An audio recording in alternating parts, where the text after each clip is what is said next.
Chapter 351 Slaying the Golden Flying Ant. Chapter 351 Slaying the Golden Flying Ant. Zhou was already very familiar with Ant City. He didn't need to do anything as his mount, the mutated stone chi, could finish off a large horde of black-winged flying ants and the flightless ants. The low-valued crystals that dropped were of little use. The companion eggs that dropped were fed to his few pets as snacks. Tyrant Behemoth was simply too gluttonous. Its appetite alone was comparable to Banana Fairy and Silver-Winged Sky Spider. Furthermore, it was only at the mortal stage, but the phone often popped up a notification that it was hungry. This gave Zhou a headache. If it's such a glutton at the mortal stage, won't it really be able to swallow 1,000 mountains when it truly advances to the mythical stage? Zhou was worried if he could afford to rear this fellow. When he saw his old friend, the golden flying ant, again, it hadn't changed at all. However, Zhou was no longer the same Zhou who waited to be butchered by it. Using Ghost Steps, he was able to instantly dice up the golden flying ant with Transcendent Flying Immortal. The previously mighty golden flying ant couldn't even withstand a single strike from Zhou. The speed it relied upon for survival was useless in the face of Ghost Steps and Transcendent Flying Immortal. Killed epic creature, Golden Ant discovered Dimensional Crystal. A golden crystal dropped from the body of the dead golden ant, which Zhou grabbed before it landed in the honey pool. It was a primordial energy skill crystal. Inside the golden dimensional crystal was the shadow of a golden flying ant. However, it was unknown which of the golden flying ant's primordial energy skill it was. He reached out into the pool and scooped up some ant honey before trying it. It tasted pretty good, and at the same time, a warm current entered his body. However, the ant honey was no longer of any use to Zhou. It couldn't increase his primordial energy. After getting Banana Fairy to eat a little, Zhou's heart stirred when he saw that Banana Fairy seemed to like it. He summoned Tyrant Behemoth and got it to eat the ant honey. Tyrant Behemoth didn't stand on ceremony. It buried its head in the honey pool to drink, quickly dropping the honey level in the pool. After it was halfway done, Tyrant Behemoth was surprisingly satiated and stopped devouring the honey. This was a rare situation. Even a glutton like Tyrant Behemoth had times when it was satiated. It's quite good to use this and honey to feed my companion beasts. I finally found a source of food for the future. Zhou was delighted. In the future, as long as he killed the golden flying ant, he wouldn't have to worry about not having any food to feed Tyrant Behemoth. He had solved a huge problem. He chose to absorb the primordial energy skill crystal that was dropped by the golden ant. However, a notification indicated that he lacked 7 points of light stats. Zhou obviously didn't have a light stat. He was instantly depressed. Many epic primordial energy skills had stat requirements, and even primordial energy arts had requirements. It wasn't like the past when he could freely absorb them. Looking at the white cocoon suspended in midair, Zhou gritted his teeth as he unsheathed his sword and slashed at it. After cutting it open, he indeed saw the creature inside.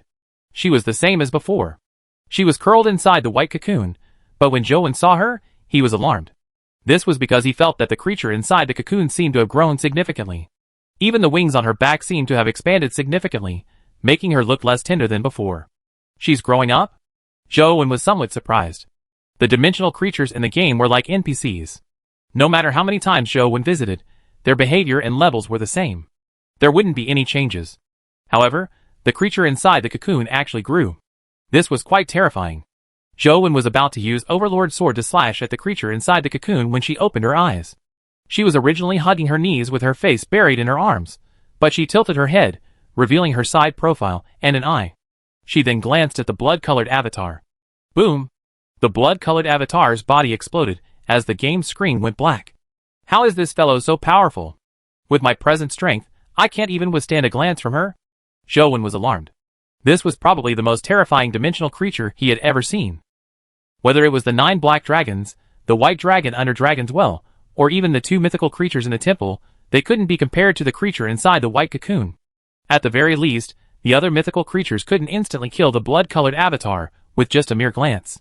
Thankfully, Zhou didn't expect to kill the creature inside the white cocoon himself. After all, the golden ant and the honey pool were his main targets, so he had completed his mission. As the blood-colored avatar died, the primordial energy skill crystal dropped by the golden ant had been erased. Zhou didn't mind. After some hesitation, he dripped his blood to revive. He started the Dragon Gate Grotto Instance Dungeon, and went to Old Dragon Cave. The creature inside the white cocoon was terrifying, and when Wang Mingyuan transformed into a dimensional creature, he clearly had the aura of the white cocoon, which was protected by the white dragon. Zhou didn't know what Wang Mingyuan had done to the white cocoon, so he wanted to head down to take a look. Given his current strength, As long as he wasn't too close to the white dragon, there shouldn't be too much danger. Zhou Wen kept his stealth when he went down Dragon's Well until he arrived at the white dragon's stone pillar. However, what he saw left him somewhat astonished.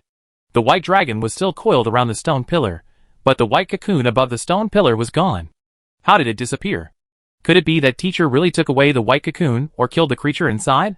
However, even if he took away the white cocoon, it should still be in game. Could it be that the white cocoon has a unique attribute? Be it in game or in real life, as long as one takes the white cocoon away or the creature inside the white cocoon is killed, it will no longer exist. Zhou Wen thought about it, and felt that it was a more reasonable conjecture, or there was no explaining the disappearance of the white cocoon. Teacher, what have you done to the white cocoon?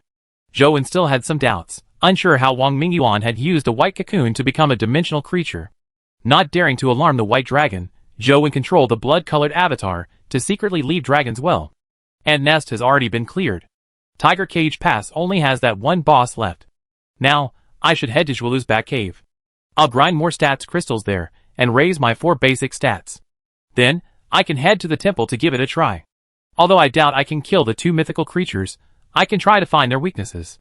As long as I can find their weaknesses, there might be a chance to kill them, even if they are mythical. Zhou Wen entered the Zhuolu instance dungeon, and began grinding crazily. Epic creatures had stats that ranged from 21 to 41 points, but in fact, only mythical creatures could reach 41.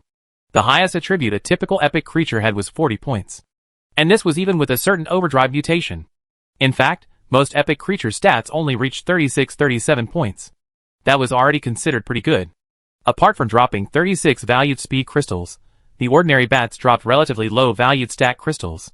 Only the white shadow of poison dropped a 40 valued speed crystal. This was Zhou Wen's main goal. Chapter 352 CU. Chapter 352 CU. Grinding was boring.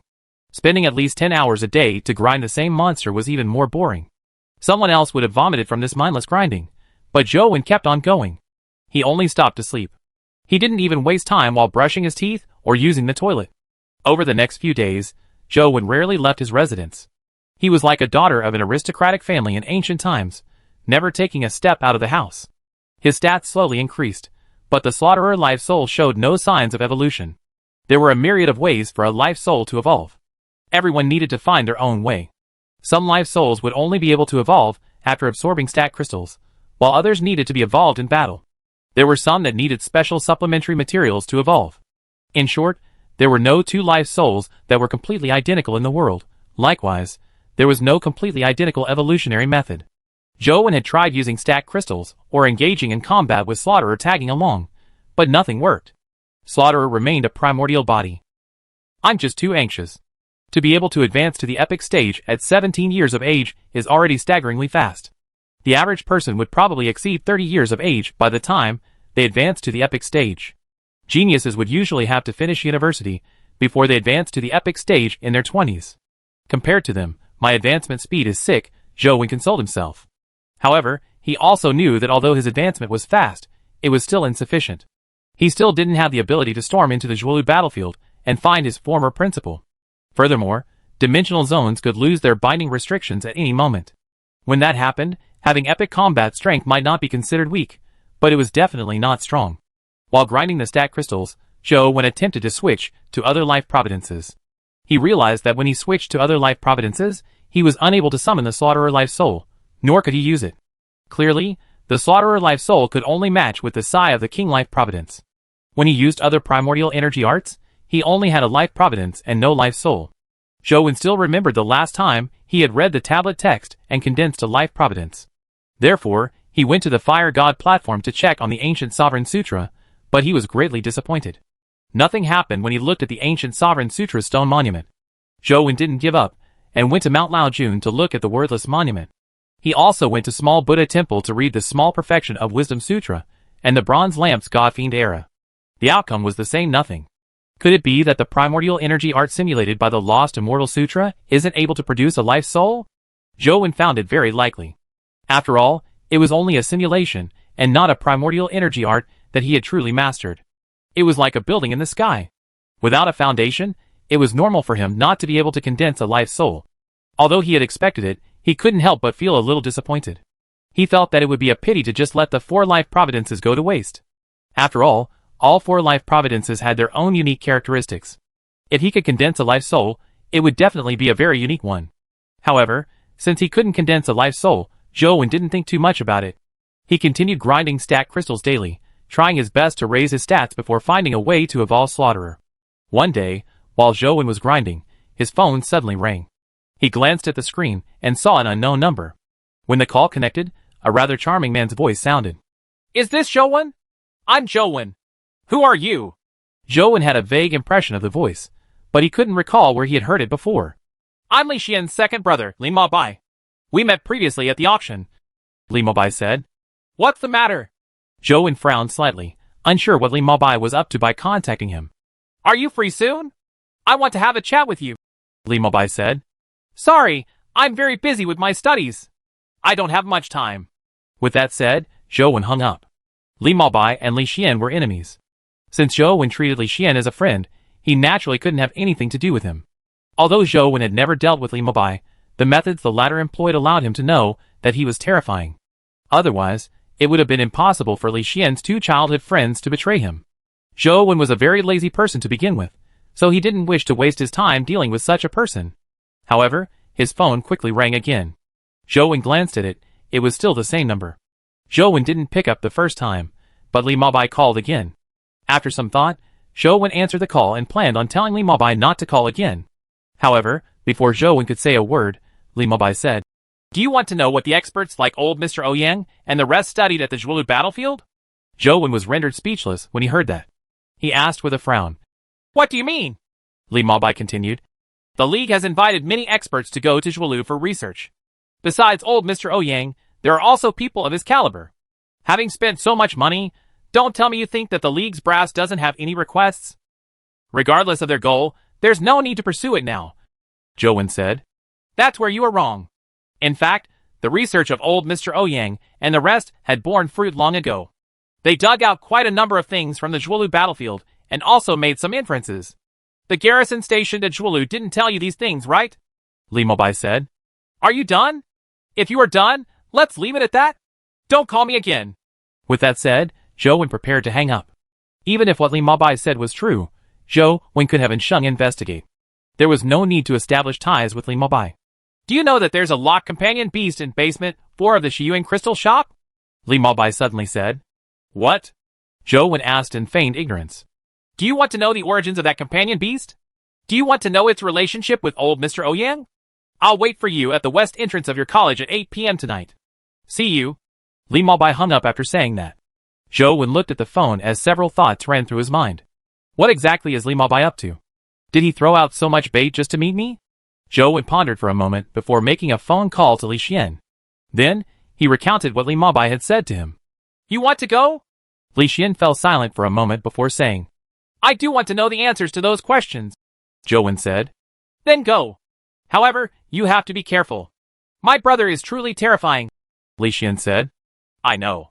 Zhou knew what Li Xian was worried about, but it was impossible for him to hide from Li Mabai his entire life.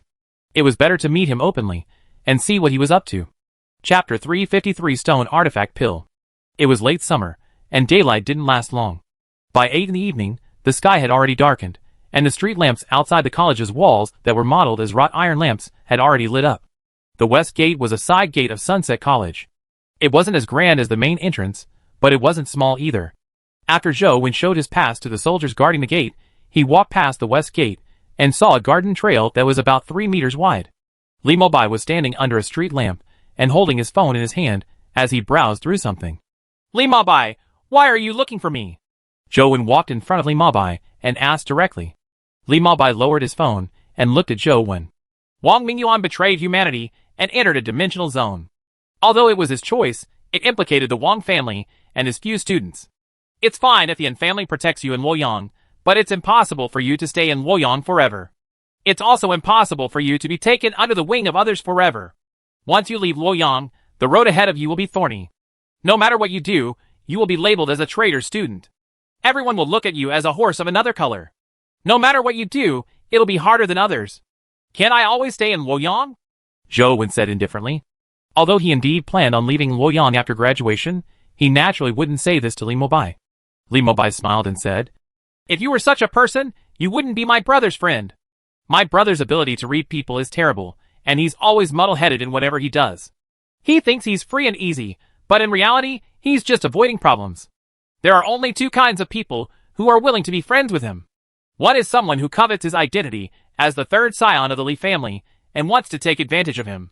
The other is the kind who really doesn't care about anything and just wants to make friends with him. If you wanted to take advantage of him, you should have taken advantage of the Yin family. However, you didn't do so. Although I'm not willing to believe that brother could have such good luck, you are indeed the latter kind of person. How could a person who doesn't want to take advantage of others stay in Luoyang? Li Mabai asked. That's equivalent to not saying anything. Typical friends only have those two outcomes. It's binary. Zhou Wen said. 1. Li Mabai shook his head and said, It looks like you are as simple and pure as Li Xian. It's no wonder you can be friends. In fact, other than childhood playmates, any friend you encounter after stepping into society is centered on interests. That also means that you have to be valued by others before others will choose to approach you and slowly establish a so-called friendship. Brother has always been muddle-headed and believes himself to be smart, but in fact, he is just burying his head in the sand. If he continues on like this, truly powerful experts will not be willing to interact with him. They naturally won't be friends. Those who are willing to approach him are mostly only eyeing his wealth. Can't he have a friend that shares common hobbies and interests with him? Zhou Wen asked. Of course. If you're a soccer mate, you have to be able to kick a ball first before others come looking for you. This is your value. If it's the antique collector's circle, you have to understand what's valuable or have a collection before entering that circle. This is also your value. If you don't have any value, why would others get you to play soccer? Why would they discuss collectibles with you? Li Mabai said. What are you trying to get at? Zhou Wen frowned slightly. Li Mabai was right, but Zhou Wen had a nagging feeling that something was amiss and couldn't completely agree with him. I'm just having a casual chat. I invited you here today because I want to make a deal with you, Li Mabai said. What deal? Zhou Wen asked. My Li family has some connections with the League's brass and happens to know some information about the Zhuolu battlefield. If you are interested in the news, I would like to ask you for a favor, Li Mabai said with a smile. Read more chapter on 6th novel. Calm. What do you want me to do? Zhou Wen didn't ask Li Mabai about the news. However, Li Mabai said with a smile. Let me give you the general outline. Back when the dimensional zone in the Zhuolu battlefield hadn't opened, someone found a stone artifact on the Zhuolu battlefield. There was a pill inside the stone artifact. The League's brass experimented on it. Only a small amount of powder could advance a mortal companion beast to the legendary stage. After pausing for a moment, Li Mabai continued. I believe you've heard some of the methods used by the League's brass. Soon after, someone called for so-called volunteers and did human trials. The result was exaggerated. An old man who had never cultivated seemed to turn young again after using a small amount of the powder. His hair turned black, and his skin became taut. After testing, his bones were akin to a man in his 30s or 40s. His various vitals had improved tremendously, reaching the level of a peak mortal. The powder that he used was almost negligible. Don't you think people would feel tempted knowing that something like that exists? But at that time, the Zhuolu battlefield had yet to become a dimensional zone. The brass sent people over to find the location of the stone artifact. They wanted to see if there were any more. However, Zhuolu was huge, and they couldn't dig up the entire place. That's why a team of experts comprising old Mr. Ouyang was formed. Zhou Wen only listened silently. The fact that Li Mabai could tell him meant that it likely wasn't a secret. Indeed, Li Mabai paused for a moment before continuing. The expedition team has actually been in Zhuolu for a long period of time. They did get something. Old Mr. Ouyang once returned to Luoyang Midway. According to my investigations, after he returned to Luoyang, he didn't even go to the Yin family. He only went to one place. Shiyuan Crystal Shop? Zhou Wen stared at Li Mabai and asked. Li Mabai nodded. Yes, that's why I've investigated the Shiyuan Crystal Shop and discovered some interesting things. It's regarding old Mr. Ouyang and the companion beast locked at basement 4. If you are interested, you only need to do me a little favor. I'll tell you everything I know, and I guarantee you'll be interested. You can also ask the Yin family to help you investigate, but a lot of clues were deliberately erased when I was doing the investigation. And I did the same thing. Even the Yin family won't be able to easily figure out anything via an investigation. What do you want me to do? Zhou Wen asked with a frown. Very simple. Sever ties with Li Xian. The relationship between the two of you shall be limited to being schoolmates, Li Mabai said. From the looks of it, there's no need for us to continue the conversation. Goodbye. Zhou Wen turned around and walked towards the college's west gate. Although he was very interested in the secret of the companion beast in Basement 4, he didn't wish to be manipulated by Li Mobai. Even if it wasn't for Li Xian, Li Mobai's schemes had nearly killed him as well. If it wasn't for him being careful and having certain strength, he might have long died with Li Xian. Old Mr. Ouyang had been to Zhuolu a long time ago. The companion beast in Basement 4 of the Shiyuan shop might have been brought back from Zhuolu, Li Mobai suddenly said. Chapter 354 Condensing a Life Soul. How early was early? Zhou Wen turned to look at Li Mobai and asked. After all, he hadn't agreed to his conditions. He didn't mind hearing it if Li Mobai was willing to tell him. Anyway, it's much earlier than the League's investigations on Zhuolu. It should have been when old Mr. Ouyang was still young, Li Mobai said with a smile. If you're still interested and want to carry on listening, we can discuss conditions again. I don't think there's any need to continue the discussion. Zhou Wen turned around and left. This time, Li Mobai didn't say another word. All he did was watch Zhou Wen enter the college's west gate, still wearing that smile as though nothing had changed. On the way back, Zhou Wen kept thinking about what Li Mobai had said. Ouyang Lan had indeed told him that Principal Ouyang used to take her to see the companion beast when she was young. What Li Mobai said wasn't impossible.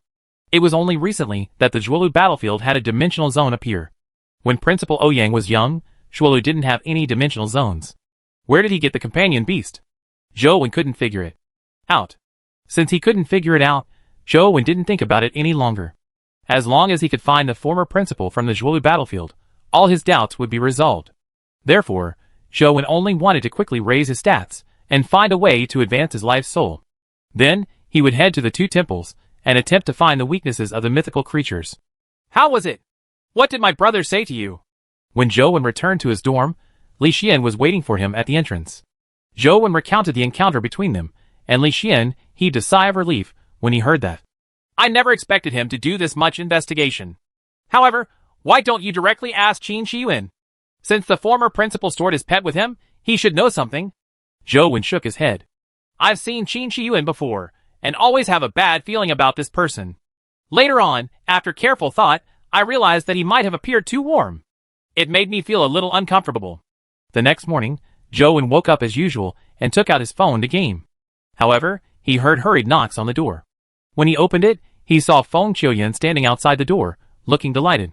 Coach, I figured it out, Feng Qiuyan said excitedly as he grabbed Zhou Wen's shoulder. What did you figure out? Zhou Wen asked in a daze. He was completely helpless against Feng Qiuyan, feeling that it was fine as long as he was happy. Nothing else mattered.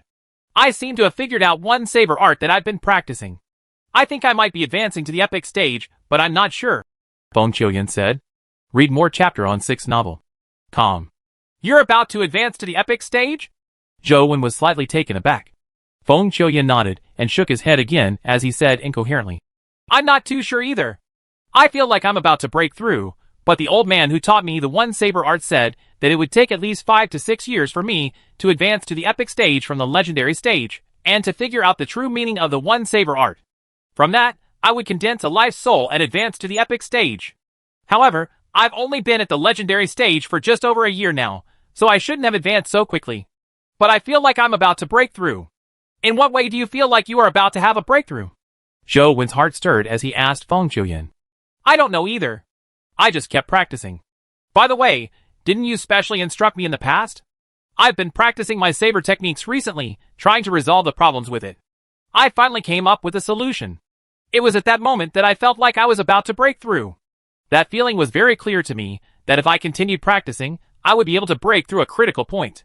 I believe it's about breaking past the legendary stage, but it seems too fast. I'm only 17 years old. Can I really advance to the epic stage? Feng Qiuyan seemed somewhat lacking in confidence. Then give it a try. Since it's a breakthrough, there shouldn't be any harm if you do not advance to the epic stage, right? Zhou Wen said. You're right. I'll try now. Feng Qiuyan was too excited just now, so when Zhou Wen said that, he immediately snapped to his senses and slashed with his saber. This is my living room. Why are you practicing here? Shouldn't you be at the training field at the very least? Zhou Wen immediately felt depressed. Feng Qiuyan was a martial arts fanatic. He lacked common sense in a way worse than Zhou Wen, or rather, his mind was focused on his saber practice. He could not think about anything else. Only such a person can obtain such achievements. Success indeed doesn't have any shortcuts. How much you put in is how much you gain in return. Zhou Wen sighed inwardly. However, Feng Qiuyan didn't give a d*mn about anything. He slashed out repeatedly with his saber in Zhou Wen's living room without releasing any saber aura. However, Zhou Wen could sense that the force from the saber was becoming stronger and stronger. Feng Qiuyan slashed out 10 times on just an ordinary slashing stance. Yet, the saber force was already unbelievably powerful. It was as though Feng Qiuyan could split a mountain in front of him with one cleave. Zhou Wen felt that his essence, vitality, and spirit were somewhat different. It was as though something was spewing out from him. The present Feng Qiuyan was like a volcano about to erupt. Zhou Wen looked at Feng Qiuyan and suddenly had a thought. The Lost Immortal Sutra is different from ordinary primordial energy arts. It can automatically circulate, so much so that one doesn't need to gain any insights for a breakthrough. As long as my stats reach a certain level, I can advance immediately. However, ordinary people need to cultivate in primordial energy arts and understand the true meaning in it before they can push their bodies, essence, vitality, and spirit to the limits and break through to produce a life soul. If I were to do it according to how ordinary people advance to the epic stage, can I also condense several other life souls? Zhou Wen was unable to confirm if this was possible because his few primordial energy arts were apparently simulated by the Lost Immortal Sutra. It wasn't something he had mastered himself, so he wasn't sure if he could condense a life soul like an ordinary primordial energy art. All he could do was give it a try in the future. While Zhou Wen was pondering over it, Feng Qiuyan seemed to have unlocked a particular shackle. An unparalleled saber intent erupted from his body. This caused an indomitable, terrifying power to erupt from him.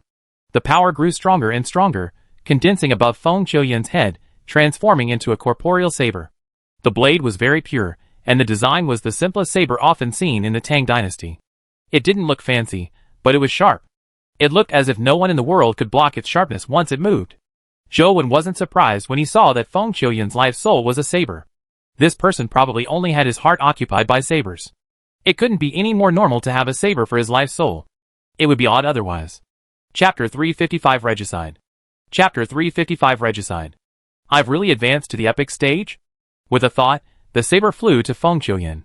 He reached out to grab the hilt, and once he held the saber in his hand, he was certain that he had advanced to the epic stage. Zhou Wen immediately felt envious. It would be great if his life soul was so obedient. Congratulations on advancing to the epic stage. Zhou Wen was genuinely happy for Feng Qiuyan. He believed that now that Feng Qiuyan had advanced to the epic stage, there was probably no reason for him to disturb him while he was gaming again, right? As Feng Qiuyan held the life soul saber, his eyes gradually became resolute. He looked up at Zhou Wen and said, "Thanks to you, coach, I was able to advance to the epic stage at 17 years old. It's almost 3 years ahead of my plan. Please continue guiding me in the future. I didn't guide you at all. It's all because of your talent. It has nothing to do with me. There's nothing I can teach you in the future," Zhou Wen hurriedly said with a shake of his head. Feng Qiuyan didn't argue with Zhou Wen. Instead, he held his life soul saber and said, "Coach, I've just advanced to the epic stage. I'm still unfamiliar with the power of my life soul. Can you spar with me?" Zhou Wen originally wanted to refuse, but on second thought, he agreed and went to the training grounds with Feng Qiuyan. Although he wasn't interested in fighting Feng Qiuyan, Zhou Wen was thinking about the other 4 primordial energy arts he had. If he could use the typical methods used to advance to the epic stage, he needed to comprehend the true meaning behind the primordial energy art. It would be a win-win situation to spar with Feng Qiuyan. When they arrived at the training grounds, Zhou Wen thought for a moment and switched his primordial energy art to the God Fiend era. Feng Qiuyan's saber techniques were fast, and he had advanced to the epic stage. Although his stats hadn't increased, his saber speed would definitely become even faster with the augmentation of his life soul. Zhou Wen's other 3 primordial energy arts didn't significantly increase his speed. Now, Zhou Wen's highest stat was speed. With the God Fiend era life providence that increased his speed and gave him levitation abilities, he believed he could probably battle Feng Qiuyan. Feng Qiuyan's life soul belonged to a combat type, so it could be used as a weapon. Feng Qiuyan held his life soul saber and slashed forward. This strike was completely different from the last time Feng Qiuyan sparred with Zhou Wen. Back then, Feng Qiuyan needed to slowly increase the saber's speed with every strike, but this strike was so fast that it was almost indiscernible. It was as though it had vanished from his sights.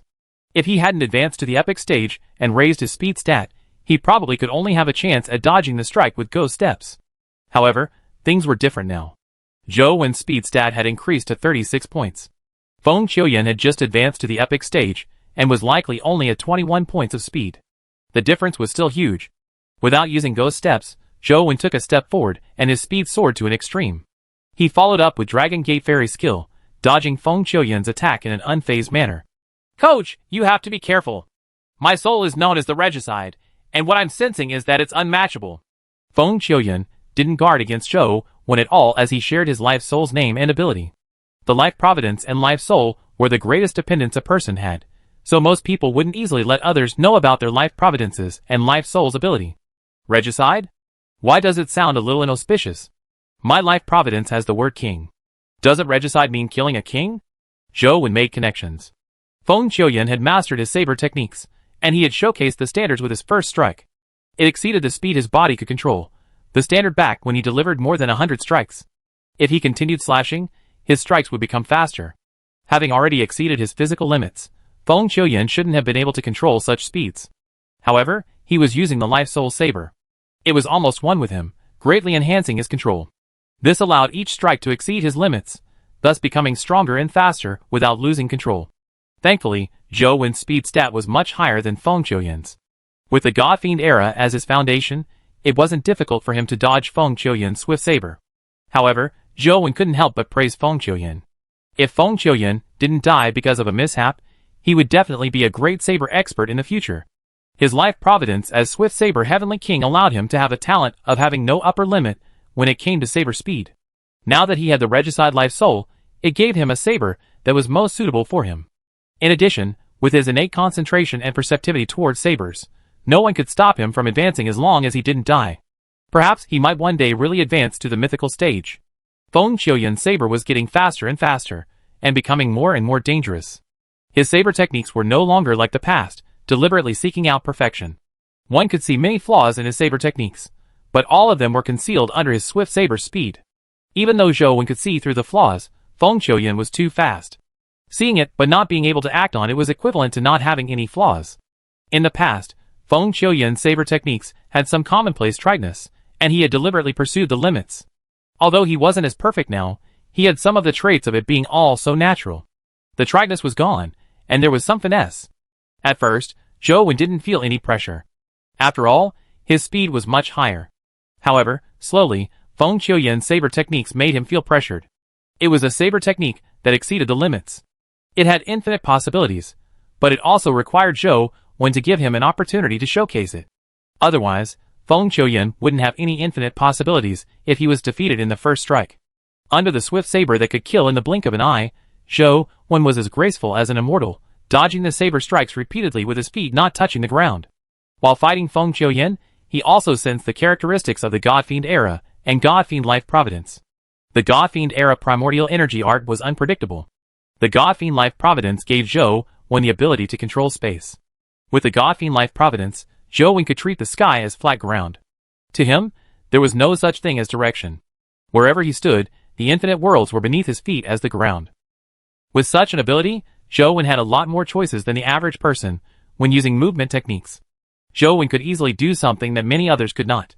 In the past, Zhou Wen had only used the God Fiend Life Providence to provide him with the ability to control space, and he didn't think too much about it. However, after carefully sensing the God Fiend Life Providence, he realized that what he could do was far more than he imagined. Just like the Dragon Gate Fairy skill. With the God Fiend Life Providence, there were many moves that required him to leverage himself on some other object to continue. However, he could exclude all of that because he didn't need any leverage to directly fly through the air, saving him a lot of time and primordial energy. He did not need to take a breath in places that usually required it. It was just like how humans swam under the water. They would need to surface to take another breath after some time.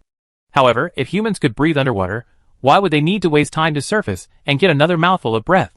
Chapter 356 Contemplating God Fiend. Chapter 356 Contemplating God Fiend. The God Fiend Life Providence made Zhou Wen the Lord of the Skies, making him freer than a bird. After gaining a deeper understanding, he realized that under such circumstances, he could do things no one could imagine.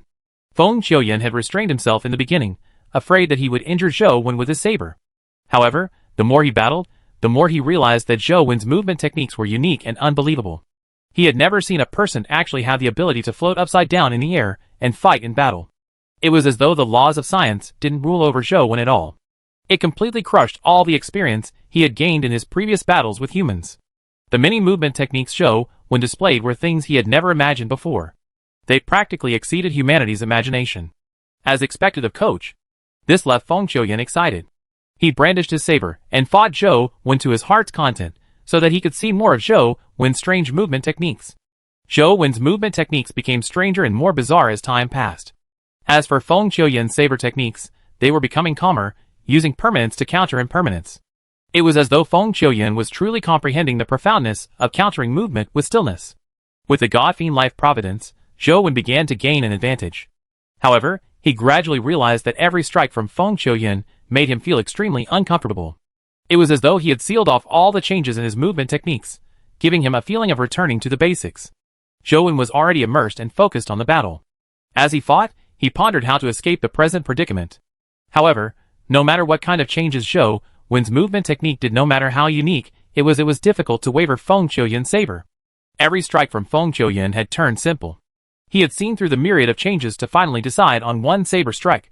In between each strike was without bound or limit and turned sublime. Feng Qiuyan had finally mastered his saber techniques. Zhou Wen's movement technique kept changing, only barely managing to dodge Feng Qiuyan's saber techniques. However, the space he could move about decreased, being constantly suppressed by Feng Qiuyan's saber techniques. This strong and oppressive pressure did not cause Zhou Wen to panic. Instead, he felt a little excited. His brain was calmer and clearer than any other time. Zhou Wen constantly sought the possibility of cracking Feng Qiuyan's saber techniques. He squeezed out every ounce of possibility from his body to turn the impossible possible. The God Fiend Life Providence and God Fiend Era primordial energy circulation were similarly squeezed dry, allowing Zhou Wen to deeply feel their existence and effects. Only by doing so could Zhou Wen better make use of them. Gradually, Zhou Wen realized that the God Fiend Era and God Fiend Life Providence were somewhat different from what he had previously understood. It was true that they provided powerful augmentation to speed and flight, but their true power wasn't just that. This primordial energy art that came from a different realm seemed to have even more profound meanings. As usual, Wei Ge came to the training ground early in the morning. He came here not to train, but to wait for someone. The Vice-Chancellor was in charge of managing the training grounds. He was just a Vice-Chancellor who didn't have much authority in school. He usually didn't care about anything. In fact, Wei Ge knew that this Vice-Chancellor, who looked like he didn't have any actual power, had a very deep background. According to Wei Ge's intelligence, a president of the student council had been able to stay in the school as a staff member. It was arranged by the Vice-Chancellor. One had to know that keeping a student as a staff member wasn't something the managing Vice-Chancellor had the authority to do, but he succeeded. Therefore, when Wei Ge heard that the Vice-Chancellor came to the training grounds in the morning, he would come here every morning to pretend to train, hoping to leave a good impression on him. He even wanted close ties with the Vice-Chancellor, to provide him with some help in the future when the problem about being retained as staff cropped up. Wei Ge knew how important it was to be retained as staff. And Jing couldn't be bothered with the position of student council president. Li Xian could also disregard staying in the school, but he couldn't. He wasn't an elite like in Jing, nor did he have Li Xian's family background. To help him and his family have a future, staying on campus was undoubtedly the best option. In this era where danger was everywhere, the school was undoubtedly one of the safest places. To stay in Sunset College and bring his parents to settle here was always Wei Ge's goal. Furthermore, he had been working hard for it, and scrupulously even. However, it was just too difficult to be retained at Sunset College. It was so difficult that Wei Ge didn't wish to give up any sliver of hope. When Wei Ge arrived at the training grounds, it was still early. Only a few students were training with the various equipment in the hall, and he didn't see the Vice-Chancellor. Wei Ge was very satisfied with this. He entered the changing room and changed into his training kit, preparing to find a relatively conspicuous spot to train while waiting for the Vice-Chancellor's arrival. However, when Wei Ge passed a training room, he heard a faint sound coming from inside. It sounded like the sound of blades tearing through the air. Someone's using the training room so early. Wei Ge was somewhat curious. He walked to the training room's door and pushed it open. Realizing that the door wasn't locked, he pushed it open and looked inside. What he saw immediately widened his eyes, as he saw the two figures fighting in the training room. One of them was using a saber, and the saber was enough to send chills down his spine. Just looking from outside made Wei Ge feel like he was about to be slain by the saber aura. The other person didn't use any weapons. He only used his movement techniques to dodge the terrifying strikes. Despite the terrifying saber techniques, his body was still as graceful as an immortal. Wei Ge had also seen many tutors use their saber techniques and movement techniques. As the president of the student council, he had more opportunities to interact with tutors than ordinary students. He had also seen many tutor battles, but the saber techniques and movement techniques in front of him gave him an unprecedented feeling. It was as if they were even stronger than the tutors he had seen before. Zhou Wen. Feng Qiuyan. Wei Gu recognized the two of them as he stood there stunned. It was as though he couldn't believe that the two people fighting here weren't tutors, but students like him, juniors that were of a lower grade than him. Wei Gu stood outside the door, watching the two battle in a daze, as he kept the door open without entering or backing out. He looked somewhat stunned. Boom! At this moment, Zhou Wen's aura exploded as an indescribable force surged out of his body, as though a transparent flame was burning. He's condensing a life soul. Wei Ji's pupils constricted as he stared intently at Zhou Wen in midair, as though he was petrified. Chapter 357 Lost Country. 357 Lost Country. It's not speed. It's not space control. It's the trajectory of space. Zhou Wen seemed to realize something as a force burst out from his body. The force contained the power of the God-fiend life providence, as well as Zhou Wen's essence, vitality, and spirit. The strange power warped space and burned like a transparent flame. The transparent flames eventually condensed into Zhou Wen's left middle finger, forming a strange ring on his finger. The ring looked very strange. It appeared to be forged from black iron and had no luster at all.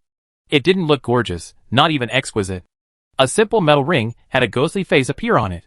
However, the ghostly face was very strange.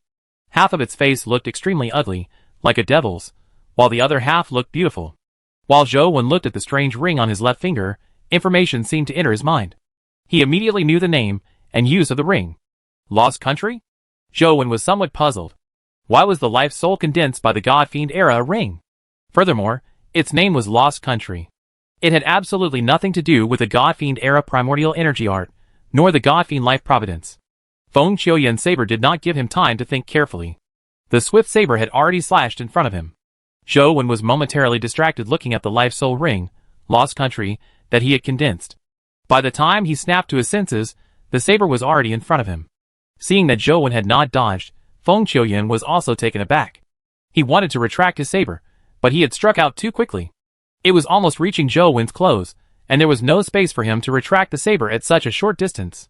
Wei Gu, who was standing by the door, was alarmed as well, believing that Zhou Wen was about to bleed.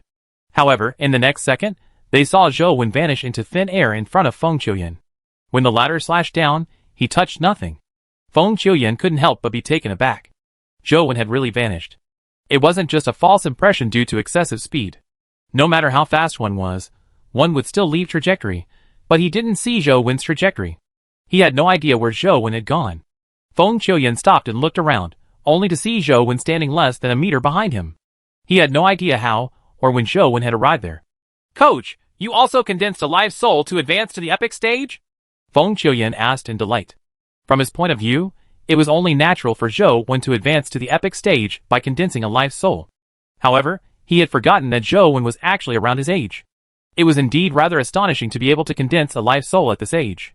Outside the training room, Wei Gu had already closed the door. He stood with his back against the wall, and his eyes closed. His breathing was heavy like a beast panting. 17 years old. They should only be 17 years old. They actually condensed a life soul. The scenes of Zhou Wen condensing a life soul kept repeating in Wei Ji's mind. He couldn't wipe them from his mind. Wei Gu suddenly felt that all the efforts he had spent in the past were for naught. He questioned the meaning of his hard work. If he could condense a life soul when he was 17, no, even if he could do it now, there was no need for him to do so many things. A student like him who could condense a life soul to advance to the epic stage during his university days would be a hot commodity.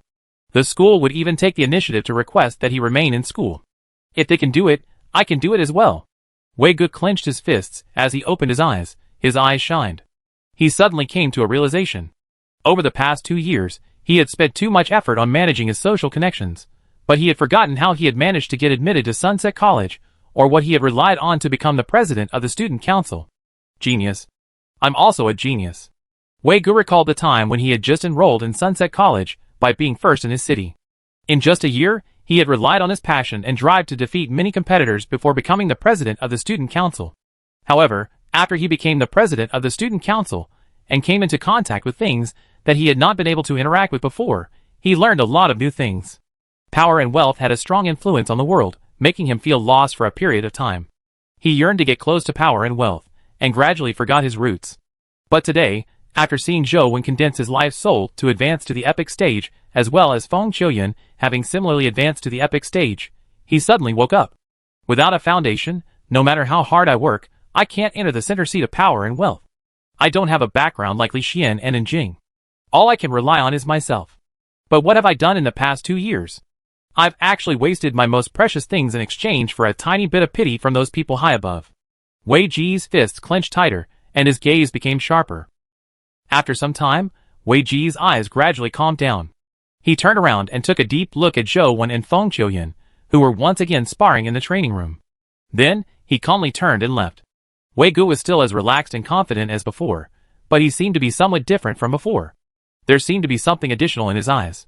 Zhou Wen, Feng Qiuyan, the next time I push open the door and stand in front of you, that person will definitely not be the present me. Wei Gu walked to the entrance of the training grounds and happened to see the vice-chancellor enter. He greeted him politely like usual, but he didn't stay long. After greeting him, he walked out of the training grounds. Zhou Wen was in a good mood after condensing the God Fiend Era's life soul. After practicing the entire morning with Feng Qiuyan, he had already figured out the Lost Country's powers. Furthermore, Lost Country's introduction in-game was much clearer than Slaughterer. Lost Country, primordial body, the condensation of spatial energy, the ability to change spatial trajectories. Simply put, the Lost Country's ability was achieving true instant transmission. Zhou Wen could use Lost Country to teleport to any spot within a 10-meter radius. However, he could only use Lost Country's teleportation ability once every 24 hours. However, this wasn't the main point. Zhou Wen believed that as the Lost Country grew, the distance of teleportation would increase, and the interval between uses would also become shorter. Zhou Wen, who was already extremely interested in escaping skills, was very satisfied with the Lost Country's ability. However, this was only a manifestation of Lost Country's powers. The other powers needed Zhou Wen to develop them himself. What puzzled Zhou Wen was that behind his speed stat, the trajectory, had gone missing, while the remaining 3 postfixes were still there. Chapter 358 Magma River. 358 Magma River. From the looks of it, it's because of Lost Country's appearance that trajectory vanished. Since the God Fiend Era can produce a life soul, the other 3 primordial energy arts should be able to condense a life soul as well. Zhou Wen planned on spending some time to condense the remaining 3 primordial energy arts' life souls. Lost Country can truly teleport. I wonder what the remaining 3 life souls will be capable of. Zhou Wen thought for a moment, and planned on starting with the Ancient Sovereign Sutra. Why did he decide on starting with the Ancient Sovereign Sutra? That was because Zhou Wen was still unable to figure out the other 2 primordial energy arts. It was difficult to understand the profundity of Dao Sutra. Apart from recovering his primordial energy, Zhou Wen had yet to discover anything special. It was probably not simple for him to gain insights into its true underlying principles. The small perfection of Wisdom Sutra was related to the body and 6 senses: sight, hearing, smell, touch, taste, and mind. Zhou Wen was momentarily unable to think of a good way to raise it. Comparatively speaking, the Ancient Sovereign Sutra seemed to be a little more direct. It greatly augmented his strength, and it also had fire elemental attributes. Zhou Wen felt that it wouldn't be difficult for him to figure out some fire elemental powers. He looked at the current game dungeons he had in possession, and there weren't many dungeons with fire elemental dimensional creatures. Only the Fire God platform had them. However, he had already tried many times with the Firebirds. He failed to gain any new insight, so he planned on changing locations. Dragon Gate Grotto didn't have any particularly powerful fire elemental dimensional creatures. Mount Laojun and Ant Nest were places without fire. Similarly, Tiger Cage Pass had none, while Pool City was practically an ocean. The majority of Zwolu battlefield creatures were poison-type creatures. There weren't any fire creatures there either. There aren't fire elemental creatures in the game instance dungeons I have. Zhou Wen had no choice but to try getting a new one. He searched for the dungeon information available to Sunset College on the internet, hoping to find a dimensional zone with fire elemental creatures. If he really couldn't find it, Zhou Wen planned on experimenting with the chick. After all, it was fire elemental too, so it would likely be of some use. Teasing it, and letting it spew out fire probably wouldn't be difficult. However, the chick's flames were a little terrifying. He had no plans on touching it unless he had no choice. It wasn't difficult to find a fire elemental dungeon, so Zhou Wen soon found one. Furthermore, it didn't need any special entry passes. Zhou Wen immediately got up and planned to visit it. He would first seek out the tiny palm symbol and download the new dungeon. The place Zhou Wen was going to was called Magma River, and it was underground. However, it was different from dungeons like Pool City. There was no city there, only an underground magma river. There were several fire elemental dimensional creatures nearby. As the magma river's value wasn't high, most fire elemental dimensional creatures possessed the ability to survive in magma. Hunting them was relatively difficult, and nothing much was to be gained. Apart from students and tutors who needed fire elemental primordial energy skills, The typical person seldom went there. Naturally, no one monitored the area. Zhou had encountered several students on the way, but they were all heading to other dungeons. When he got near the magma river, he didn't see anyone. From afar, he felt heat waves hit him. Thankfully, Zhou's physique was already extremely strong. If it were any other ordinary person, they would be covered in sweat. If they stayed here for an extended period without any water, they would easily get dehydrated. Red magma slowly flowed out from an underground cave. The scarlet glow formed a stark contrast with the nearby black rocks. They illuminated the underground cavern, so it wasn't dark at all. Before Zhou could approach the magma river, he saw a person squatting by it. The clothes were probably the school's uniform. Gu Dian, what are you doing here? Zhou walked closer and took a look. Although he could only see his back, he recognized the person. It was inevitable as Gu Dian's figure was huge and stocky. It was difficult not to recognize him. Fishing. Gu Dian turned his head to glance at Zhou and only said one word. Then, he turned his head and continued staring at the magma river. Fishing? Here? What fish are you trying to catch? Zhou walked to Gu Dian's side and looked down. Gu Dian held a rope that was as thick as a thumb. It was snow white and crystalline, looking like it was woven from silk.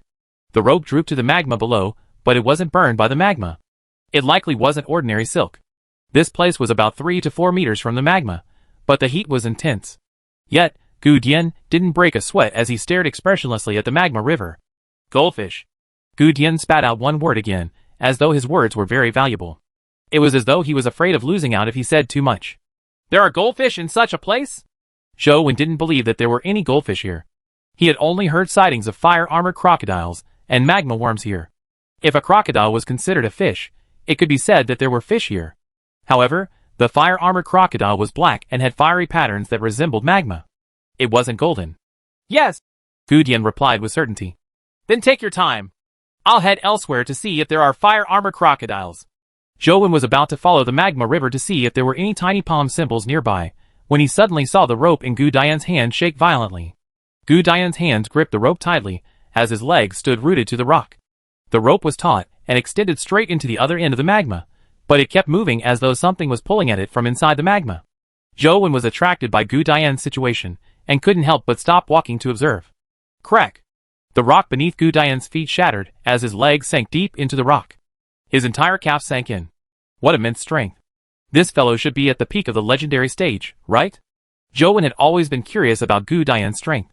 He had once defeated Gu Dian, but later, he realized that Gu Dian's strength wasn't only limited to the level back when he defeated him. However, as the two hadn't had another chance to fight, Zhou didn't know Gu Dian's true strength either.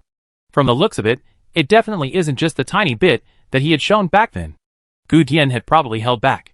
At the very least, his strength is at around 20 points. Despite Gu Dian's strength, he still couldn't hold onto the rope. This was because the force from the rope was too strong. Gu Dian's legs were like plowing the ground as he created 2 ditches. He was on the verge of being pulled down into the magma river. Zhou hurriedly moved to Gu Dian's side and grabbed the rope with both hands, helping Gu Dian pull it up. Although his strength wasn't as high as his speed, it was at 32 points. With his pull, he instantly stopped the rope from being pulled downwards. However, when Zhou tried pulling the rope up again, he found it abnormally heavy. It was as though he was facing a heavyweight candidate in a game of tug-of-war. He couldn't budge it. Relax when I relax, pull when I pull, Gu Dian suddenly said. All right. Zhou kept track of Gu Dian's use of force. When Gu Dian exerted his strength, he exerted all his strength. When Gu Dian relaxed, he also relaxed. After about half an hour, Zhou felt the strength on the other end of the rope weaken. Gu Dian suddenly roared, "Pull!" Zhou hurriedly used all his strength and pulled the rope with Gu Dian.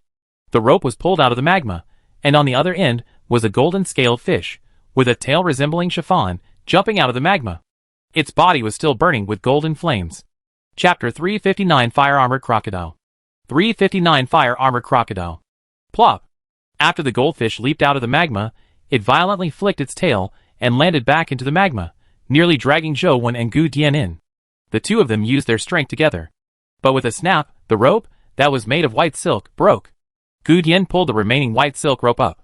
As for the magma river, there was no trace of the goldfish. The magma gradually returned to normal. What level is the goldfish? Why is it so strong? Zhou asked. They had failed to pull the goldfish up despite their combined strength. It had to be at least a top epic creature, but if it was really an epic creature, How could it leave without counterattacking? Epic. Gu Dian put away the rope and got up to leave. Are you just leaving like that? Aren't you going to continue fishing? Zhou Wen asked, puzzled. The rope's broken. There's no bait. Although Gu Dian was a man of few words, he was thankfully able to express himself clearly. What bait is needed to fish for this goldfish? Zhou Wen planned on trying to catch such a goldfish when he downloaded the dungeon later. Ice silkworm. Gu Dian left after saying that. Zhou Wen had never heard of ice silkworm, but it sounded like a dimensional creature. Is there any special use for fishing this thing? Zhou Wen asked again. Cat food. Gu Dian's voice drifted over from afar, stunning Zhou Wen. Catching an epic creature to feed to cats? Zhou Wen really didn't understand what was on Gu Dian's mind. After Gu Dian left, Zhou Wen followed the magma river, but he didn't find the tiny palm symbol. Instead, he saw a fire-armored crocodile lying on the bank. The fire-armored crocodile was nearly 4 meters long. The magma-like scales were covered with dark red magma patterns. Although it was only a legendary creature, it could spit out scorching flames. Furthermore, it was very powerful, making it a top legendary creature.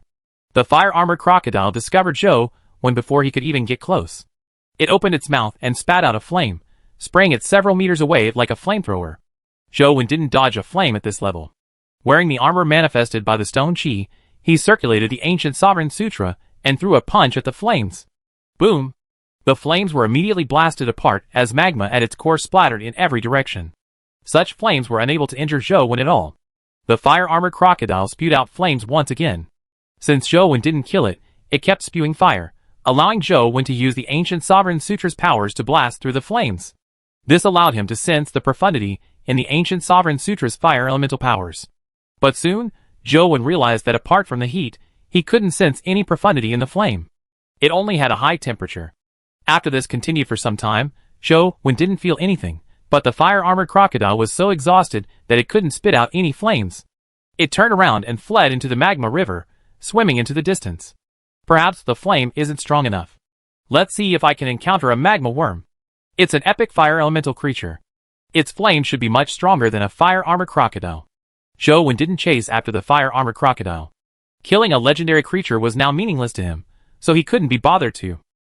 He walked as he looked for the tiny palm symbol, but to no avail. Instead, he encountered a group of fire-armored crocodiles on the banks. A fire-armored crocodile's flames aren't strong enough. Perhaps a dozen of them is enough? With this in mind, Zhou Wen rushed into the group of fire-armored crocodiles. Li Weiyang wasn't in a good mood right now. She had planned on inviting a few of her friends from the Weiyang Club for an activity, but to her surprise, one of them had brought her boyfriend. It wasn't a big deal bringing a boyfriend, but the person was somewhat annoying. Li Weiyang originally planned on hunting some mortal stage demonized soldiers, but this person insisted on coming to Magma River. The members of the Weiyang Club were basically at the mortal stage. Li Weiyang had recently advanced to the legendary stage, and her stats had not been raised. It was meaningless to take them to Magma River. The lowest level dimensional creature here was the fire-armored crocodile. It was a very strong legendary creature, one that even Li Weiyang found it difficult to fight, much less her friends, who had yet to advance to the legendary stage. However, the man did his best to suggest that they go to Magma River. Together with his girlfriend helping, Li Weiyang and company didn't want to embarrass her, so they reluctantly went to Magma River. Thankfully, the dimensional creatures never strayed too far from the Magma River.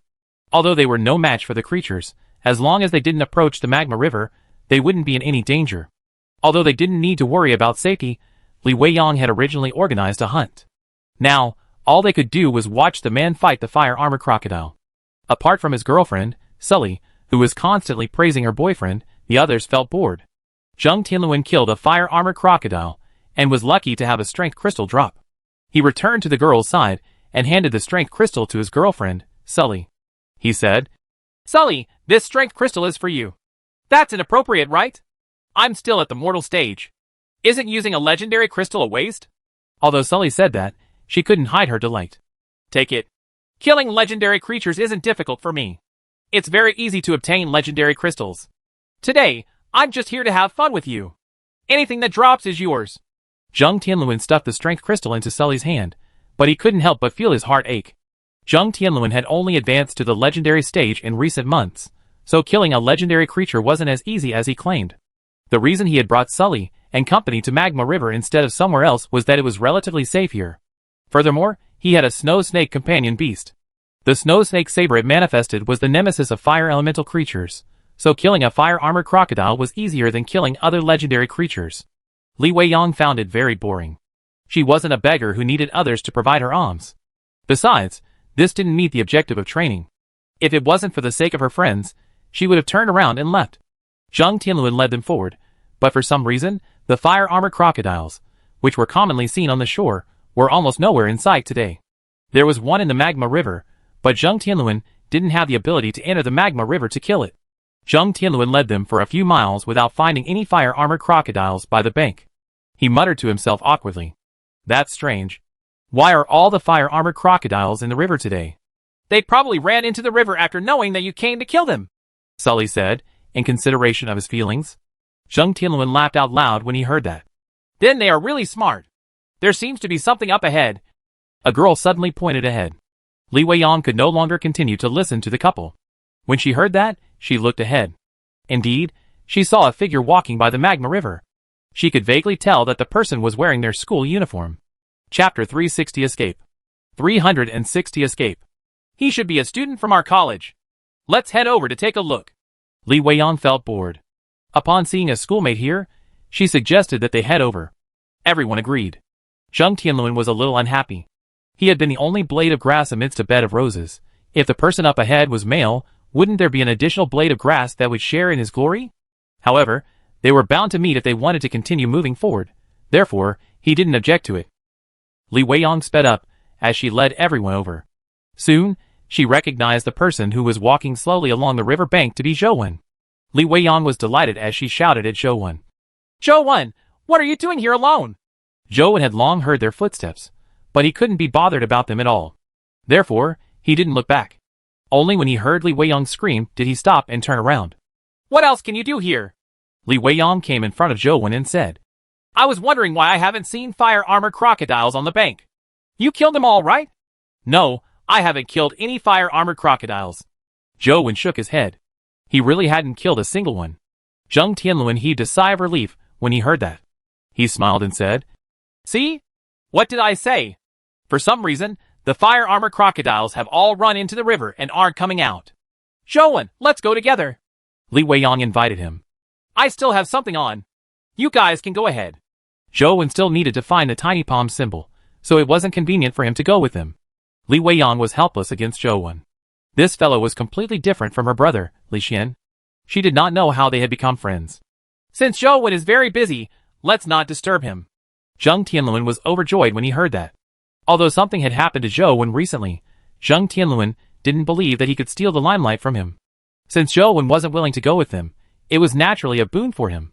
Li Weiyang had no choice but to leave with Zhang Tianluan and the rest. She turned her head and saw Zhou Wen walking slowly down the riverbank, glancing into the magma river from time to time. It was unknown what he was looking for. This fellow has been hanging out with Li Xian for so long, yet he still lacks sense. What a weirdo, Li Weiyang thought to herself. However, it's good this way. If he was as glib-tongued as Li Xian, he would be very boring. As they continued walking, Zhang Tianluan deliberately sped up in order to get further away from Zhou Wen. Firstly, he didn't wish for Zhou Wen to steal his limelight. Secondly, he didn't wish to have anything to do with Zhou Wen. After all, Zhou Wen was Wang Mingyuan's disciple. This wasn't anything honorable. It would be bad if people misunderstood him for getting too close to Zhou Wen. After walking for a short distance, Sully pointed at the bank ahead and said, There are fire-armored crocodiles there. Zhang Tianluan was delighted. He thought that it was time for him to perform again, but upon closer inspection, there were more than 10 fire-armored crocodiles lying on the shore. He instantly reeled in shock. His snow snake saber had no problem dealing with a single fire-armored crocodile. But with so many fire-armored crocodiles, he would probably die if he really charged forward. There are too many fire-armored crocodiles here. I'm afraid I won't be able to take care of y'all if I fight here. Let's switch areas, said Zhang Tianluan. Li Weiyang naturally knew that he was no match for the crocodiles, but there was no need to expose him. Just as Zhang Tianluan had said, they circled around the crocodiles. After they circled around the crocodiles, Li Weiyang realized that Zhou Wen was still behind. She wanted to head back to warn him not to step into the fire-armored crocodile-infested area. However, when she looked back, she saw that Zhou Wen had already walked into the fire-armored crocodile's range. The dozen or so crocodiles instantly looked up in Zhou Wen's direction. Ah, Zhou Wen has alarmed those fire-armored crocodiles. a girl exclaimed. Zheng Tianluan, help him, Li Weiyang said as she summoned her companion beast. She wanted to head over and help, but she also called for Zheng Tianluan. Zheng Tianluan fell into a dilemma. He didn't think that the three of them could deal with a group of fire-armored crocodiles. He could only pretend that he hadn't heard her and stood there without moving. When Li Weiyang charged 10 meters forward, she saw the fire-armored crocodiles move, but they didn't rush at Zhou. Instead, they looked like they had seen a ghost as they scrambled for the magma river. There were loud splashing sounds as the crocodiles jumped into the magma river and swam desperately towards the other bank of the magma river. Li Weiyang couldn't help but stop as she watched in astonishment. Fire-armored crocodiles were famous for their fiery temper. They would even spit a mouthful of flaming magma at dimensional creatures that were stronger than them, much less a human. Li Weiyang had never seen such a scene before. Zheng Tianluan and company were dumbfounded as well. Wherever Zhou went, the fire-armored crocodiles would try their best to escape as though they were horrified. As the fire-armored crocodiles were densely packed, one of them failed to scramble away in time, allowing Zhou to step on its tail. The fire-armored crocodile seemed to turn into stone as it lay there motionless, its body still trembling. Zhou reached out and slapped the fire-armored crocodile's head a few times, hoping to anger it to spew fire. However, the fire-armored crocodile had a backbone. It remained motionless. It didn't even open its mouth, much less spew out fire. From the looks of it, these fire-armored crocodiles were the batch that had fled previously. Zhou couldn't help but feel a little depressed. Back when he fought with a group of them, he got them to spit fire to allow him to comprehend the ancient Sovereign Sutra. However, this time he failed to figure out anything even when they were out of fire. Later on, the fire-armored crocodiles ran away. He didn't expect that these would be the same ones he had encountered before. Go! Zhou released his foot gloomily. The fire-armored crocodile acted as though it had been pardoned and quickly scrambled towards the magma river before jumping straight in. Li Weiyang and company were dumbfounded. They found it somewhat unbelievable. The ferocious dimensional creatures, the fire-armored crocodiles, were like mice encountering a cat. After Zhou passed through the area, he arrived near Li Weiyang and company. Without saying a word, he walked past them and continued following the magma river upstream.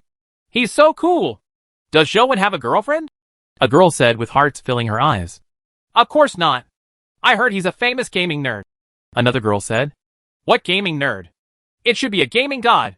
Didn't you see that? That legendary fire-armored crocodile actually didn't even dare to move in front of him. He's so godly. The girl from before retorted. What a pity. If he wasn't Wang Mingyuan's disciple, he would definitely become a powerful figure known throughout the league. Li Weiyang sighed inwardly. She knew very well how terrible the matter regarding Wang Mingyuan was. Even the Luoyang's Wang family, which had plenty of say, was almost in ruins. It would be difficult for them to enter the core power in the league in the future. As Wang Mingyuan's student, Zhou was already on the league's blacklist. If it wasn't for the Yin family protecting him, the Special Inspector Bureau would have long taken him back for interrogation. Chapter 361 Magma Worm. 361 Magma Worm. Zhou ignored them as he continued walking along the riverbank. Weiyang, why don't we follow Zhou to take a look at what he's doing? A girl suggested. That's not too nice, right? Li Weiyang was somewhat hesitant. Since Zhou hadn't killed the fire-armored crocodile, he clearly wasn't here for it. Li Weiyang was also somewhat curious about Zhou's actions, but it seemed a little inappropriate to follow him like this. Magma River is huge. It's not like only one person is allowed to hunt at a time. Zhou didn't say that he was going to book the entire place. He didn't chase us away either. It shouldn't be a problem, right? The girl from before added. That's right, President. We'll walk slowly behind him. It won't affect him. Another girl said. Apart from Zheng Tianluan, all the girls were interested in following Zhou. Li Weiyang thought for a moment and said. All right then. Let's continue walking. Although Zheng Tianluan was a little unhappy, it wasn't his place to object with everyone so enthusiastic. All he could do was follow them. However, this time, they walked slower than Zhou and stayed behind him. Zhou originally wanted to wait for them to overtake him before slowly finding the tiny palm symbol, but he quickly realized that they moved when he moved, stopping when he stopped, so he decided to ignore them and slowly walked along the magma river. He hadn't found the tiny palm symbol, and the fire-armored crocodiles nearby were afraid of him. The sight of him made them escape into the magma river, boring him greatly. After walking for a while, he suddenly saw a 2 to 3 meter tall magma fountain. Zhou was delighted when he saw the magma fountain. He had carefully studied the information regarding magma river before coming here. Such a phenomenon usually indicated the breathing of a magma worm beneath the magma surface. Magma worms were epic creatures that lived in magma, but they didn't have the ability to breathe in magma. Every once in a while, they would float up to take a breath like a whale. Li Weiyang and company also saw the fountain from behind, and guessed that there were magma worms there. However, they soon saw Zhou Wen walking towards it. Zhou Wen, be careful! There are magma worms there. A girl warned Zhou Wen. I know, Zhou Wen answered. He had already walked to the bank, and was looking at the magma fountain in the center of the river. Don't tell me Zhou Wen is here to hunt magma worms? The girl guessed. No way. Magma worms are epic creatures. Although Zhou Wen is very strong, there's a huge difference between the legendary stage and the epic stage. Furthermore, magma worms are in the magma river, holding a terrain advantage. How can they be killed? Another girl said. I think he's just taking a gander. Let's not talk about students. Even tutors will not easily provoke magma worms. Zheng Tianlun was telling the truth. In a place like Magma River, the chances of winning were slim. If one accidentally fell into the Magma River, they would definitely die. Without being fully prepared, even epic experts wouldn't risk coming here to kill magma worms. As they conversed, they saw Zhou Wen summon a huge sword, one that looked hideous and terrifying. They had no idea which companion beast's manifestation it was. Look, Zhou Wen is about to attack. He's indeed here to kill magma worms, a girl said in excitement. As she spoke, Zhou Wen had already slashed at the fountain with his sword. A sword beam grew out from the sword as it spun, like a rotary blade of light that slashed at the fountain. Boom! A crack immediately appeared on the magma fountain. In the next second, the magma churned and a section of the magma river that was tens of meters long began to churn. In the middle of the magma river, something suddenly rose up and magma flowed to both sides. A giant creature lifted its body from the magma river. The monster was covered in magma. The body that extended out from the magma river was more than 10 meters long. It looked like a gigantic magma snake. This magma worm is huge. Just what it shows is more than 10 meters long. I wonder how long the rest of its body is. Its strength must be terrifying. Will Zhou Wen be okay? A girl said worriedly. Li Weiyang was equally worried. The bigger the magma worm, the stronger it was. A typical magma worm could reach 10 meters, and their strength would be considered pretty good at the epic stage. Yet, the body exposed by the magma worm was already more than 10 meters long. Its strength was definitely unimaginable. The growth of the magma worms was different from ordinary dimensional creatures. They were especially weak at birth, and were real worms that were just the length of a finger. After the magma worms were born, they would absorb micromaterials in the magma, allowing these materials to attach to them. This way, their bodies would gradually grow bigger. These micromaterials could not only become its armor, but it could also provide the worm with powerful fire elemental energy. Thus, the larger the size of the magma worm, the more terrifying their strength would be. The fire elemental energy that they could release would also be stronger. This magma worm was probably about 30 meters in size. It was definitely an overlord existence among the magma worms. The fire elemental power it could unleash was something even epic experts wouldn't dare underestimate. Boom! The gigantic magma worm spat out a mouthful of golden red flames at Zhou Wen that resembled boiling magma. The girls' hearts were in their throats, but Zheng Tianlun thought to himself, "You stole my limelight. Serves you right to be burned to death by the magma worm." Zheng Tianlun didn't like Zhou Wen, but the feud between them hadn't just happened today. Back at the comprehensive test, Zheng Tianlun had prepared to cheat, but he ended up not being able to use it and ended up benefiting Zhou Wen. Although it wasn't Zhou Wen who had forced him, he did not have a good impression of him. Now that he saw Zhou Wen provoke such a sick magma worm, he hoped that Zhou Wen would be killed by it. Just as the terrifying flames were about to land on Zhou Wen raised the sword above his head.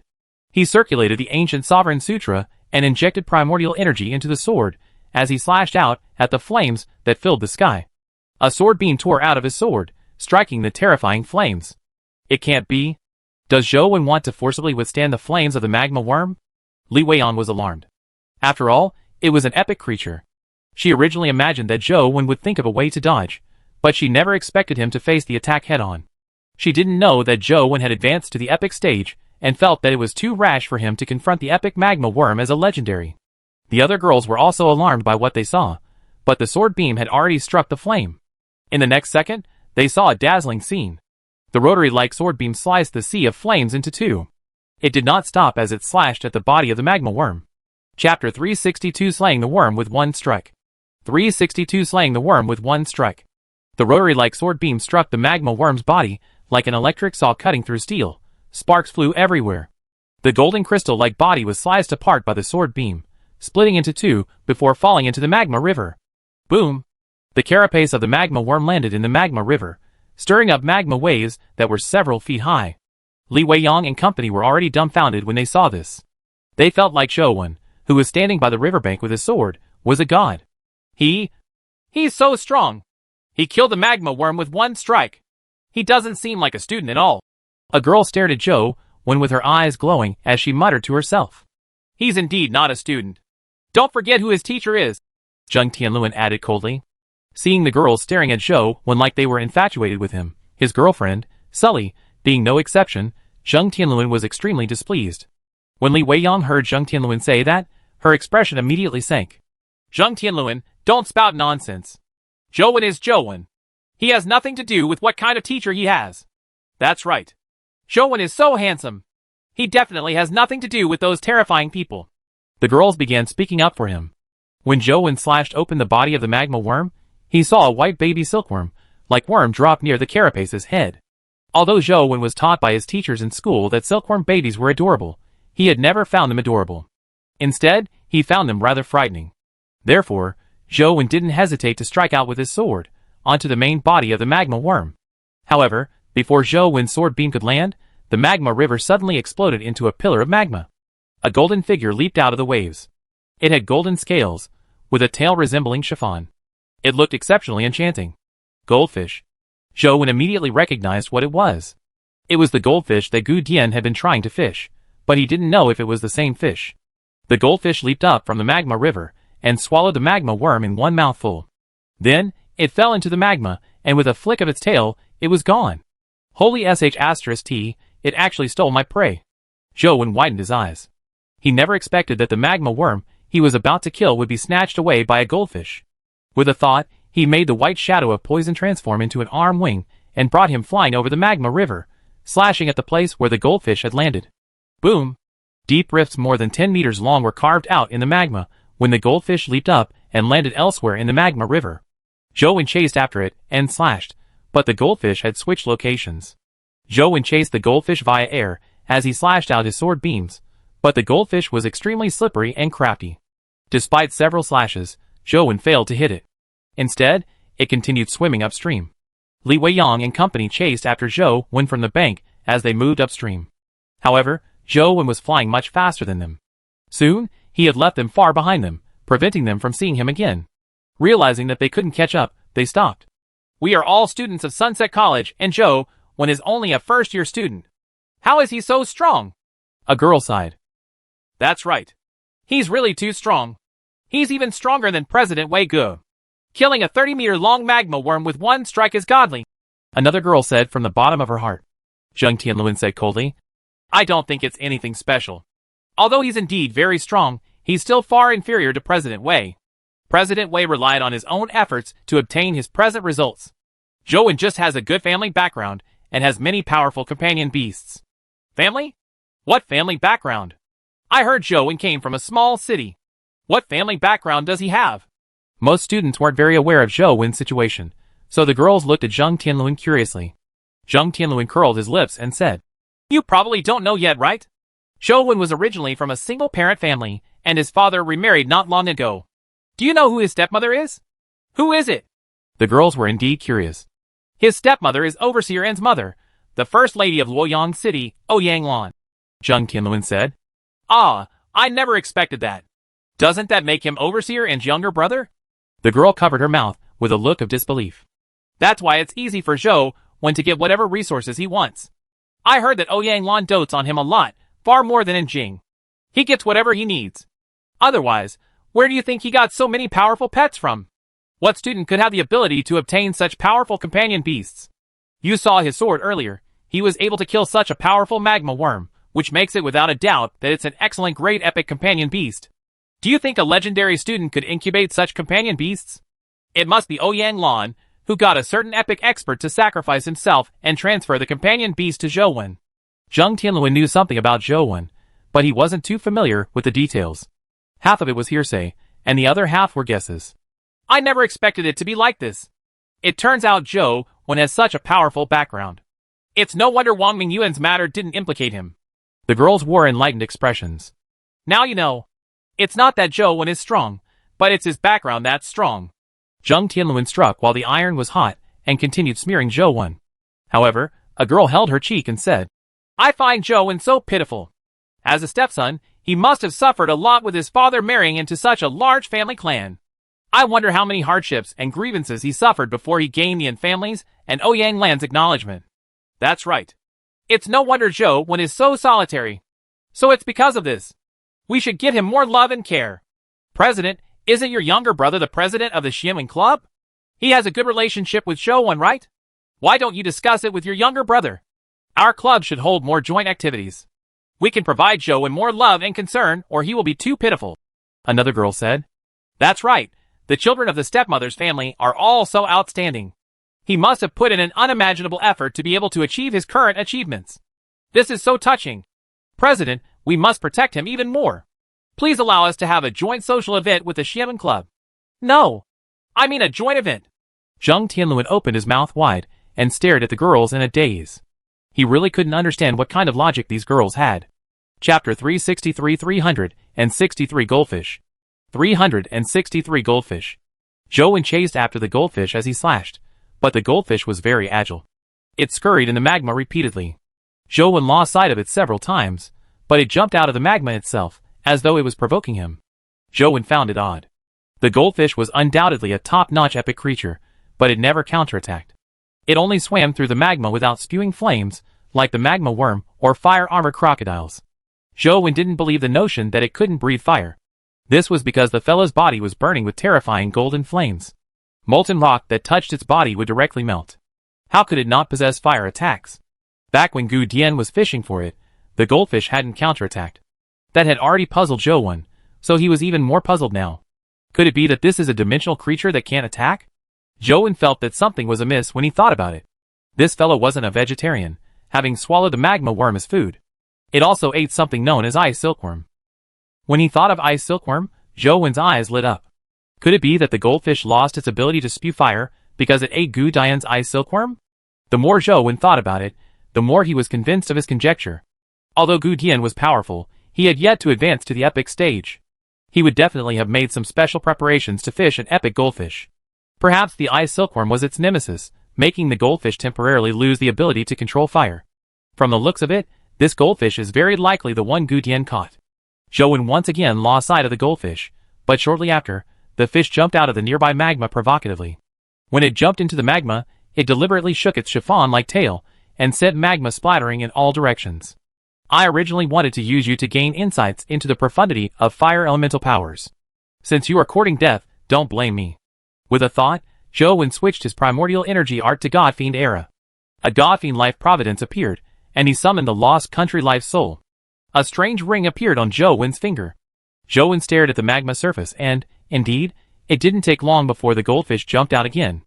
A strange glint flashed in the eyes of the half-ghostly, half-beauty lost country ring as Zhou's figure suddenly vanished. Almost immediately, he appeared beside the goldfish. The sword beam from Overlord's sword penetrated the goldfish's body at almost the same time. Looking at the goldfish stuck to the Overlord's sword like a grilled fish, and completely dead, with no chance of being mischievous, Zhou dragged it to the bank. After ordinary dimensional creatures were killed, their corpses decayed faster than ordinary creatures. Zhou didn't want corpses either. However, after hearing that Gu Dian wanted to feed it to the cats, he decided to summon the mutated stone chi and transport the goldfish's corpse back. On his way back, he didn't see Li Weiyang and company. He presumed that they had left. After leaving the dimensional zone, Zhou contacted Gu Dian and asked if he wanted the goldfish's corpse. Yes! Gu Dian was always so succinct. Before sending the goldfish's corpse to him, Zhou split open the fish's belly and found a companion egg inside. This left Zhou extremely surprised. However, other than being fast and able to travel through magma, this goldfish didn't seem to have any special abilities. After transporting the corpse to Gu Dian, Zhou wished him for more details. Indeed, Gu Dian told him that the goldfish was unable to use its fire powers for a limited period after it devoured an ice silkworm. Gu Dian hadn't lied to him. He really fed the goldfish's corpse to the cats.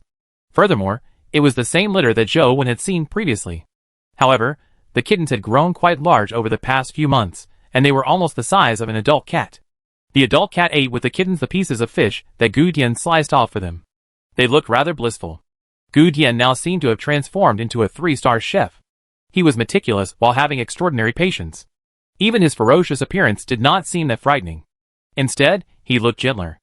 Zhou turned around and prepared to leave when Gu Dian suddenly said, I owe you one for the goldfish. Call me if you need anything from me. All right. Zhou nodded and left the abandoned old campus. After returning to his dorm, Zhou couldn't wait to incubate the goldfish companion egg. The fellow needed plenty of primordial energy. Zhou had originally imagined that it wouldn't be difficult incubating it, so he only used his body's primordial energy to supply it to the companion egg. However, it only took an instant for nearly 30 primordial energy points to be drained from him. It gave him a fright. He hurriedly summoned the Slaughterer Live Soul that gave him unlimited primordial energy to stabilize the situation. The companion egg transformed into a golden stream of light that landed on Zhou arm, forming a goldfish tattoo that seemed to be swaying its tail. Zhou summoned it out, and it looked like the goldfish from before. Its body burned with golden flames, but the moment it landed, it immediately melted the ground, so Zhou hurriedly summoned it back. This goldfish doesn't know how to fly. It can only survive in magma. It probably won't be easy to use it in combat, Zhou thought to himself as he looked at the stats of the goldfish in game. He was immediately overjoyed. Fortune Goldfish, Epic. Life Providence. Luck, Luck plus 6. Life Soul, Soul of Magma. Strength, 34. Speed, 39. Constitution, 28. Primordial Energy, 40. Talent Skill, Magma Bubbles. Companion Form, none. After seeing the stats of the Fortune Goldfish, Zhou only wanted to laugh out loud. This day has finally come. So you want me to fail with the baby tiger? Ha! Now I have an even better Fortune Goldfish. It's better than the baby tiger. The baby tiger only adds 5 to luck, while this is 6. It's better than Wang Lu's. Zhou felt great. He had been a little depressed having not obtained the baby tiger after all his grinding. Now, he was in an extremely good mood. He had originally planned on gaining insights from the goldfish's flames, but now, he put it aside. He logged into the game before heading to the Bat Cave. He wanted to give it a try, and see how much better the drop rate would be after obtaining luck plus 6. After summoning the Fortune Goldfish, it instantly appeared with its golden flames and plopped to the ground. In a short time, the ground was melted into a pool of magma that was about a meter in diameter. The goldfish swam inside, and the soul of magma on it would melt the rocks into magma, in whichever direction it swam. However, no matter how fast it was, there was still a process. Thus, Fortune Goldfish's speed was extremely slow. Unless there was a place like Magma River, this fellow could only engage in trench warfare with no way to pursue an enemy. It's time to show my true skills. Companion eggs, primordial energy skill crystals, poison crystals, and high-level stat crystals. All of them are to come to me. Zhou summoned his sword and stormed towards the horde of poison bats. Chapter 364 364 Luck. 364 Luck. Grand explosions of drops, stat crystals littering the ground, making him pick up companion eggs until his hands went soft, and so many primordial energy skill crystals that he couldn't be bothered to pick up. These scenes Zhou imagined didn't happen. Not only didn't they happen, Zhou even felt as if his drop rate had lowered. Usually, when he grinded at the Bat Cave, he would get a dozen stat crystals to drop. Occasionally, a companion egg or rare poison crystal would drop. However, after he cleared the Bat Cave today, only 3 stat crystals dropped. Furthermore, none of them exceeded a value of 25. What crappy luck is this? It's a lie, right? Is the luck stat so useless? Zhou couldn't accept this outcome. He felt that his intelligence and character had been insulted and had even begun to doubt life. Ignoring the fact that luck plus 6 is useless, my luck has even become worse. From the looks of it, the luck stat has been exaggerated by others. If I had known earlier, I shouldn't have wasted my time grinding that baby tiger. All that time spent was such a waste. Zhou felt depressed as he glanced at the Fortune Goldfish's stats. What he saw left him dumbfounded. After he snapped to his senses, he nearly spewed out a mouthful of blood. The other attributes of the Fortune Goldfish didn't change, but in postfix behind the Life Providence, the annotation was different from the one he had seen previously. Zhou had previously seen luck plus 6, but now it was bad luck plus 8 as the annotation. No way. I must be seeing things. I clearly saw luck plus 6. It's impossible for me to be mistaken. Zhou rubbed his eyes again, but he still saw bad luck plus 8. What the F *** K? Could it be that I've been dreaming of a lucky pet for too long that I mistook bad luck for luck? That's not right. How can I be mistaken? Previously, it was clearly luck plus 6. No matter how wrong I am, it's impossible that I missed out the additional. Bad. Zhou thought for a moment, and left the game dungeon before looking at it in his dorm. When he did this, Zhou's expression turned odd. The Fortune Goldfish's life providence had a postfix of luck +6. Zhou seemed to figure something out as he entered the back cave and summoned the Fortune Goldfish again. However, this time, it was bad luck +7. Compared to before, his bad luck wasn't any worse, but he was still very unlucky and had no luck. After taking 2 steps with the Fortune Goldfish, Zhou realized that his bad luck had changed from +7 to +8. Holy sh*t, this fellow doesn't just add luck. It adds bad luck in different places. Zhou walked around the back cave with the goldfish and realized that the bad luck value constantly changed between 3 to 9. Only in a special place would bad luck disappear, turning into luck +1. Zhou stood on the stone that only allowed his feet to step on. He was momentarily rendered speechless. In such a crappy tiny area, all he got was 1 additional point in luck. Furthermore, he couldn't move.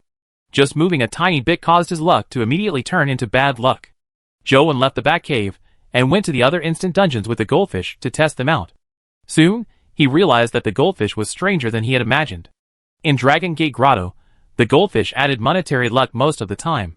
Although it wasn't high and it fluctuated between 1 and 3, the stat alone surprised Zhou. And when he arrived at Tiger Cage Pass, he gained bad luck as well. It typically jumped between 1 to 7. Zhou didn't walk through the entire Tiger Cage Pass, so he was unsure if there was a spot that gave him luck. Zhou tried a few dungeons and discovered that most of the dungeons gave bad luck. Only in the Ancient Sovereign City dungeon would the goldfish's life providence increase luck. Furthermore, it gave plenty of luck, basically fluctuating between 4 to 10. Zhou tried grinding monsters with the help of higher luck, and it was truly satisfying. Just killing a few monsters was enough to have stats crystals rain. With a little bit of effort, companion eggs and primordial energy skill crystals weren't difficult either. Ancient Sovereign City was famous for its low drop rate. However, with the augmentation of high luck, Zhou had companion eggs and crystals drop. However, this godforsaken place didn't have any dimensional creatures worth killing. Even if more companion eggs and stats crystals dropped, it was useless. There were no epic dimensional creatures here. The strongest was at the legendary stage. Goldfish bro, are you messing with me? Even if the back cave is too close to the underground sea, and it's understandable that you don't like water, so you don't add luck. But why did you give me monetary luck at Dragon Gate Grotto? Can't you give me luck?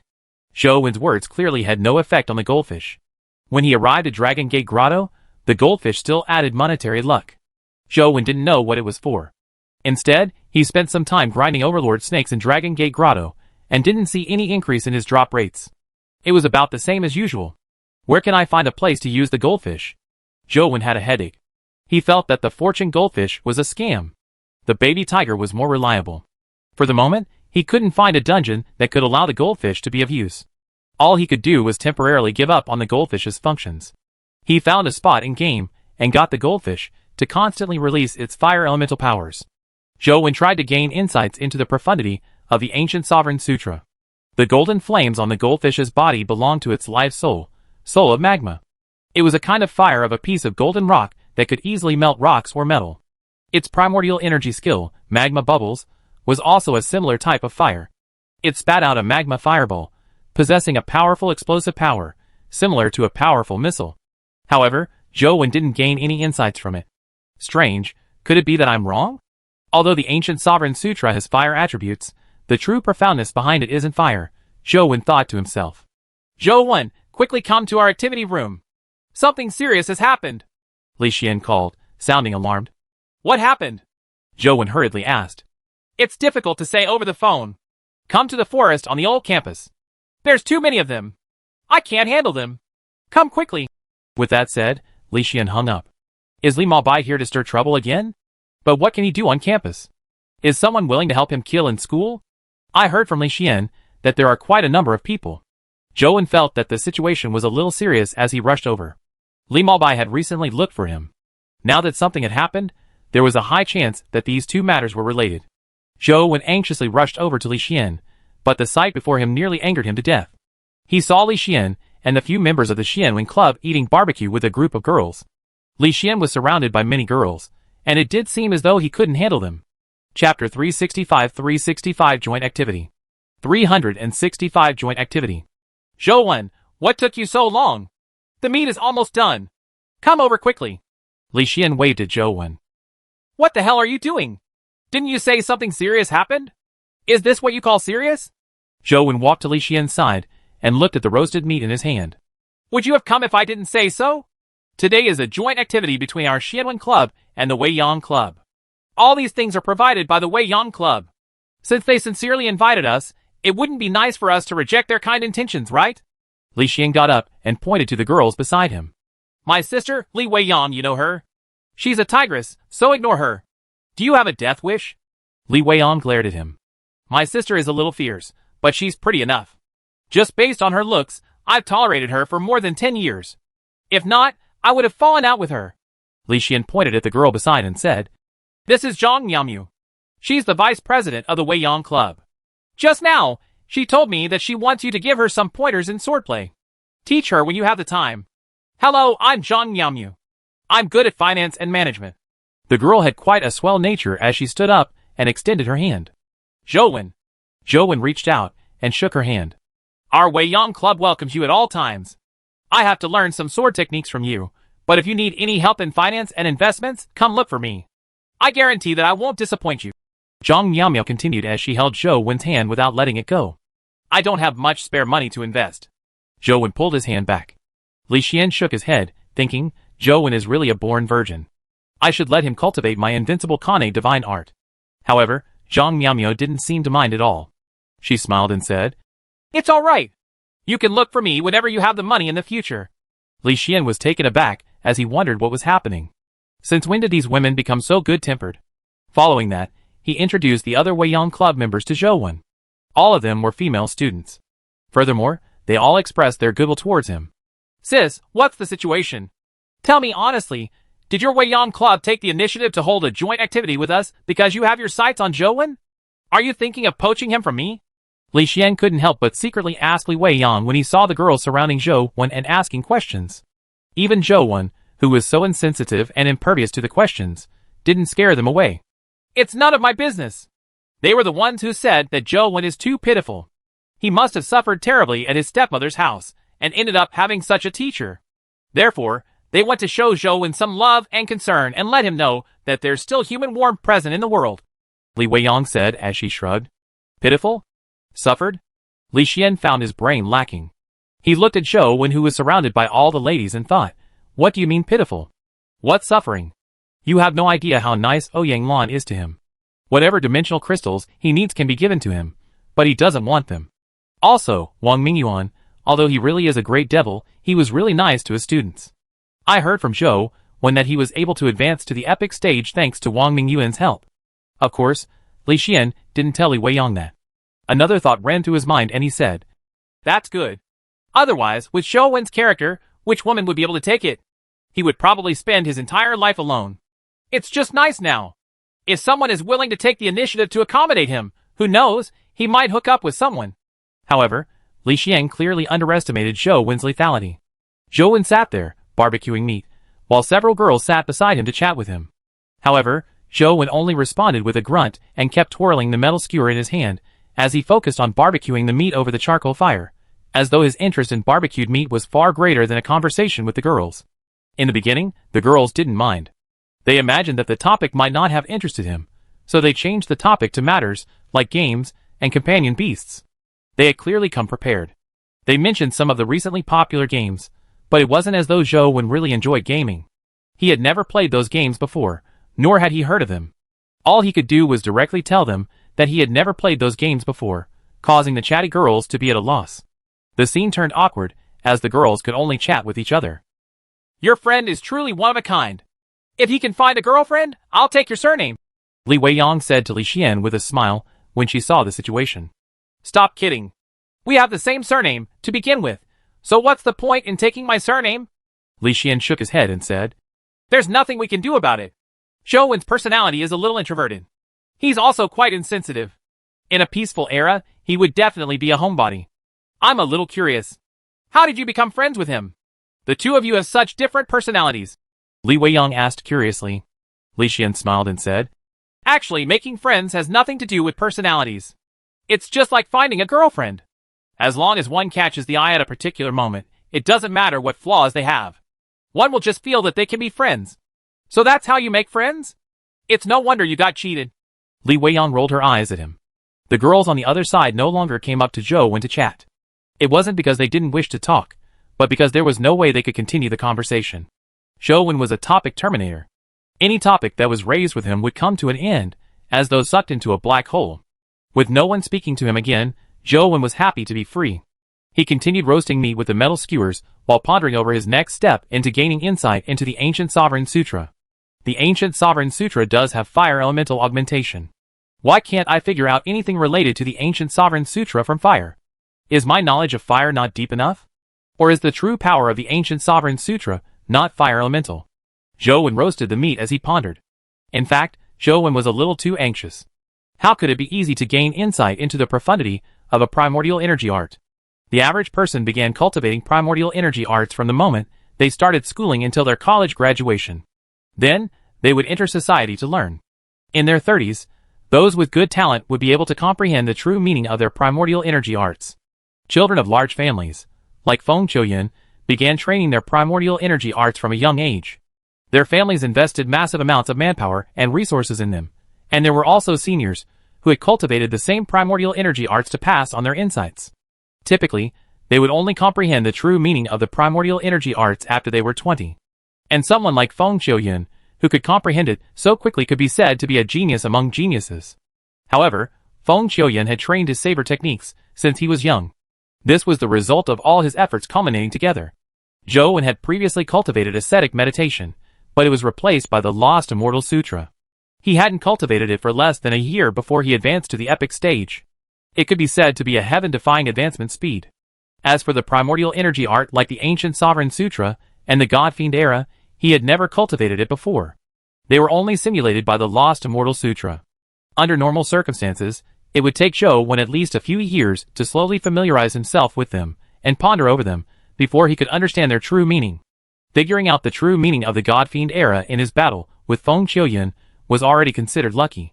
It was part talent and part luck. So, how could it be so easy to figure out the Ancient Sovereign Sutra? Chapter 366 366 Fire of Life. 366 Fire of Life.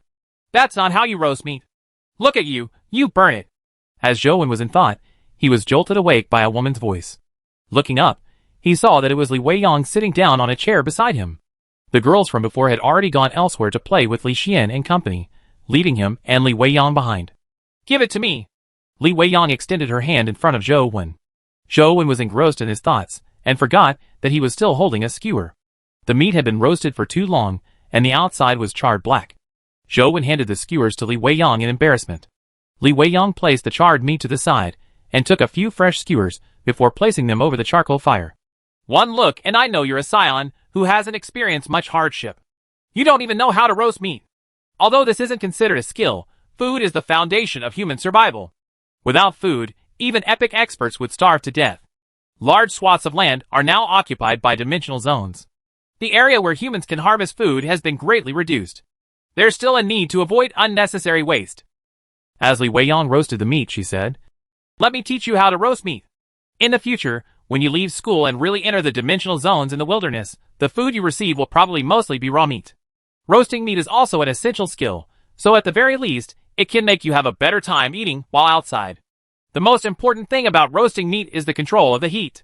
Zhou actually knew how to roast meat, but he had been preoccupied and had forgotten about the meat skewer in his hands. This resulted in the current situation. He didn't refute Li Weiyang's words, but as he listened, an idea flashed in his mind as he stared intently at the meat she was roasting. The muscles and fat were sizzling over the fire, giving off an aroma that whet his appetite. I remember that when humans first used fire, they used fire to fend off wild beasts and cook food. One of the three sovereigns, Xuanshi, had made great contributions to the human race because he had brought the fire. He was praised as the leader of the three sovereigns.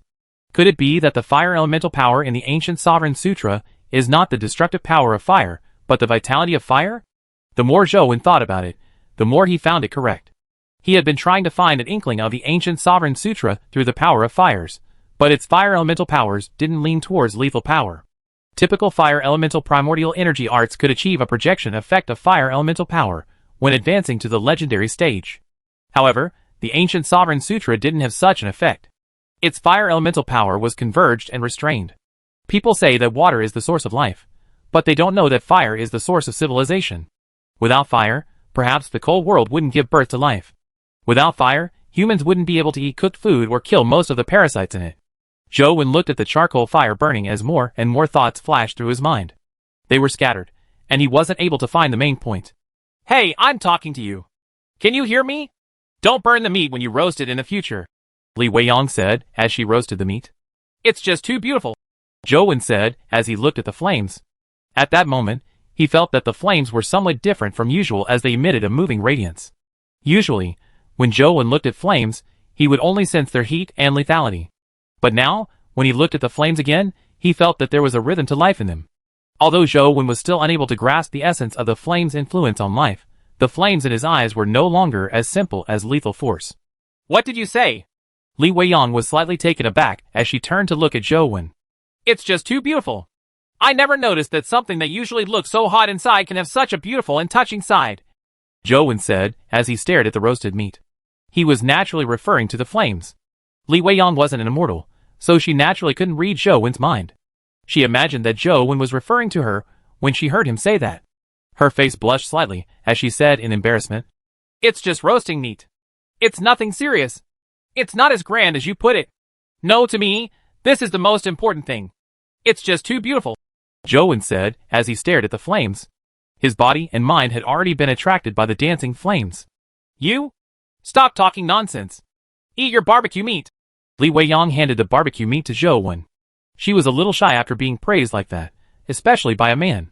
Even she felt embarrassed, despite her usually fiery-tempered self. I finally understand. So the true characteristic of fire isn't destruction. It's life. The fire of life is what makes it moving and beautiful. I finally get it. Zhou stood up and walked back. He finally understood why he had never been able to figure out the true meaning of the ancient Sovereign Sutra. He had been wrong from the beginning. Now, all Zhou wanted to do was return immediately and meditate on the ancient Sovereign Sutra. He almost couldn't contain his excitement. Li Weiyang held the barbecued meat as she stood there in a daze. As she watched Zhou run off, her mind was filled with question marks. Fire? Beautiful? Moving? What the hell?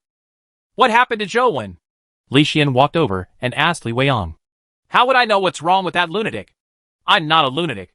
Li Weiyang angrily stuffed the meat into Li Xian's mouth before leaving. What happened? What's wrong with both of them? Li Xian looked puzzled, unsure why Li Weiyang was so angry.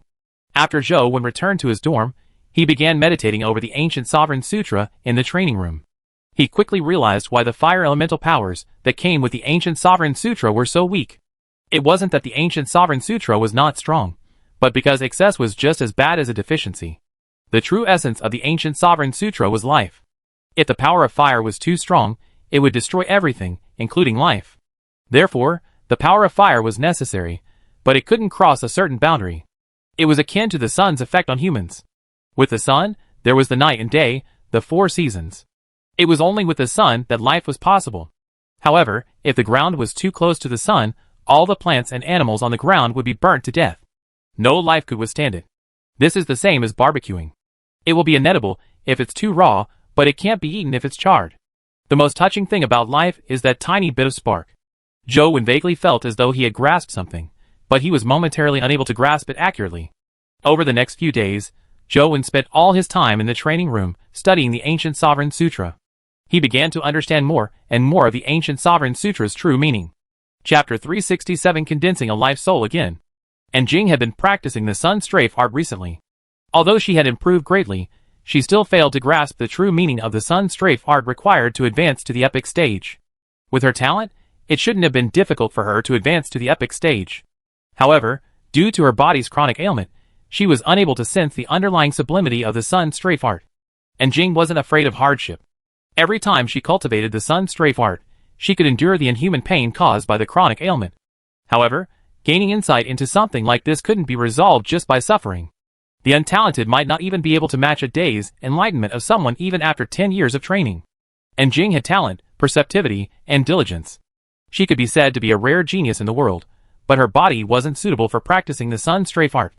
It made her feel as though she was separated by something, as she ultimately failed to grasp its true meaning. After her second attempt at enlightenment, Jing curled up in a corner of the room in pain. Every time she cultivated the Sun Strafe art, she suffered such pain. Her phone rang, and Jing struggled to stand up. She walked to the table and picked up the call. My little Jing, it's been a while since I've met you. Mommy wants to have a meal with you. Are you free tonight? Ouyang Lan's voice came through the phone. Tonight.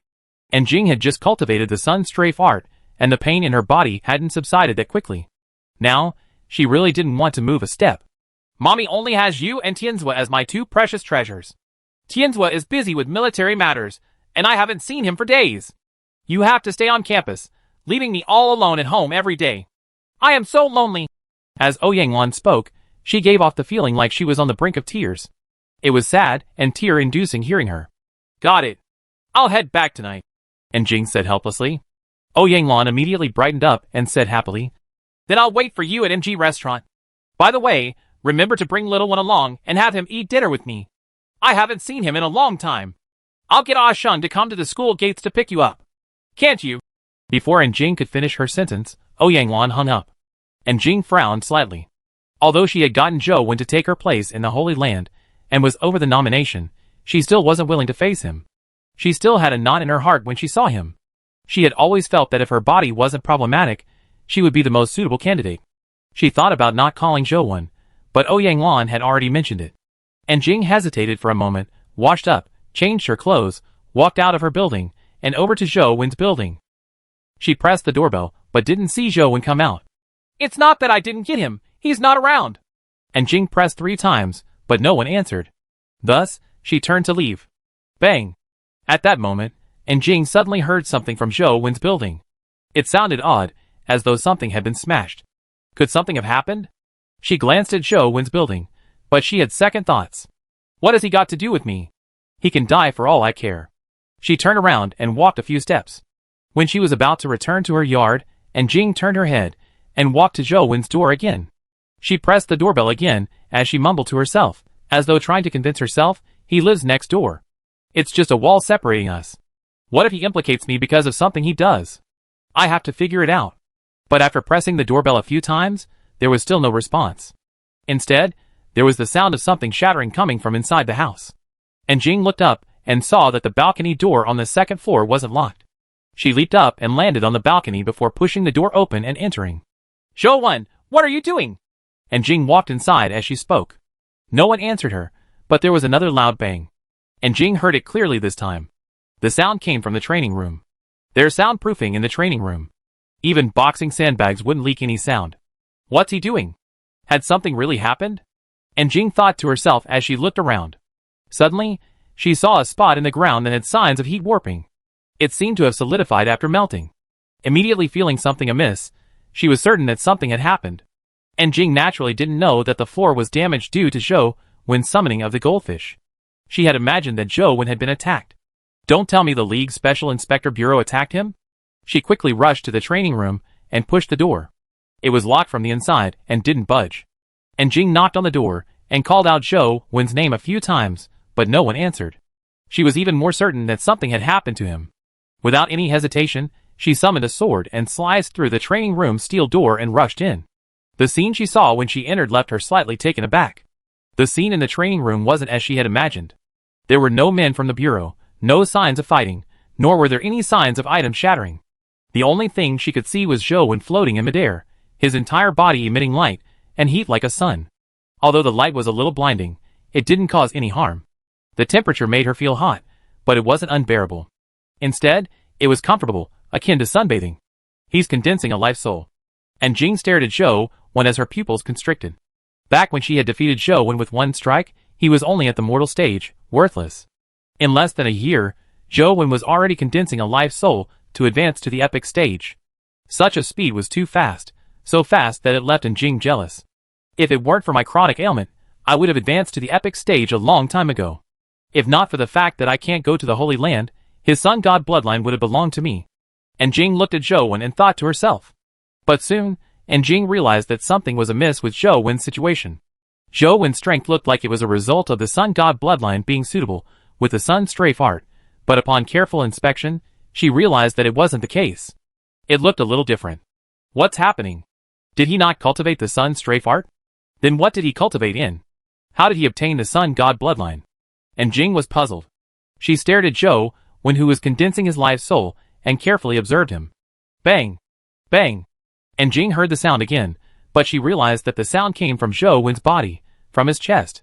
The sound seemed to be his heartbeat. Chapter 368 Chapter 368 Chapter 368c. In prehistoric times, when humans lived out in the open, with the land as their mat, the sky as their blankets, they fought against countless terrifying creatures, using their bodies to resist the assault of the elements. There came a day when humanity would grasp the power of fire and draw the curtains of an era of blood and fire, the dawn of civilization. Fire represented destruction and also hope. Countless scenes flashed through Zhou Wen's mind. In that glacier world, groups of humans were huddled inside caves, bunched up with each other, but they were still trembling in the cold wind. Some of them closed their eyes, never to open them again. A person walked over with a torch and lit a fire. It was so warm that it filled the entire cave, and countless humans worshipped it. And Jing looked at Zhou Wen's body, and saw the sunlight glow around him grow more intense. It wasn't only light and heat, but there was also an indescribable power that made one prostrate down in fear. This kind of worship was not the fear of gods, nor was it faith, but pure adoration. Bang! Bang! Zhou Wen's heart beat more and more intensely. His chest was heaving visibly, as though the heart in it was about to tear out. An infinite vitality erupted from Zhou Wen's body. Even Jing, who was standing at the door, could sense the vigorous vitality. This isn't the sun strafe art. It's definitely not the sun strafe art. Although it has the power of light and heat, and although it looks similar to the sun strafe art, the sun strafe art doesn't have such vitality. It doesn't have the aura of a sovereign who encompasses everything.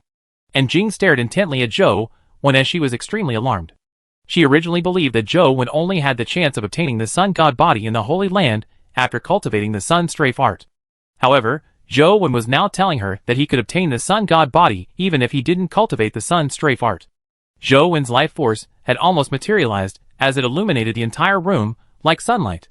And Jing, who was standing at the door, was also illuminated by it. She immediately felt a warm force enter her body, quickly warming her entire body. Her body, which was still in pain due to the relapse, felt much better. The pain was rapidly dissipating. How is this happening? And Jing found it unbelievable. The similarly vigorous sun strafe art inflicted extreme pain on her, only causing her chronic ailments to worsen. However, Zhou Wen's power could reduce her pain and even slowed down her ailment. And Jing could clearly feel the icy ailment in her body slowly melting under the illumination of Zhou Wen. Zhou Wen's heart beat more and more intensely as the light and heat on his body grew stronger. All the blood vessels in his body were throbbing and swelling up due to the intense beating of his heart. They surfaced on his skin like purplish-red WRMS. All his muscles tightened, as though they were filled with infinite explosive power. The potent power and vigorous vitality made Zhou Wen feel as though his body possessed an infinite amount of energy. Even if he clashed with the heavens, he could still bore a huge hole through the sky. Zhou Wen felt that the current him could be described by an idiom. Bursting with energy. Ever since he had needed blood to game, his physique and strength had kept improving, but it had been a long while since he had experienced this kind of vigorous vitality. Now, Zhou Wen wished he could deliver a punch that could flatten the entire dorm.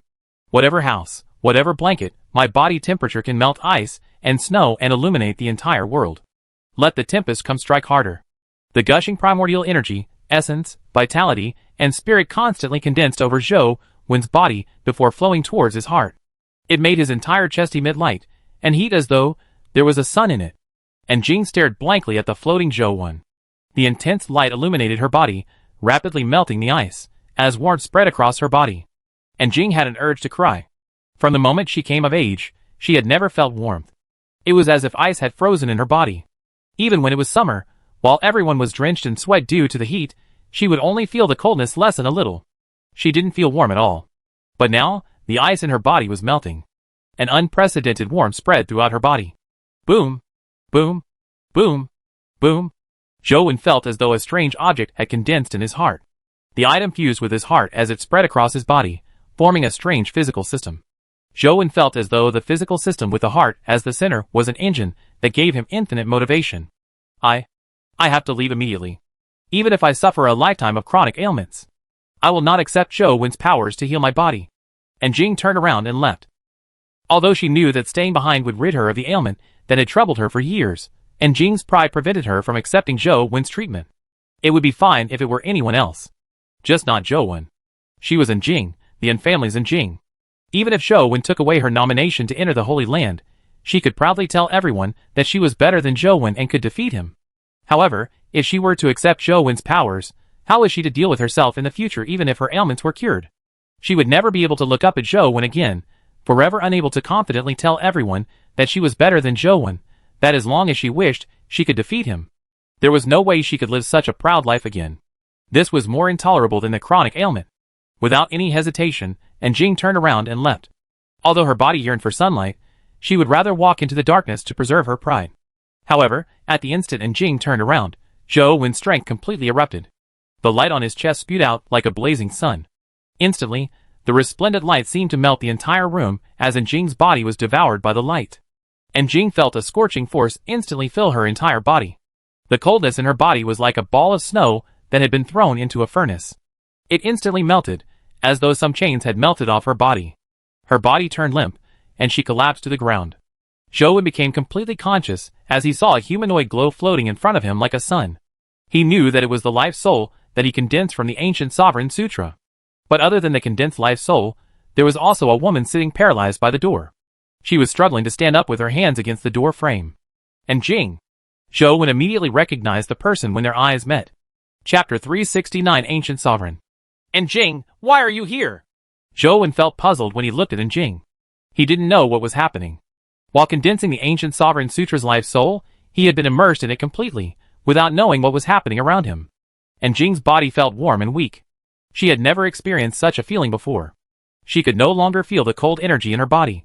And Jing's pride had never been dealt such a blow before, so she felt extremely embarrassed and furious. She forced herself to stand up with the help of the door frame, trying to make herself look as cold as she usually was. Gritting her teeth, she said, I'm here to foil your life soul condensation. Otherwise, why do you think I'd be here?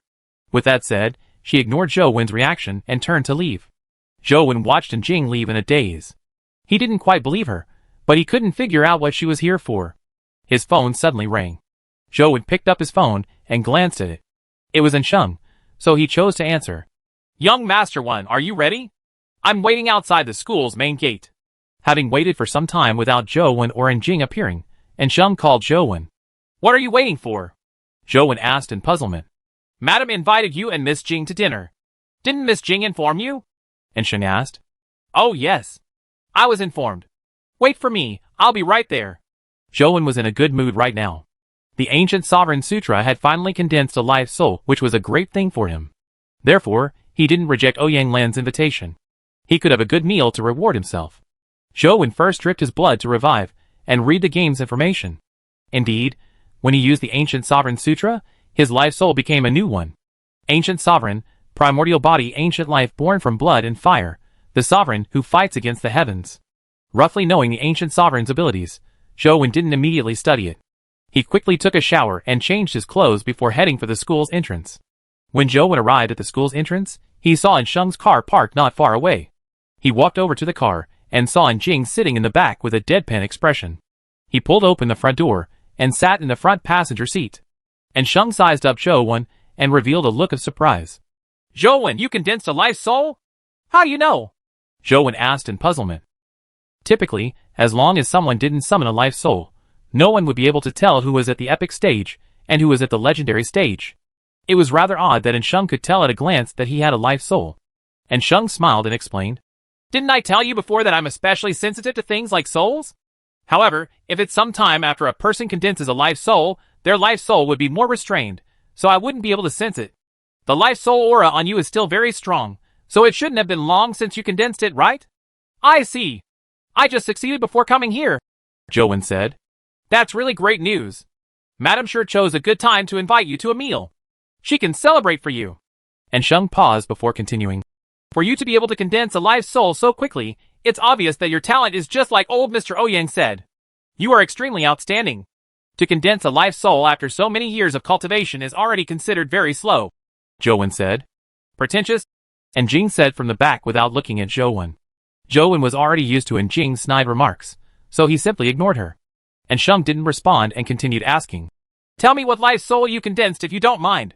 I can report this good news to Madam later. It's nothing special.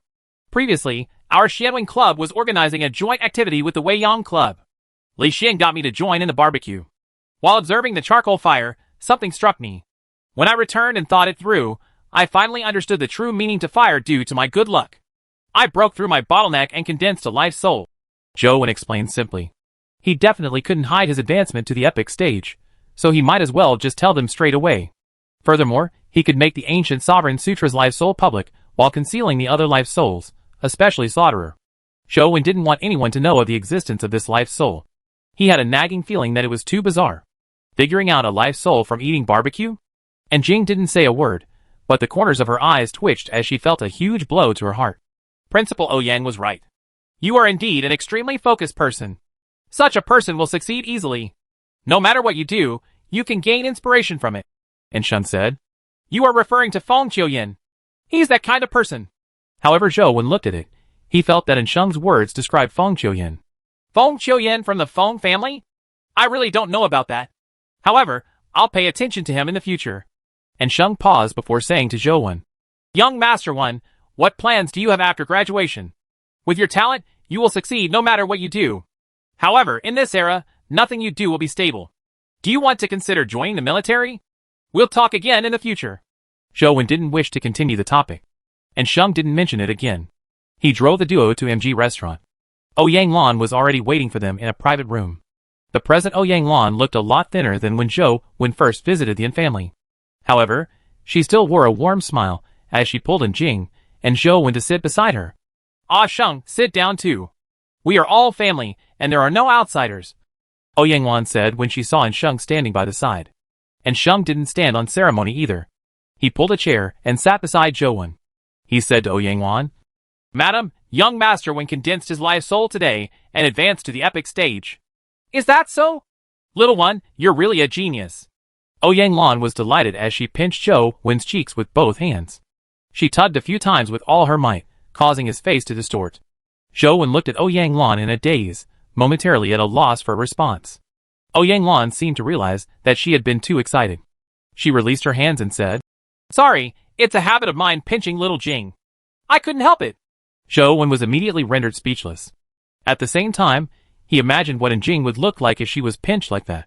However, he found it quite unimaginable. And Jing's cold expression made it difficult for him to imagine how she would look after being pinched. Apart from Jing, everyone enjoyed the meal.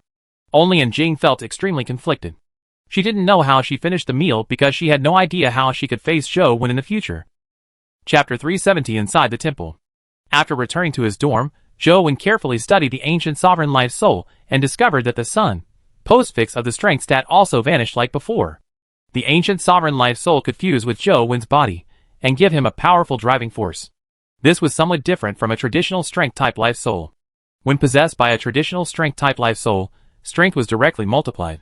For example, if the strength of an epic expert was at 40. If his life soul was to multiply his strength, it was possible that his strength would be raised to 60, 70, or even 80. However, it didn't mean that one could unleash 80 strength when one's strength reached 80.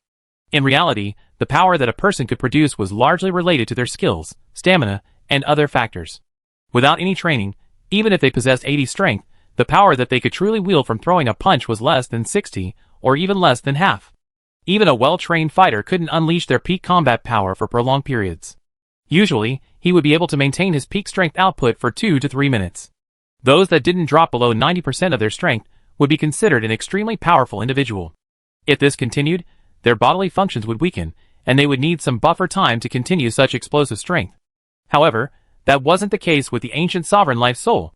The ancient sovereign life soul provided a powerful driving force system. Now, Zhou Wen's strength was 32. When he had the ancient sovereign life soul possess him, he could maintain his strength at peak condition constantly. He wouldn't suffer a decline in stamina or a decrease in strength. He was practically a combat machine. And now, the ancient sovereign life soul was still at its lowest primordial stage. If he could continue growing, he didn't know what powers he would have in the future. Perhaps it would allow him to break through the limits of his strength and produce extraordinary powers. Furthermore, the ancient sovereign life soul also had combat powers. His combat strength was equivalent to Zhou Wen's attributes, and could be considered Zhou Wen's avatar. This was somewhat similar to Dr. Darkness's Dr. Soul. Zhou Wen was very satisfied. Looking at the glow that resembled a sun god, Zhou Wen felt a little depressed. The glow from the ancient sovereign life soul was too intense, and it was like a humanoid creature condensed from light. He couldn't see what he looked like at all. Now, there's the wordless monuments Tao Sutra, and small Buddha temple's small perfection of Wisdom Sutra. Which one do I start with? Zhou was momentarily at a loss. The ancient Sovereign Sutra could still be connected to fire, but Zhou didn't know where to begin with these two primordial energy arts. All he could do was find information related to Buddhism and Taoism in the school's database. However, the knowledge of these two categories was just too broad and profound. Even if one spent the rest of their lives studying them, they might not be able to cover everything. Having no clue at all, Zhou didn't know where to begin. The flower bud on the dead man tree had already withered over the past few days, and had grown a purple fruit. It looked like it was cast from purple copper, and its shape resembled an egg. In the past, Dr. Darkness's fruit ripened after 7 days. Zhou estimated that this would take at least 7 days, so all he could do was patiently wait. He looked forward to seeing the type of companion beast that would appear from the fruit. He started up the game, and tried to enter the temple under the ruins to use the Lost Country's teleportation ability to enter the temple. Passing the Alien Stone statue with the sacrificial offerings, he arrived at the door to the left side of the palace. The moment the blood-colored avatar opened the door to the palace, he saw a creature resembling a wolf and tiger. It was entirely black in color, and had 2 tails. With wings on its back, it lunged over at an incredulous speed. Even Ghost Step's speed couldn't match it. Zhou pressed down on the ring transformed by Lost Country. The ghostly face's eyes flashed as the blood-colored avatar's body instantly vanished. When it appeared again, it was behind the monster. Zhou hurriedly sized up the environment in front of him. He was likely inside the temple, but he saw that it was ancient and Spartan. It didn't have exquisite decorations, or any kinds of calligraphy works. In the hall, there was only a stone altar, and a stone offering table. There weren't any statues on the altar other than a rock. Zhou only had the chance to glance at the stone, before the game screen went black. The blood-colored avatar had clearly been killed by the terrifying dimensional creature.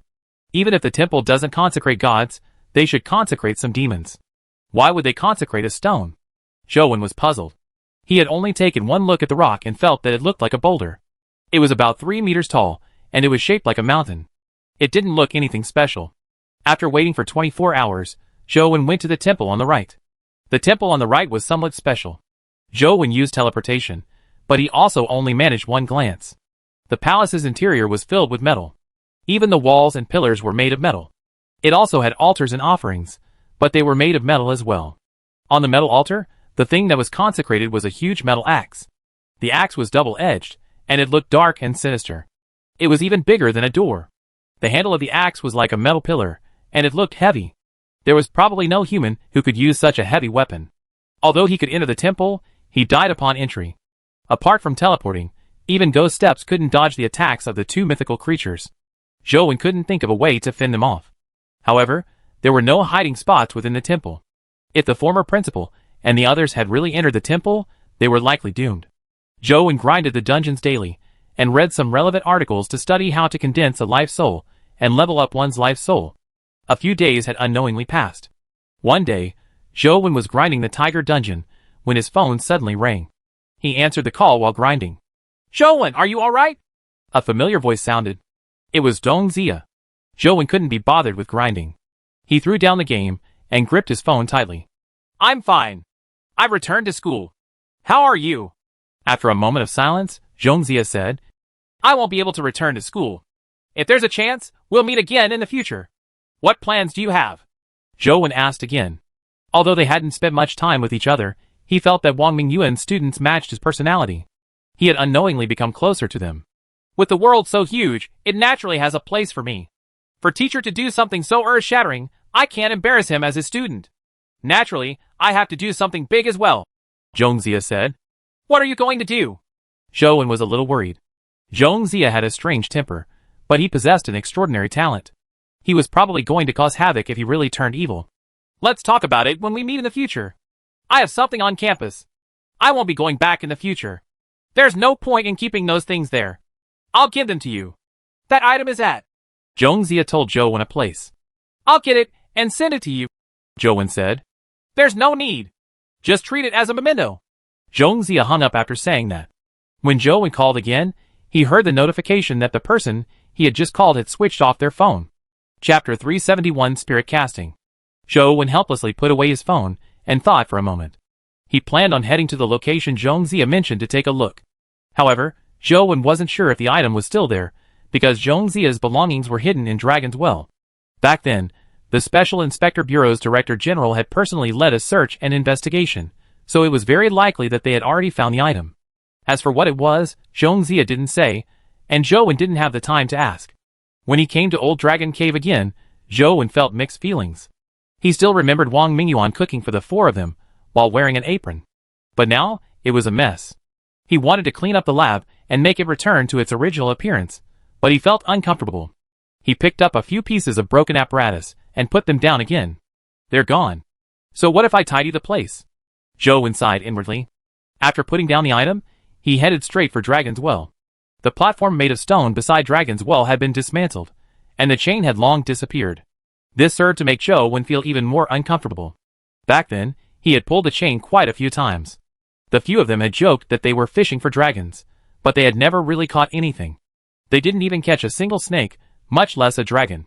It was all a form of self-consolation. He switched to the Godfiend Life Providence and flew down the shaft, stopping about 20 meters from the mouth of the well. The cold fog here was already thick, and it was so dark that he couldn't see his fingers. Zhou Wen approached the wall and reached his hand out to feel his way. It was biting cold to the touch as though it was ice. Zhou Wen wasn't worried about encountering danger. He had entered Dragon's Well several times in game, so he knew that this place was still far from the White Dragon's location, so he wouldn't alarm it. After some searching, he only found cold rocks. Suddenly, Zhou Wen felt a soft spot as though he had touched a sponge. He couldn't help but feel delighted. After carefully feeling around the area, he discovered the wooden plank that Zhong Zia had mentioned. He opened it and revealed a hole that allowed an arm to extend in. Zhou Wen extended his hand and groped for a while before taking out a bamboo tube. The hole wasn't deep. After some groping around and realizing that there was nothing else, Zhou Wen took the bamboo tube and flew out of Dragon's Well. After leaving Dragon's Well, he carefully examined the bamboo tube, only to discover that it was emerald green in color, like fresh bamboo that had just been chopped off. The opening was stuffed with cloth. Zhou Wen removed the seal and looked into the bamboo tube. He saw that there was something rolled up. It looked like paper. After pouring the thing out, Zhou Wen realized that it wasn't paper, but an animal hide of unknown species. After some processing, it turned into a leather scroll. The workmanship of the scroll wasn't bad. It was just that it had been through a lot, so it was a little worn out. What did Zhong Zia leave here? Zhou Wen was puzzled as he unfolded the leather scroll. He saw that there were many words written on it. Although the words looked a little faded, time had failed to completely erase them. Zhong Zia doesn't usually like to study. Why would he have such a thing hidden here? It's relatively easy to believe that this item was hidden by Jiang Yan. Zhou Wen was somewhat curious as he carefully read the contents on the scroll. This left Zhou Wen alarmed. The leather scroll recorded witchcraft called spirit casting. It was said that humans were unable to fuse with other living beings, but the method described was too alarming. It didn't adhere to human common sense. If Zhou Wen had seen it in the past, he would only treat it as something fabricated by a delusional person. It was impossible for it to be realized. However, Zhou Wen's expression turned odd when he thought of Wang Mingyuan, who had transformed into a dimensional creature. Don't tell me teacher used this spirit casting technique to fuse with the creature inside the white cocoon? Zhou Wen thought to himself. But why does Zhong Zia have this? Where did he get it from? Did teacher give it to him? Zhou Wen couldn't figure it out. After hesitating for a moment, he placed the leather scroll back into the bamboo tube before storing it in the Chaos Beads chaos space. This item was definitely taboo for humans. Zhou Wen didn't want others to see it, nor did he have plans to learn it. If Zhong Zia didn't come to retrieve it in the future, he planned on permanently sealing it within the Chaos Bead, preventing it from ever seeing the light of day again. After doing all this, Zhou Wen walked out of Old Dragon Cave. The bustle outside Dragon Gate Grotto had returned to normal. There were even more people. Many people had set up stalls outside selling their loot. The most popular ones were all kinds of stacked crystals. Although everyone wanted companion eggs, the prices were too high so transactions were relatively few. Zhou Wen, what are you doing here? Someone stopped him. Zhou Wen turned around and saw that the person who called out to him was Huang Ji. This fellow had actually set up a stall here. Senior, why are you running a stall when you should be developing the game? Zhou Wen was somewhat depressed. To not work on the game and run a stall here only seemed to imply that his investment was for nothing. Huang Ji mysteriously pulled Zhou Wen to the side and whispered, I'm working on the game. Some unimportant parts have already been outsourced. In 2 months, we should have the results. That's not urgent. Something big will happen today, and benefits might be in store. Why don't you wait with me? What can happen here? Zhou Wen looked around him. Although Dragon Gate Grotto had many dimensional zones, they were all inside the grottos. What could happen outside? Junior, you have no idea. All the dimensional zones in Dragon Gate Grotto are different, but in fact, Dragon Gate Grotto is an entire dimensional zone, including the spot where we are now, Wang Ji said as he pointed at the stone steps beneath him. Of course I know that. Zhou Wen didn't know what Wang Ji was getting at. Then aren't you curious why there are dimensional creatures in those grottos with magical things happening inside, but there aren't any outside? Asked Wang Ji. Is a reason needed? Zhou Wen asked. Wang Ji covered his forehead and pursed his lips. There is definitely a reason for everything. If there is no reason, then it just means that we haven't figured it out. There is actually something mysterious outside Dragon Gate Grotto. It's just that it won't appear normally, but tonight is when that magical moment happens. Otherwise, why do you think there are so many people here? There will be more people coming later. Many people who know of this will probably come tonight. What magical thing is it? Zhou Wen was somewhat intrigued. He believed there definitely would be something good. Otherwise, why would people choose to come here instead of other places where there were so many magical things happening in other dimensional zones? This magical thing in Dragon Gate Grotto is called Buddha Eye Opening, Wang Ji said excitedly. Chapter 372 Buddha Eye Opening. Chapter 372 Buddha Eye Opening. Legend had it that in ancient times, Dragon Gate Grotto often suffered floods, wiping out cities and fields. One year, due to a prolonged rain upstream, the water level kept rising. The experienced elders knew that there was going to be a flood and began moving higher up the mountain. In the story, a child was playing on the shore when he heard a strange sound coming from the water. It sounded like someone was saying, "Open or not! Open or not!" The child thought nothing of it. 2 days later, a major flood really began upstream.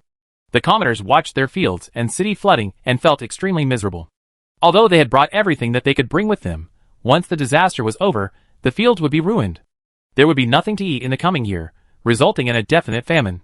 Moreover, after the flood, there would definitely be plagues. At that time, medical technology was not good enough to control plagues.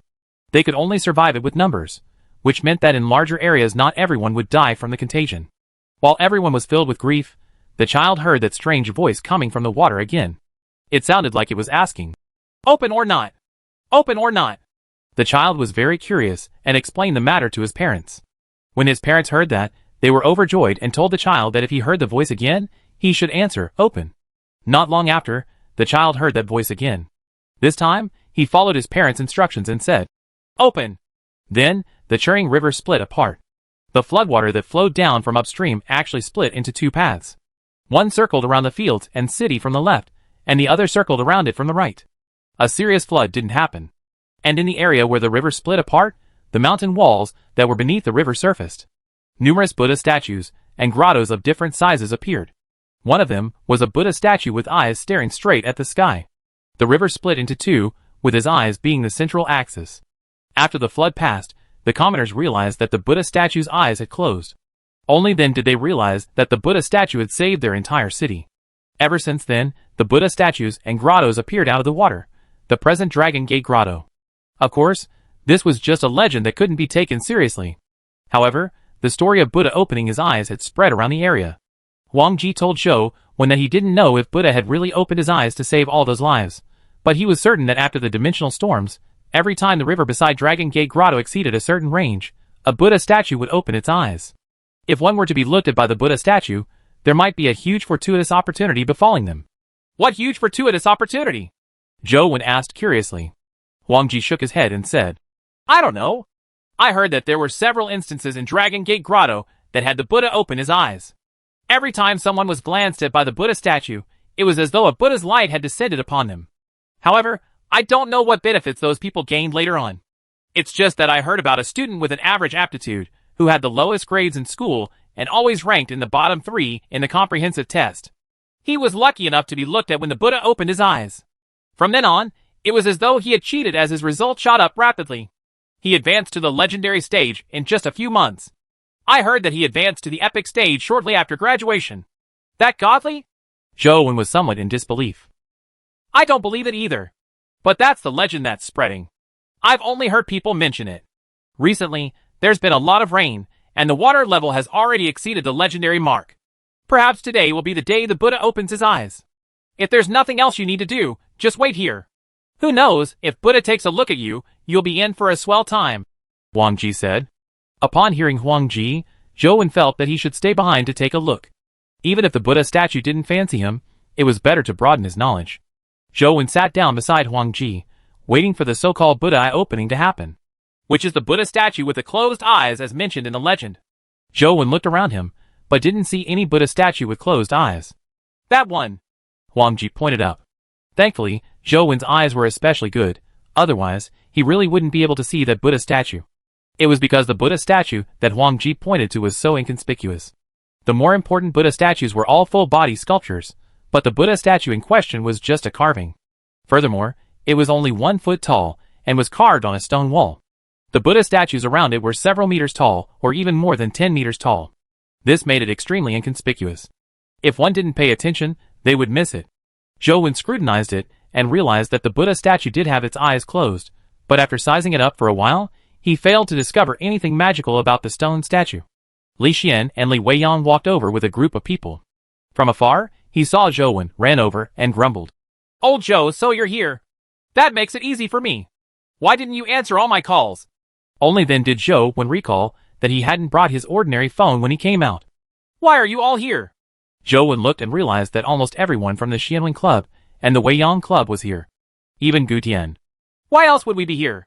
Aren't you here for that Buddha eye opening as well? Li Xian curled his lips, as though he was very displeased with Zhou Wen for coming alone without informing him. I only learned about the Buddha eye opening from Senior Huang Ji a moment ago. I went to Old Dragon Cave to pack some things, Zhou Wen explained. Then you came at the right time. If the Buddha statue really opens its eyes later, it might be able to take a fancy to us. That will be sweet, Li Xian said. As the two spoke, more and more people came. Zhou Wen saw that Wei Ge had brought quite a number of the student council's leaders, including Zheng Tianluan. Zheng Tianluan wasn't very fond of Zhou Wen and only gave him a glance. Wei Ge nodded at him with a smile, appearing to be somewhat friendly. Zhou Wen nodded slightly in response, but he had a nagging feeling that Wei Ge was a little different from before, but he couldn't put a finger on the difference. The sky grew darker and, when the sun was setting, more and more people came. Not only were there people from the college, but there were also some from outside the college. After all, not all of Dragon Gate Grotto belonged to Sunset College. As more and more people appeared, the Buddha statue remained motionless, ignoring the hope of having its eyes opened. It was so dark that it was almost out of sight. Suddenly, Zhou Wen heard splashing sounds as though something was churning in the river, causing it to constantly bubble. Chapter 373 Enjoying the Flowers. Everyone's eyes were attracted by the churning water, including Zhou Wen. With a loud splash, green lotus leaves emerged from the water. After extending out from the water surface, many water droplets swirled on the lotus leaves, making them wobble. The splashing sounds continued to echo. More and more lotus leaves appeared on the surface of the river like bamboo shoots after the rain. They kept appearing, and not long after, the river was almost completely covered by the lotus leaves. At a glance, it was as if it had turned into a green river of jadeite. In the darkness, the lotus leaves even emitted a faint light. Did such a phenomenon happen in the past Buddha eye opening? Zhou Wen asked Li Xian. Li Xian shook his head and said, I'm not very sure about that. However, I heard that there was indeed a phenomenon before the Buddha eye opening. However, I've only heard of birds flying over from all directions, nothing about the river giving rise to lotus leaves. As the two conversed, there was another change on the river's surface. Lotus flowers extended out from the water, and slowly bloomed between the lotus leaves, making the scenery on the river even more pleasant. Those lotus flowers seemed to be lamps that illuminated the surface of the river. It was truly a magical sight. Zhou Wen was watching the scene of the lotus flower blooming when he suddenly heard someone shout. The Buddha has opened his eyes! The Buddha has opened his eyes! Zhou Wen and company turned their heads and looked at the statue on the stone wall. Its closed eyes seemed to have a golden line drawn. Light shimmered from within as though it was about to open its eyes. Zhou Wen's heart stirred as he switched his primordial energy art to the small perfection of Wisdom Sutra. He thought, the small perfection of Wisdom Sutra is also a Buddhist primordial energy art. It might be of some use. Since it shares the same religion, the Buddha statue might even glance at me. Many students and cultivators moved in front of the Buddha statue, hoping to obtain the Buddha statue's favor. Feng Qiuyan, Ming Xiu, and Tian Jinjin also came to Zhou Wen's side. Tian Jinjin looked at the Buddha statue curiously and asked, Could it be that only those with Buddhist physiques or people with Buddha-related life providences can obtain the fortuitous opportunity during the Buddha eye opening? Who knows? The last people who got chosen by the Buddha statues apparently didn't have any Buddhist physiques, Li Xian said after some thought. Could there be no standard? Tian Jinjin asked again. Even if there are standards, no one knows what it is, Li Weiyang said. As they spoke, the Buddha statue's eyes had already completely opened, its eyes sparkling with a Buddhistic glow. However, the direction it was looking at was not the humans on the shore, but the lotus leaves and lotus flowers over the river. Is he enjoying the flowers? Ming Xiu looked at the Buddha statue in deep thought. From the looks of it, enjoying the flowers is his main goal. Choosing someone might just be done in passing, Li Xian said with a twitch of his lips. Dragon Gate Grotto had thousands of people along the riverbank as they helplessly watched the Buddha statue enjoy the flowers. The Buddha statue did nothing but admire the flowers, with zero intention of looking at the humans by the shore. Seeing that the Buddha statue wasn't looking at him, Zhou Wen couldn't help but feel somewhat disappointed. It looks like the small perfection of Wisdom Sutra isn't of much use. Suddenly, not far away, a figure ran to the river bank and jumped into the river. After that, the figure separated the lotus leaves and swam towards a spot where the Buddha statue was looking at. Holy F***CK. This brochure has ideas. You want to get a Buddhist affinity this way? Is that person's brain damaged? I guess that person must have gone crazy thinking of getting a Buddhist affinity? If you can obtain a Buddhist affinity using such a trick, what kind of affinity is that? The person destroyed so many lotus leaves and flowers and disrupted the Buddha statue's enjoyment of the flowers, spoiling its mood. I won't be surprised if there's a punishment, so to get a Buddhist affinity? Stop dreaming. Everyone reacted and immediately understood what that person was trying to do. There were people who were amazed, but most people were mocking the person. That person is rather interesting. Is it a student from our school? Zhou Wen looked at the person, who was swimming with piqued interest. Earlier, they had all had their eyes on the Buddha statue and hadn't seen who had jumped into the river. Although this method seemed unreliable, this person dared to act on their ideas. It wasn't comparable to the people on the shore who could only mock. Probably. Li Xian was somewhat unsure.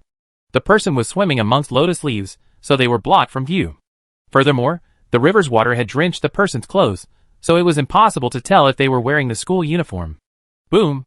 The person was trying their best to swim when a bolt of lightning suddenly shot down from the sky.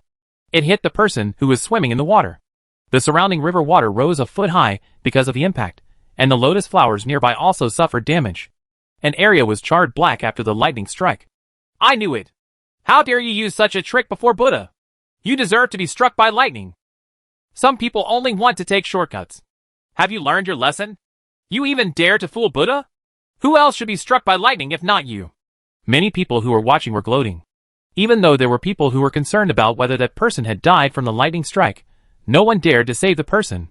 They were afraid that they would also be struck by lightning once they entered the river. Zhou Wen felt that the person was rather interesting.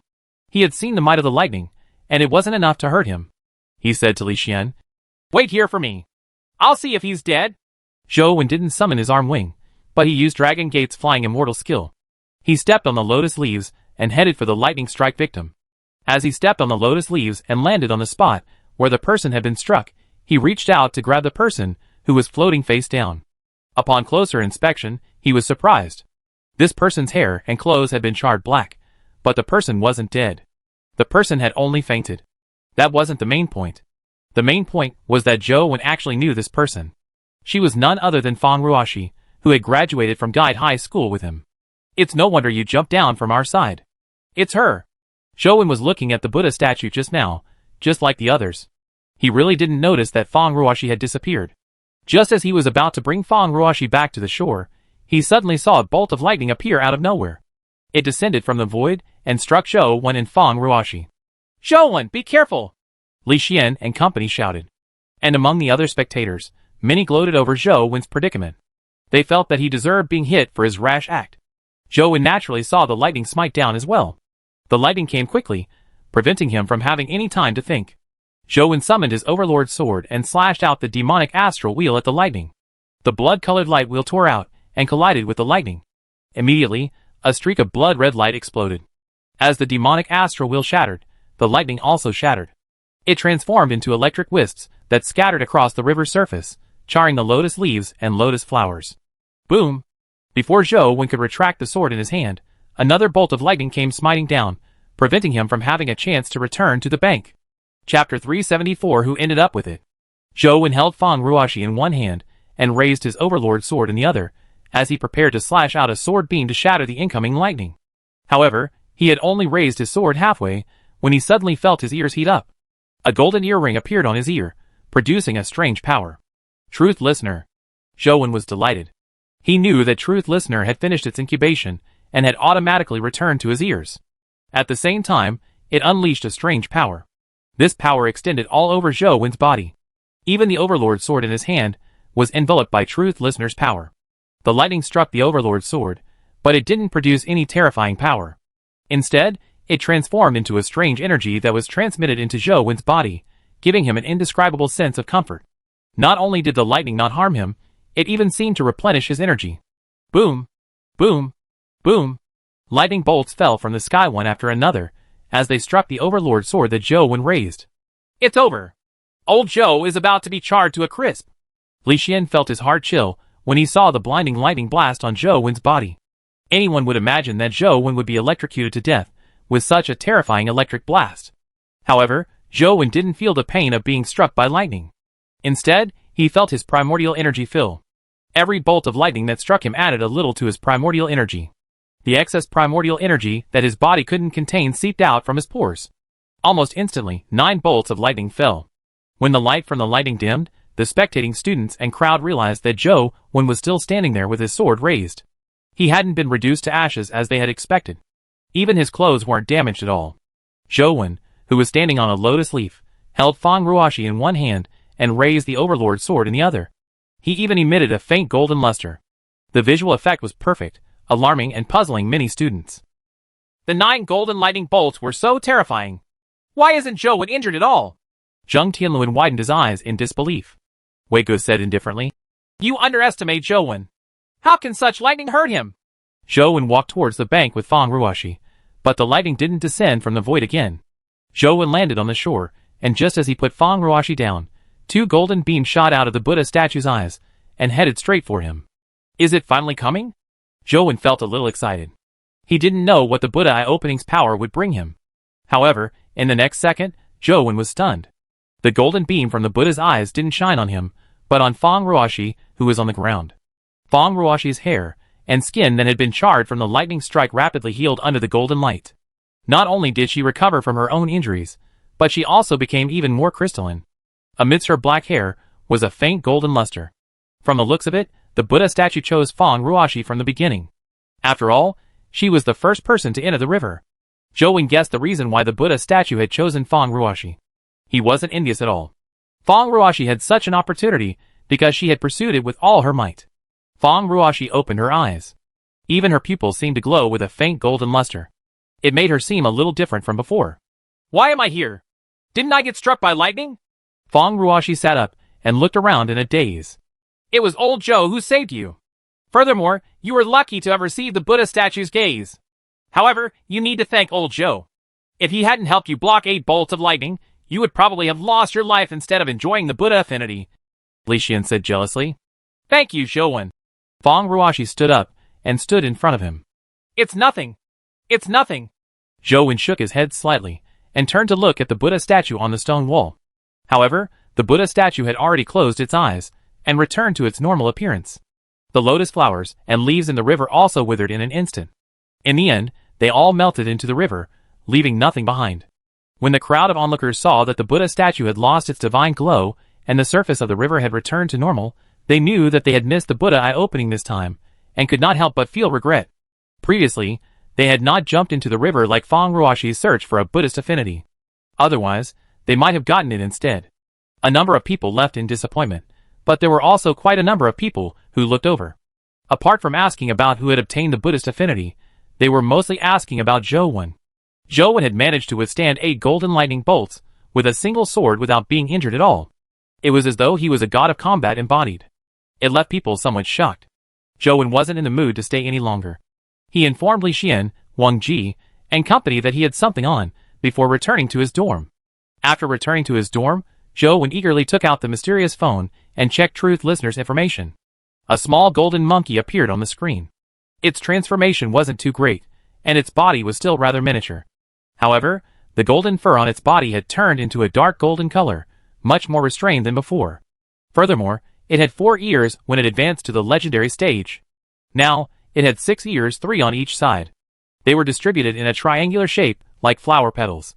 With Truth Listener looking almost the same, Zhou Wen directly looked at its stats, eager to know what power it had used. Truth Listener, Epic Evolvable. Life Providence, Heaven Senses.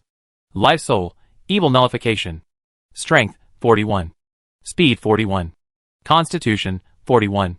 Primordial Energy, 41. Talent Skill, Truth Listener, Indestructible Golden Body, Evil Warding, 9 Extremes. Companion Form, Earring. Zhou saw that Truth Listener's attribute growth was within his expectations.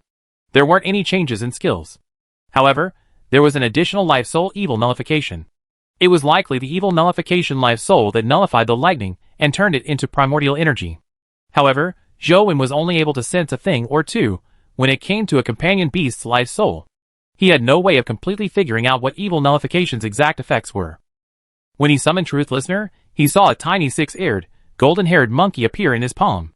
It looked at him with eyes that suffused a golden glow. Summon your life soul for me to see, Zhou said to Truth Listener. Truth Listener received Zhou's order, but it didn't summon the life soul. It appeared to be scratching its ears and cheeks as though it didn't know what to do. At the same time, Truth Listener had a thought transmitted into Zhou's mind. I can't. Zhou sensed that Truth Listener's will was seemingly repeating this. Chapter 375 Useless Evil Nullification. Zhou found it odd. Could it be that Truth Listener's life soul is a passive life soul that can't be summoned just like my slaughterer? Truth Listener couldn't speak and Zhou had no way of asking it. All he could do was take it in game to fight monsters, hoping to see how much it had improved. When he reached the poison bat cave, he summoned Truth Listener and let it kill the poison bats itself. Truth Listener was indeed a mythical pet. Although it was still developing, it possessed a strange strength that was astonishing. Its movement speed was as fast as lightning, and it was as fast as Zhou's ghost steps. Its 2 claws were indomitable, easily tearing apart a poison bat that was similarly at the epic stage. Even the poison bat boss, White Shadow of Poison, was easily caught up by Truth Listener before tearing its body apart. What surprised Zhou was that when the White Shadow of Poison entered its shadow state, it failed to dodge Truth Listener's claws, and was directly torn into 2. That petite body jumped between the horde of poisonous bats. Even though it could only kill 1 poisonous bat every time, the speed at which it killed them was very fast. Each swipe of the claw killed one, almost as though it was not afraid of a group brawl. Although Truth Listener performed very well, these seemed to be skills it originally had. The reason why it had powerful speed and strength was that it was augmented by the 9 Extremes Primordial Energy skill. This Primordial Energy skill allowed Truth Listener's speed and strength to exceed its limits, allowing it to produce strength that exceeded its own.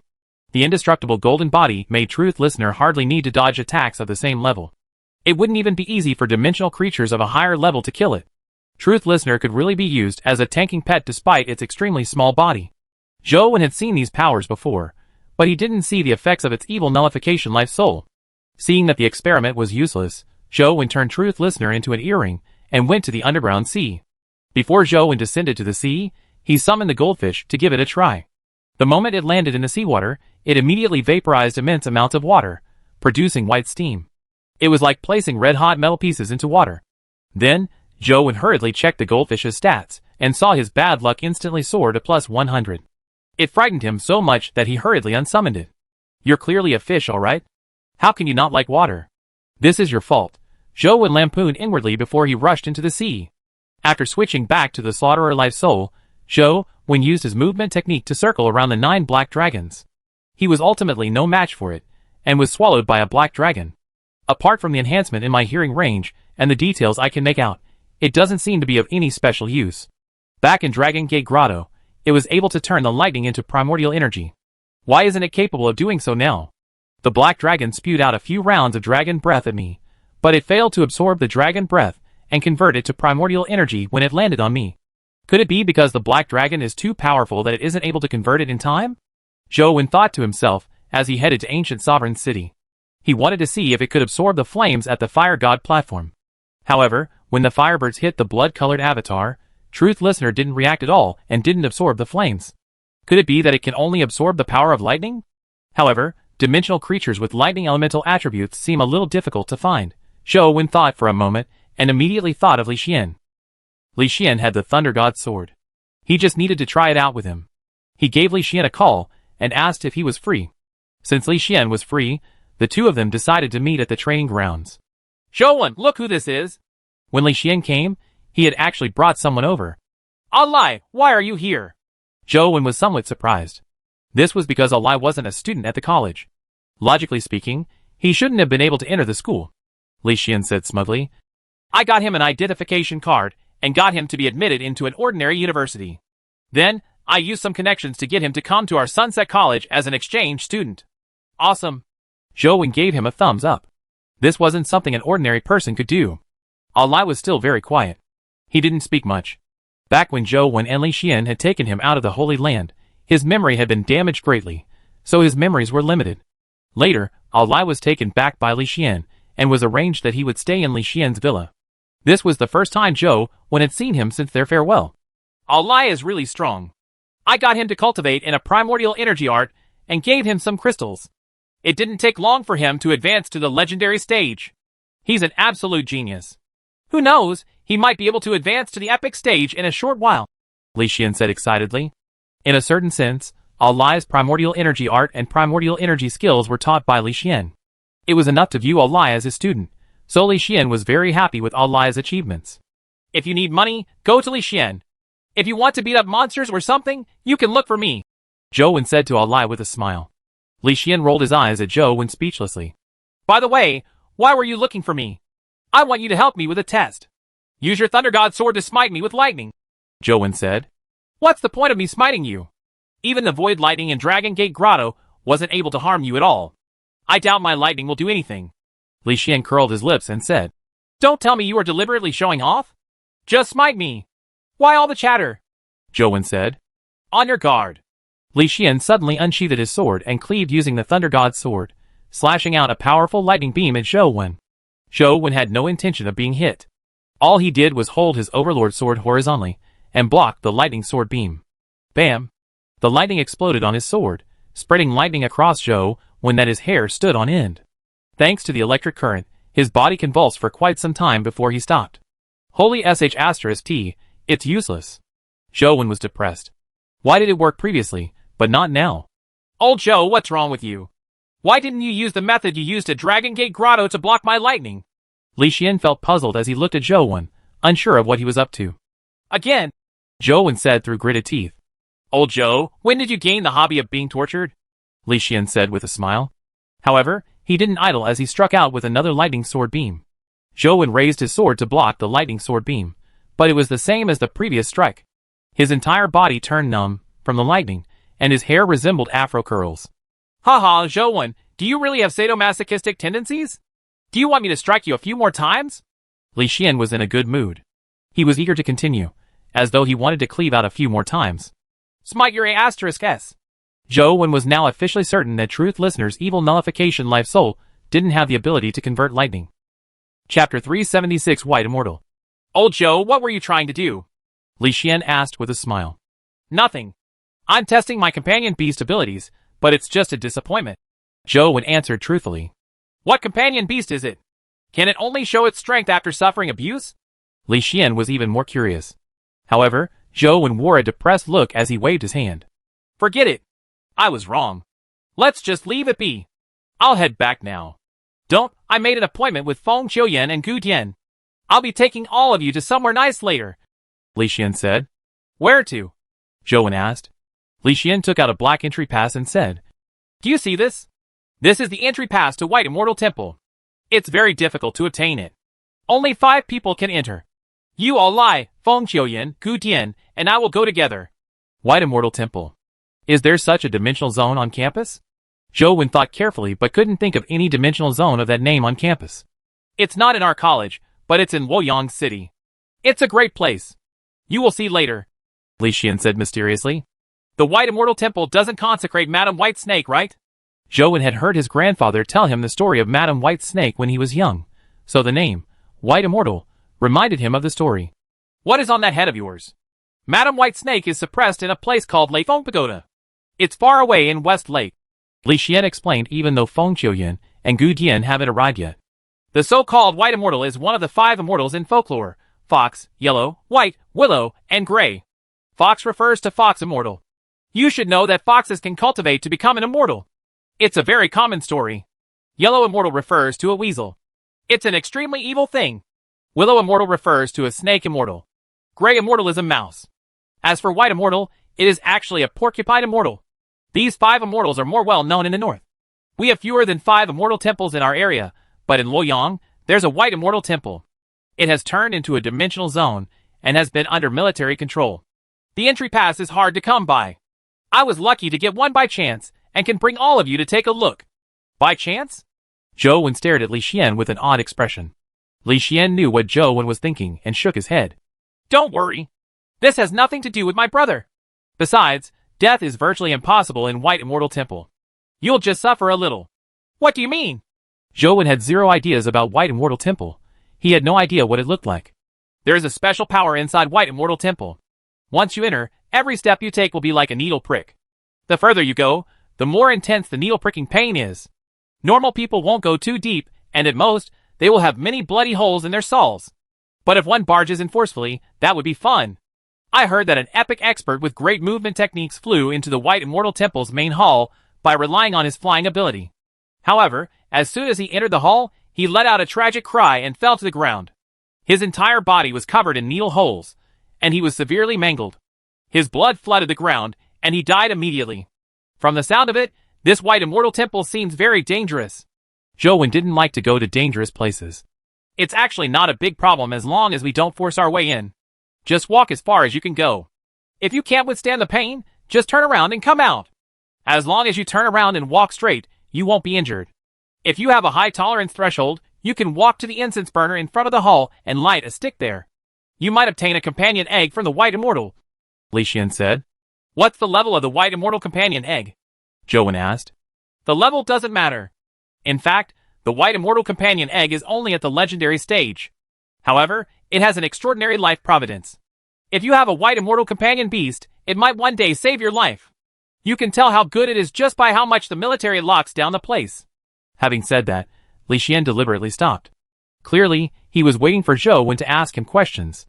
Zhou Wen had no choice but to entertain him. What is the White Immortal's life providence? The White Immortal's life providence is impressive. It's known as immunity to all illnesses. With a White Immortal companion beast, you can basically guarantee that you won't fall sick. You should know how terrifying illnesses are. Although cultivators have strong bodies and typically don't fall sick, their bodies are unable to withstand the harsh environments in dimensional zones. If they fall ill, the illness can be even more fatal than the average person. When that happens, White Immortal's value will show itself.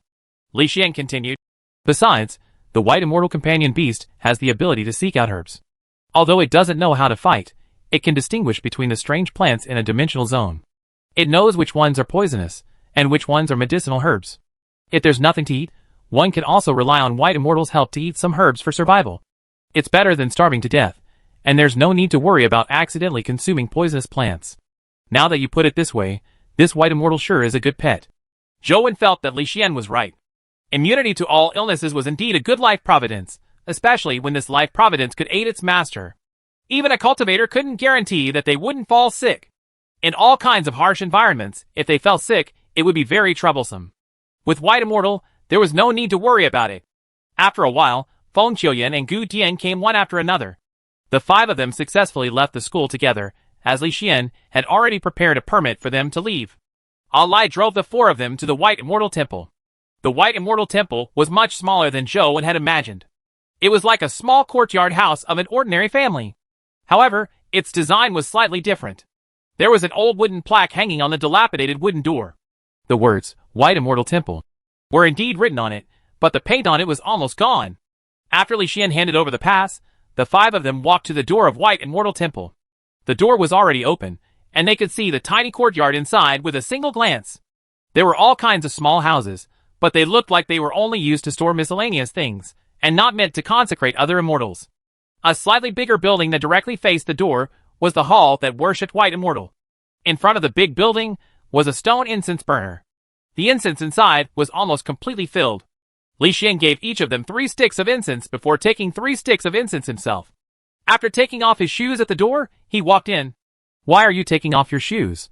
Feng Qiuyan asked in puzzlement. Li Xian said, Later, my feet will be pricked with bloody holes. I'm not afraid of the blood, but dirtying my shoes and socks won't be nice. Zhou Wen and company found this reasonable, and they mimicked Li Xian by taking off their shoes and socks before walking barefooted into the yard. Li Xian took point. The moment he stepped in, his expression changed immediately, but he gritted his teeth and walked in. However, when he raised his leg, he could clearly see a bloody mark beneath his feet which formed footprints. Chapter 377 Bloody Footprints. Zhou Wen hesitated when he saw Li Xian losing so much blood. One step took enough blood for plenty of games. However, this yard was relatively small, and it wouldn't take too many steps to cover the entire distance. At most, it was about 10 steps. For the sake of the white immortal companion egg, Zhou Wen decided to give it a try. Gu Dian, Feng Qiuyan, and All Lai followed Li Xian inside. The expressions on everyone's faces changed the moment they walked in. It was easy to imagine how it felt to be stabbed in the soles by needles. Feng Qiuyan and company were considered people who had a high tolerance level, but they couldn't help but grimace. Gu Dian had a small disadvantage. His feet were big, and the blood footprints he left behind were much larger. Zhou Wen was the last to step in. He was already mentally prepared to suffer the pain of the needle's pricks, but when he stepped down on the ground, he didn't feel any pain at all. Instead, a warm current rose from the soles of his feet and directly entered his body. It was actually primordial energy that surged into his body. Truth listener. Zhou Wen felt the power coming from the earring. It was the feeling he had when resisting the lightning in Dragon Gate Grotto. He felt pleasantly surprised. He attempted a few more steps and indeed, he didn't have his soul pierced like Li Xian and company. Nor did he feel any pain. Instead, plenty of primordial energy seeped into his body from the soles of his feet. Truth listener's evil nullification life soul is really strange. Under what kind of situations can it be used? It was lightning previously, but now it's the power of the white immortal temple. The two don't seem to match at all. What similarities do they have? Zhou Wen thought to himself. The yard was tiny, so Li Xian and company only took about 10 steps before arriving in front of the incense burner. However, those 10 steps weren't a breeze. Every step they took meant one bloody footprint. The further they walked in, the more bloody footprints. The pain of 10,000 needles piercing through the bottom of their feet was something that could be endured once or twice. But to take about 10 steps wasn't something ordinary people could endure. Li Xian was the first to walk to the incense burner. Then, he respectfully lit the 3 sticks of incense. After bowing 3 times, he inserted the incense sticks into the incense burner. After doing all of this, Li Xian looked in anticipation. Zhou Wen looked in from behind, and saw that there wasn't a statue inside. On the single offering table was a wooden plaque with the words, "Old Madam White," written on it. Crack! The 3 incense sticks that Li Xian inserted in the incense burner suddenly tilted, snapping from the middle. This trip was for nothing. You guys give it a try. Li Xian gloomily retreated to the side. Being able to walk in to offer incense was one thing, but to be able to obtain the white immortal companion egg was another matter. The immediate snapping of the 3 incense sticks indicated that the old Madam White hadn't accepted Li Xian's incense offerings, so she naturally wouldn't give a white immortal companion egg to him. All Lai walked forward and mimicked Li Xian, by bowing 3 times before inserting the incense sticks. All 5 of them were focused on the 3 incense sticks, wondering if they would snap like Li Xian's incense. The 3 incense sticks didn't break, but they burned very quickly. What should have taken almost an hour to finish burning took only minutes. The smoke from the 3 incense sticks didn't dissipate. Instead, it gathered above them. After the 3 incense sticks were completely burned, the smoke turned into a white egg and landed in the incense burner. All Lai, your luck is in. Quick, take the companion egg, Li Xian said. All Lai picked up the companion egg from the ash. It was the size of a fist, crystalline white like porcelain. Following that, Feng Qiuyan went to offer incense as well, but his results were the same as Li Xian's. The incense stick snapped just as it was inserted. Clearly, he wasn't able to obtain old Madam White's favor. Gu Dian walked over to light the incense, but this fellow didn't bow. Instead, he lit the incense sticks and inserted them into the incense burner. This sight left Li Xian and company shaking their heads, believing that it would be odd if such an attitude gave him a companion egg. However, what astonished them was that the 3 crooked incense sticks that Gu Dian had placed in the incense burner didn't snap. They burned as quickly as before, and before long, they were done burning. The smoke also turned into a companion egg. I wouldn't have bowed if I had known. Li Xian felt even more depressed when he saw that. Old Zhou, it's your turn, Li Xian said as he looked at Zhou Wen, who was in the rear. However, he immediately felt that something was amiss. Behind the 3 of them were 2 rows of bloody footprints. However, where Zhou Wen was standing, there was nothing. Li Xian took a careful look and realized that from the entrance to the incense burner, there were only 6 rows of footprints. Indeed, there were no signs of Zhou Wen's. Zhou Wen was just about to offer some incense when he heard Li Xian say, Old Zhou, what's wrong with you? Coach hasn't offered the incense yet. What do you mean what's wrong? Feng Qiuyan asked. Li Xian pointed at the bloody footprints on the ground and said, I'm not talking about the incense. I'm referring to the bloody footprints. All of us left bloody footprints. Why doesn't Zhou Wen have any? Feng Qiuyan and company hadn't noticed Zhou Wen, who was in the rear. Now that Li Xian had said so, they looked back, and indeed, they didn't see Zhou Wen's bloody footprints. Zhou Wen said, I happen to have a companion beast that can restrain the power here, so I didn't suffer the needle pricking. Seriously? Where did you get your companion beast from? I'll go get one too. Li Xian widened his eyes. He had never heard of any companion beast being able to ward off the needle pricking in White Immortal Temple. Small Buddha Temple, you can try it if you want, Zhou Wen said. Li Xian's eyes widened. You actually went to Small Buddha Temple. I heard that many people died there. They died for no reason after entering. You didn't die and even got a companion egg from there? I read a strategy on the internet before. The strategy guide said that as long as you cultivate in the heart meditation primordial energy skill, you can safely enter Small Buddha Temple. However, in the main hall, you have to first learn a primordial energy art on a stone monument in the monastery. Otherwise, entering means death. I tried it, and the strategy was right. Zhou Wen made it clear. If Li Xian and company had a chance to enter, it would be best if they could obtain the companion egg inside. After all, Zhou Wen wasn't able to obtain it. Be it in game or in reality, he had already been there. After receiving Truth Listener, the three-faced Buddha had no reaction to him at all. You dare believe in a strategy on the internet? Count yourself lucky that you aren't dead. I think I'll forget it. Li Xian shook his head. If he were to train in other primordial energy arts again, it was a question whether he could master it, but if it had a conflict with the invincible Kane divine art, it wouldn't be worth the loss. Coach, you cultivate multiple primordial energy arts on the side? Feng Qiuyan asked in surprise. Just for fun. I still mainly cultivate my primordial energy art, Zhou Wen said. Feng Qiuyan praised. It's said that a primordial energy art in a dimensional zone needs special physiques to master them. Coach, you were able to gain entry on a minor cultivation even though you didn't cultivate it deeply. Your talent is too astonishing. Let's not talk about anything else. In terms of talent, no one is better than old Zhou. He's still this strong despite gaming all day. If he focused on cultivation, I don't think anyone could even come close, Li Xian said. Chapter 378 Explosion. Indeed.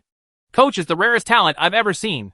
Feng Qiuyan nodded in agreement as he looked at Zhou Wen with admiration. Although Zhou Wen was a little thick-skinned, he couldn't stand it any longer. They just didn't know how hard he worked all day, playing games with everything he had. He bled and sweat in the true sense of the word. His efforts were no less than any other. It was a pity that others only thought of him as gaming. It wasn't something he could explain either. All he could do was pretend not to have heard them. When he turned around and walked to the incense burner, he lit the 3 incense sticks. Holding them in his hand, he bent down and prepared to bow like Li Xian. However, just as Zhou Wen bent down slightly, there was a loud thud. The wooden plaque on the offering table shook a little and fell to the ground. Zhou Wen was taken aback as Li Xian, Feng Qiuyan, and company wore looks of astonishment, unsure what was going on. They didn't sense any wind. Besides, this was a dimensional zone. Even if there was wind, it was impossible to blow off a wooden tablet. Why would the wooden tablet fall? Zhou Wen already roughly knew what was going on, and was certain that it had something to do with his life providence. Back in the Earth Temple, the statue of an orthodox deity like Earth Lord hadn't even dared receive his bow by automatically moving to the side. White Immortal, who wasn't a true deity, naturally couldn't have her tablet take his bow. Earth Lord gave me a treasure map after all. You should give me something, right?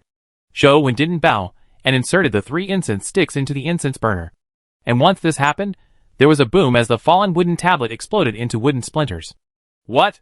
What's happening? Li Xian and company looked at each other, unsure what was going on. Old Zhou, you are freaking awesome. You blew up old Madam White's tablet. Li Xian patted Zhou Wen on the shoulder. Zhou Wen was too deep for tears. All he wanted was a companion egg. But this F*** King tablet even exploded. From the looks of it, he had zero chance of getting the companion egg. Zhou Wen saw that the 3 incense sticks were slowly burning. They didn't snap, but they didn't burn at an accelerated speed. Let's not talk so much. Let's quickly leave. Otherwise, it will be very troublesome when the guards outside realize that the tablet is gone. We might get into trouble, Feng Qiuyan said. Yes, let's go. Li Xian firmly believes so. Zhou Wen looked at the pile of wood splinters, feeling depressed. However, he had no choice. All he could do was follow Li Xian and company out of the White Immortal Temple. Zhou Wen wasn't injured, so he put his shoes on straight away. Li Xian and Gu Dian's recovery abilities were excellent. By the time they walked out, the injuries on their feet had healed. It was as though they had never been injured. Feng Qiuyan and Alai didn't have such powerful recovery abilities, so they could only use their socks to wipe off the blood on their soles. The 5 of them hurried out of the White Immortal Temple. The soldiers guarding the temple did not see what had happened inside, nor did they stop them. If I can't offer incense, wouldn't I be missing the benefits I can get from many dimensional zones? Zhou felt somewhat depressed when he didn't see the tiny palm symbol and couldn't download the temple. His life soul was good, but it didn't distinguish. It even exploded tablets, so how was he to obtain any benefits? After returning to his dorm, Zhou couldn't help but recall what had happened during the day. He couldn't help but think. During the Buddha Eye opening, Fang Ruoshi jumped into the river and triggered a lightning that resembled heavenly punishment. It was reduced to primordial energy by Truth Listener's power.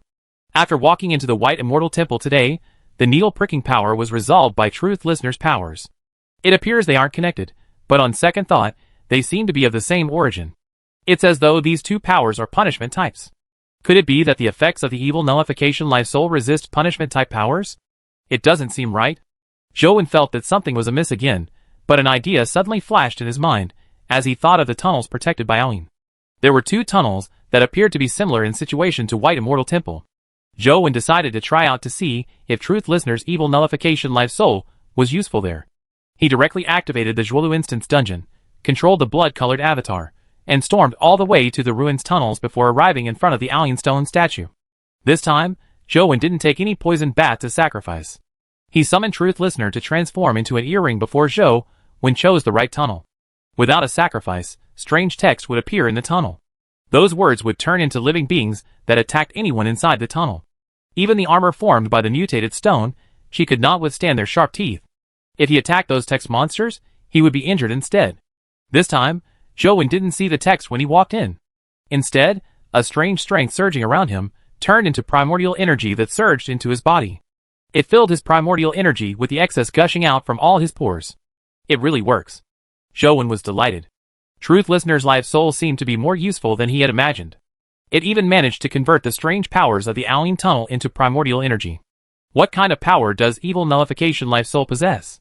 Zhou felt that the power of the evil nullification life soul seemed to have something to do with some strange powers, but he was temporarily unable to precisely define it. Without pushing open the door to enter the temple, Zhou ran to the left passageway. Despite no sacrificial items, the left passageway never mutated. At the same time, large amounts of primordial energy were converted into Zhou's body through the Truth Listener earring. This delighted Zhou. Although he could use sacrifices to pass through the passageway, the offerings had a time limit. In the future, if he really needed to enter the temple to look for the former principal, it would have been a huge problem when he came out if he had stayed inside for too long. Now that he had Truth Listener's evil nullification life soul, he didn't need to worry about these problems. He could freely enter and exit the Aoyin tunnels and replenish his primordial energy. This ensured his safety, making Zhou even more confident of entering the temple to seek out the former principal. Since the power of the Aoyin tunnel is restrained by Truth Listener, will the Aoyin stone statue be restrained as well? Zhou's mind became active. In the past, he didn't have the ability to target the Aoyin stone statue, but things were different now. With this in mind, Zhou came in front of the Aoyin stone statue again and sized it up. The Aoyin stone statue was like a traveler in a cloak. It had no eyes, or ears, and a slightly open mouth as if it could devour anyone at any moment.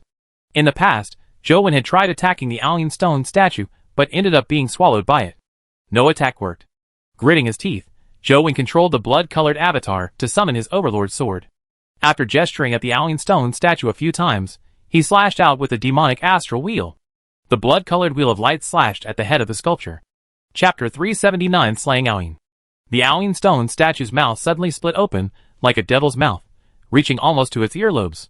It was pitch black inside and, like a black hole, it swallowed the demonic astral wheel. The demonic astral wheel with the ever-victorious trait seemed to be sucked into a bottomless abyss. Not a single ripple stirred. Zhou constantly produced sword beams one after another with Overlord's sword, using all his strength with every strike. With the augmentation of Slaughterer, he slashed out demonic astral wheel at the stone statue like it cost nothing. The Aoyin stone statue remained standing there without any signs of its body changing or moving. However, it strangely entered some form of translation motion. It kept opening its mouth and swallowing the sword beams. In the next second, the Aoyin stone statue arrived in front of the blood-colored avatar. The stone statue looked as though it had never moved. However, its large mouth was on the brink of devouring the blood-colored avatar. Zhou was delighted by this. This was because he had previously seen the stone statue's mouth occupy the entire phone screen and devour the blood-colored avatar, but he had no means of dodging or counterattacking. However, this time, he actually saw the alien stone statue move, and there was no sign of the sculpture occupying the entire screen of the phone. In other words, he could now fight the alien stone statue. Just this point alone deserved his joy. Truth Listener's earring emitted heat the entire time, transforming a mysterious force into primordial energy that injected into Zhou Wen's body.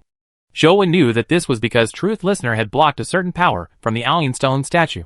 Otherwise, the blood-colored avatar would have been swallowed by the stone statue like before. He instantly activated Ghost Steps, dodging the mouth of the alien stone statue. At the same time, his Overlord sword brought with it an intense sword flash that cleaved at the waist of the alien stone statue. However, the alien stone statue's speed was even faster than Zhou when he used Ghost Steps. The stone statue moved with every move the Overlord sword made. The sword beams produced were always 3 inches from the stone statue, unable to catch up to it at all. Alien moved to Zhou Wen's side and bit down again, attempting to swallow him whole. Zhou Wen constantly made use of Ghost Steps to move while slashing out sword beams. However, the alien stone statue kept moving. Zhou Wen just couldn't hit it. Instead, the blood-colored avatar nearly got bitten by the alien stone sculpture several times. However, without the mysterious force plaguing him, Zhou Wen had the ability to fight. He didn't find the alien stone statue that terrifying. Having fast speeds and powerful strength, as well as the ability to devour anything, meant that Zhou Wen just needed time to figure out a solution to the problem. He was afraid of powers that he could succumb to without seeing or figuring out what they were. Although he was at a disadvantage, Zhou Wen gradually figured out the combat style of the alien stone statue. It once again bit at Zhou Wen, but this time, Zhou Wen didn't dodge with Ghost Steps. A strange ring suddenly appeared on his finger. The eyes of the ghostly face on the ring flashed as Zhou Wen's body vanished. When he appeared again, he was by the side of the alien stone statue. Die! Overlord sword slashed at the neck of the alien stone sculpture that had lowered its head for the bite. Crack! The Overlord sword with ever victorious sliced through the stone statue with an intense Fong wheel sword flash, causing the stone powder and sparks to fly. The stone statue's head was chopped off. Once he had beheaded the stone statue, its body shattered. At the same time, a notification popped up on the phone. Killed epic creature, alien stone statue.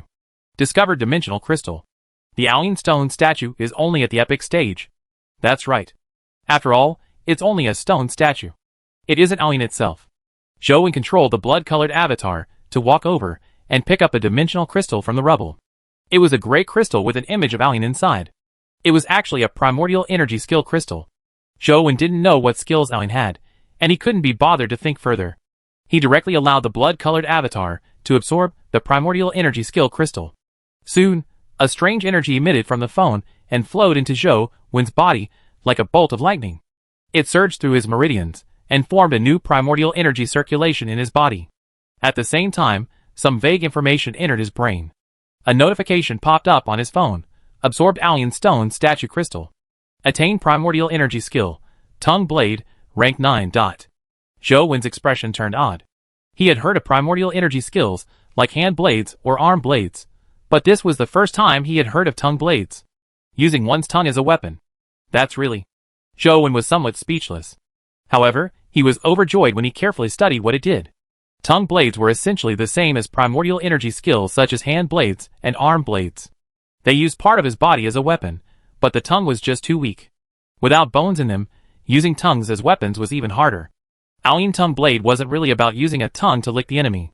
Instead, one released primordial energy from their tongue to attack the enemy. It was similar to using a finger to shoot out a sword beam. However, using a tongue to emit a sword beam was clearly more unexpected. I never expected the alien stone statue to have this ability. Why didn't I see it being used just now? Zhou would imagine fighting an enemy in the future in an intense battle, when he would open his mouth and spit at the other party. However, it wasn't saliva, but a sword beam. What would the other party's expression be? Tongue blade is good. This skill is great. Zhou Wen couldn't help but be happy when he thought of it. After killing the alien stone statue gatekeeper, and obtaining a rather practical primordial energy skill, Zhou Wen wished to grind it a few more times, but even if he was willing to bleed, he was unable to kill the alien stone statue without Lost Country's ability to teleport. Even if the blood-colored avatar were to die and be reborn, the power of the life soul wouldn't refresh. It was still in sync with Zhou Wen's true body. It's a pity that the 3 life souls have to match the corresponding primordial energy art and life providence. I'm unable to use them together. If only I could use them together, my combat strength would rise to a whole new level, Zhou Wen thought with no regrets. After leaving the Zhuolu battlefield, Zhou Wen didn't grind the bat cave again. The poisonous bats mainly produce speed crystals. Zhou Wen's current speed crystal was now at 40 points, while the other 3 stats were slightly above 30. Therefore, he planned on changing his grinding spot.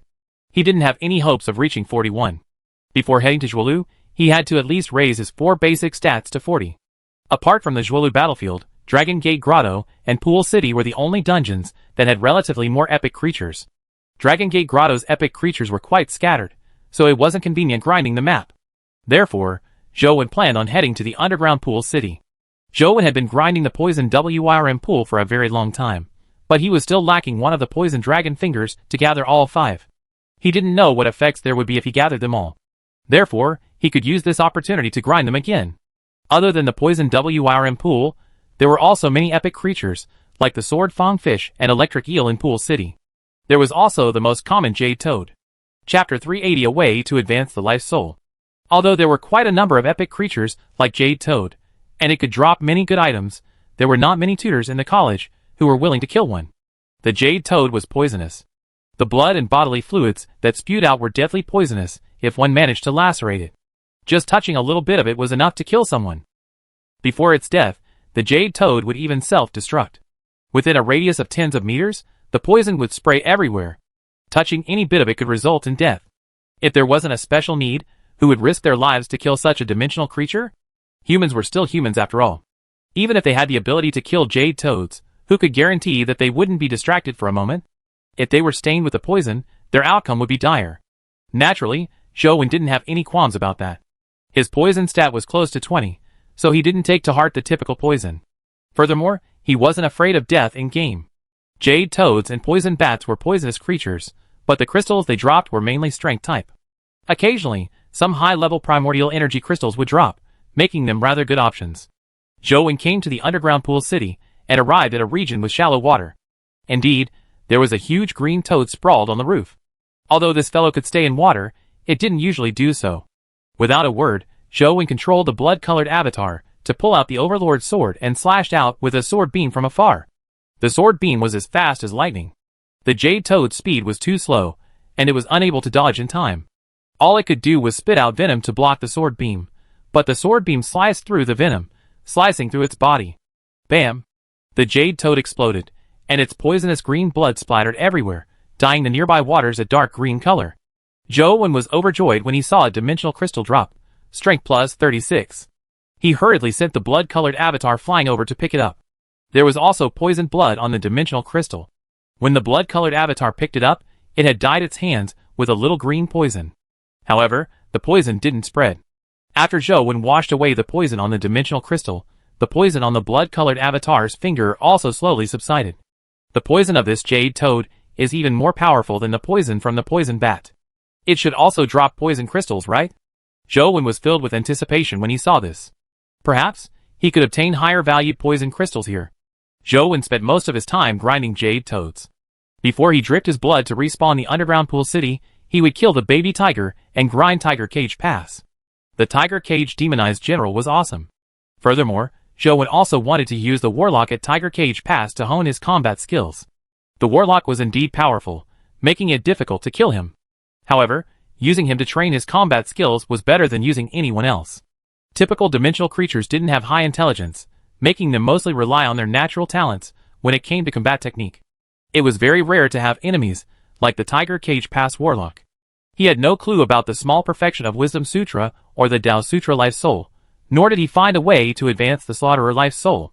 Instead, he attempted raising the Ancient Sovereign Sutra Life Soul. The way to level up the Ancient Sovereign Life Soul was through combat. As long as he kept fighting, the Ancient Sovereign Life Soul would gradually grow. However, ordinary battles wouldn't have much effect on it. It had to be a high-intensity battle before it could evolve. Zhou Wen realized that the Ancient Sovereign Life Soul underwent some strange changes while in battle with the Tiger Cage Pass Warlock. Although he hadn't advanced it to an evolved body, it was indeed growing. In battles between dimensional creatures, most of them rely on their talent and instincts. There aren't many truly skilled dimensional creatures. Speaking of techniques, humans are better at it. Zhou Wen thought for a moment. If he wanted the Ancient Sovereign Life Soul to evolve, he would have to fight other humans. In school, the only opponent Zhou Wen could think of was Feng Qiuyan. Although there were other schoolmates who had talent on a par with Feng Qiuyan, they hadn't advanced to the epic stage yet, and were unable to reach the level the ancient sovereign life soul required in battle. Although Feng Qiuyan is powerful, his saber techniques are too singular. His battle style is just speed. This doesn't seem to match the ancient sovereign sutra's intent. After some thought, Zhou Wen realized that he probably wouldn't be able to spar with his schoolmates. However, other than students, there were many tutors in school who were genuine epic experts. However, tutors usually wouldn't spar with students. Even his own class's tutor might not spar with him, let alone those tutors who were only in charge of teaching. After Zhou Wen studied all the tutors in the college, he felt that one tutor would probably be willing to be his opponent. This tutor was Wei Feng, a tutor who was responsible for imparting boxing techniques in the college. He was adept at all kinds of powerful boxing techniques. Skills such as Golden Palm and Fiend Suppression Fist were a piece of cake for Wei Feng. It was said that the fist-type primordial energy skill he was most skilled at was called Explosive Fist. The strength of a single punch was like a bomb that could blast a house into ruins. It was truly the best choice for house demolitions. Zhou Wen heard that Wei Feng was an old military officer who could have enjoyed life after retirement. However, he wanted to relieve his excess zeal, so he accepted the college's offer to teach at Sunset College. Although Wei Feng was a tutor now, his temper didn't change much when compared to his time in the military. He wore his heart on his sleeve and had a fiery temper. He would take action as a demonstration if there was any disagreement. Of course, it was only limited to a demonstration. He wouldn't really attack students, nor would he let students be injured. Zhou Wen had also heard that Wei Feng was used to fighting in the military. After coming to school, with no one to fight him, he wasn't used to it, and often got other tutors to spar with him. Many tutors were already scared of him. Some of them really weren't his match, while others were irritated by his pestering. As long as he couldn't beat them, Wei Feng would continue to pester them until he defeated them. If he was in a good mood, he would want several more rounds of battles. Most people wouldn't be able to tolerate this. Therefore, most of the tutors in the college changed expressions and hid far away when they saw him. Others couldn't stand him, but Zhou Wen happened to be looking for such a trait. Therefore, after asking around about Wei Feng, he found some time to attend his class. Zhou Wen was already a famous person in school. Although he kept a low profile as he entered the lecture hall and chose an inconspicuous spot to sit down, he was still recognized by other students. Why is Zhou Wen attending Tutor Wei's class? Many students whispered to each other when they saw him. Chapter 381. Zhou Wen had recently become more accustomed to being gossiped about or discussed in private, especially after Wang Mingyuan's incident. This situation was already very common. As long as he was recognized while he was on campus, people would point fingers at him. Of course, not all of them were malicious. Most of them were just discussing him. After Wei Feng arrived, the lively lecture hall became quiet. It seemed that the students were still rather afraid of Wei Feng. Zhou Wen secretly sized him up. Although he wasn't too tall, he was very imposing. He had quite a burly build, and he carried a sense of valor, one that Zhou Wen had only seen from soldiers before. Although the typical tutor was strong, they didn't have such traits. Today, let's talk about how to use the Yin Force in a fist technique. Wei Feng really liked to demonstrate in person while lecturing. Zhou Wen saw Wei Feng take out a transparent scarf and hang it on a rope. Then, he punched at the silk cloth and produced a hole. Who wants to give it a try? Wei Feng glanced at the students. Zhou Wen originally imagined the typical student wouldn't be willing to step forward when a tutor asked for volunteers. He had attended classes from other tutors in the past, and only a few students who were more eager to learn were willing to cooperate. However, the students who were listening in class all eagerly raised their hands to sign up. Every one of them raised their hands high as though afraid that Wei Feng wouldn't choose them. What's going on? Is Wei Feng that popular? Zhou Wen was alarmed. That student who didn't raise his hand, come up! Wei Feng swept his gaze, and finally looked over at Zhou Wen. Zhou Wen looked left and right, and realized that he was the only one in the entire lecture hall who hadn't raised his hand. As for the other students, they looked at him with a faint smile. Zhou Wen immediately understood why the other students eagerly raised their hands. It was obvious that they already knew Wei Feng's character. They knew that the more they didn't wish to volunteer, the easier it would be for Wei Feng to select them. This was why they were all so enthusiastic. Stop looking around! You are the one I'm talking about, Wei Feng said to Zhou Wen. Zhou Wen had no choice but to stand up and walk up the podium. He had also attended a few lectures by other tutors. It was truly his first time seeing a temper like Wei Feng's. To have so many students attend his class despite his way of selecting volunteers, this also meant that Wei Feng's lectures weren't too bad. Otherwise, no student would have attended his class. After all, Wei Feng was not the only tutor in the college who taught boxing. I haven't seen you before. Is it your first time attending my class? What's your name? Wei Feng asked Zhou Wen as he tied a new scarf on the rope. Zhou Wen. Zhou Wen answered. Wei Feng didn't seem acquainted with Zhou Wen's name. He only nodded slightly and said to Zhou Wen, All right, you can throw out the punch. With the strength of a fist, I can consider giving you 10 credits if you can penetrate the silk cloth. Most credits were distributed by a student's tutor. A pure lecturer like Wei Feng didn't have many credits to give, but it wasn't that he didn't have any. He could occasionally use them to reward students. Thank you then, tutor. Zhou Wen's mood immediately lightened up when he heard that there were credits to be earned. It's good to be confident, said Wei Feng with a smile. Clearly, he had no idea about Zhou Wen. Otherwise, he wouldn't have suggested giving him credits. Apart from cultivation, Wei Feng usually read about the league news and the battle reports at the front lines. He wasn't interested in the gossip about students and teachers, so he didn't know anything about Zhou Wen. He did know about Wang Mingyuan's matter, but he didn't delve deep into it. In Wei Feng's opinion, even for top legendary students who hadn't practiced in force, it was impossible for them to penetrate a scarf with their bare hands. The silk scarf was tough and light, and the force from a strike on it didn't seem to hold. Without a good force cultivation, no matter how strong one was, they wouldn't be able to penetrate it. It would only cause the silk scarf to flutter. Zhou Wen walked to the scarf and raised his right hand, flexing his wrist and doing some wrist movements. In the past, when he practiced inch punch, he had also done similar training. However, he had used paper at that time, which was easier to penetrate. It was more difficult when faced with a thin, light, and tough scarf like this. Of course, the present Zhou Wen wasn't the same as before. After moving his wrists, he raised his fist to smash at the scarf tied to a rope from above. Student, your posture isn't right. Please turn your body slightly to the side, and don't deliver a straight punch when you are throwing it out. You have to move your sides. Wei Feng corrected Zhou Wen's actions. Seeing how serious Wei Feng was, Zhou Wen naturally couldn't reject him. Working with him, he posed a standard stance. This stance did help with the delivery of strength, but Zhou Wen had already exceeded that realm. Even if he were to lie on the ground, he could still deliver a force that was powerful enough. All right, you can try throwing a punch now. Remember to use the strength of your wrist and arm. Relax your arms. Don't cramp up your muscles when you are throwing punches. Wei Feng instructed from the side. Zhou Wen followed his instructions and threw a punch out. The punch hit the light, thin silk scarf that didn't seem capable of holding out against any force. However, the scarf tore and a hole appeared. Wei Feng was stunned. He wondered inwardly, could it be that I taught too well today that this kid can learn it in one try? That's not right. Even if I taught him well, and he completely comprehends it, he shouldn't be able to penetrate the silk scarf without a year's worth of practice. Student, have you practiced force in the past?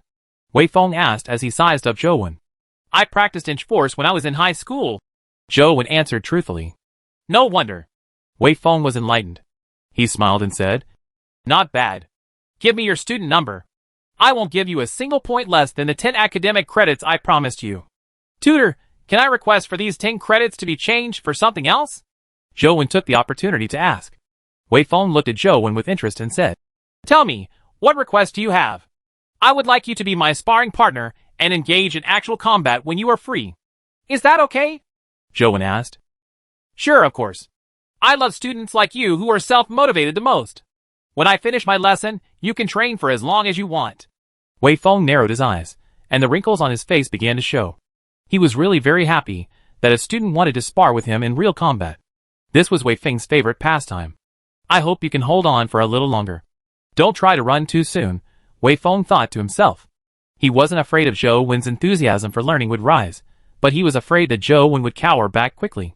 Chapter 382 Fist of Steel. After Wei Feng finished his lesson, he led Zhou Wen to the training grounds. However, he took him to one meant especially for tutors, not students. Students couldn't usually come here. Only tutors could train here. Wei Feng used a single training room, changed into combat attire before asking Zhou Wen. How do you want to train? Sparring with just boxing, Zhou Wen said. It's possible to spar, but you're only at the legendary stage. All I can do is suppress my strength. Before Wei Feng could finish his sentence, he saw a humanoid figure appear on Zhou Wen's body. Then, the humanoid figure fused into Zhou Wen's body, causing his entire body to emit a glow. You have advanced to the epic stage by condensing a life soul? Wei Feng looked at Zhou Wen in surprise. Back when he was Zhou Wen's age, he was only at the mortal stage, yet Zhou Wen had already condensed a life soul. That was just too fast. Although Wei Feng had seen quite a number of geniuses in his career as a tutor in the past few years, this was the first time he had seen someone who had advanced to the epic stage at Zhou Wen's age. Yes, so tutor, you have to use all your strength. There's no need to show any mercy, Zhou Wen said. Don't worry, I won't show any mercy. Wei Feng laughed as he thought to himself. To be able to advance to the epic stage at such a young age, you can be said to be an unparalleled genius. However, you are still too young, so your level doesn't represent your true combat power. Let me teach you a good lesson, and let you know how important combat experience is in battle. Wei Feng looked at Zhou Wen's clothes and asked, Do you have an armor-type companion beast? Yes. Put it on. It's inevitable that I won't be able to hold back during actual combat. It won't be nice if you get hurt, said Wei Feng. Alright. Zhou Wen felt that there was nothing wrong with that. He summoned the mutated stone chi armor, and put it on to ensure his safety. Then, let's begin now. Wei Feng wasn't like the other tutors. Without waiting for Zhou Wen to strike first, he directly threw a punch, but he didn't use his life soul. Wei Feng's punches were fast and powerful, but it was just boxing without the use of any primordial energy skills. With the augmentation of the ancient sovereign life soul, Zhou Wen used his 7 distribution palm. This 7 palm technique was distilled by Wang Mingyuan from 7 different palm techniques. Each move had his own unique feature. With 7 different concepts, Zhou Wen had already become very adept at it, and could well deliver the 7 moves traits. However, when it came to understanding the concept, he still fell a little short. It wasn't that Zhou Wen wasn't perceptive enough and wasn't able to grasp the concept of the 7 distribution palm. It was just that he usually didn't have the chance to use palm techniques. With Overlord Sword and Bamboo Blade as weapons, he naturally wouldn't go empty-handed to kill monsters with palm skills. He rarely had the chance to use palm skills against dimensional creatures. Wei Feng wanted to use his experience and boxing techniques to teach Zhou Wen in the beginning, but after fighting for a while, he realized that his boxing techniques didn't have the upper hand against Zhou Wen. Zhou Wen's palm techniques seemed to undergo a wide variety of changes, allowing him to deal with all kinds of situations. What was even more frightening was that this fellow didn't look like a student at all. He resembled a wily old fox, who had fought and survived countless battles on the battlefield. He had rich combat experience, and was in no way inferior to him at all. Wei Feng fought Zhou Wen for more than 10 minutes without finding any flaws. Not only was Zhou Wen very experienced in combat, but he was also extremely stable. There weren't any signs of impetuousness in his palm skills. Wei Feng had attempted to set up a trap several times to lure Zhou Wen into taking the risk to attack him, but Zhou Wen was completely unfazed. Is this fellow really 16? Wei Feng found it unbelievable. Firstly, Zhou Wen had rich combat experience, and secondly, with such a calm personality, it was not something a 16-year-old youth should have. He had once educated other talented youths.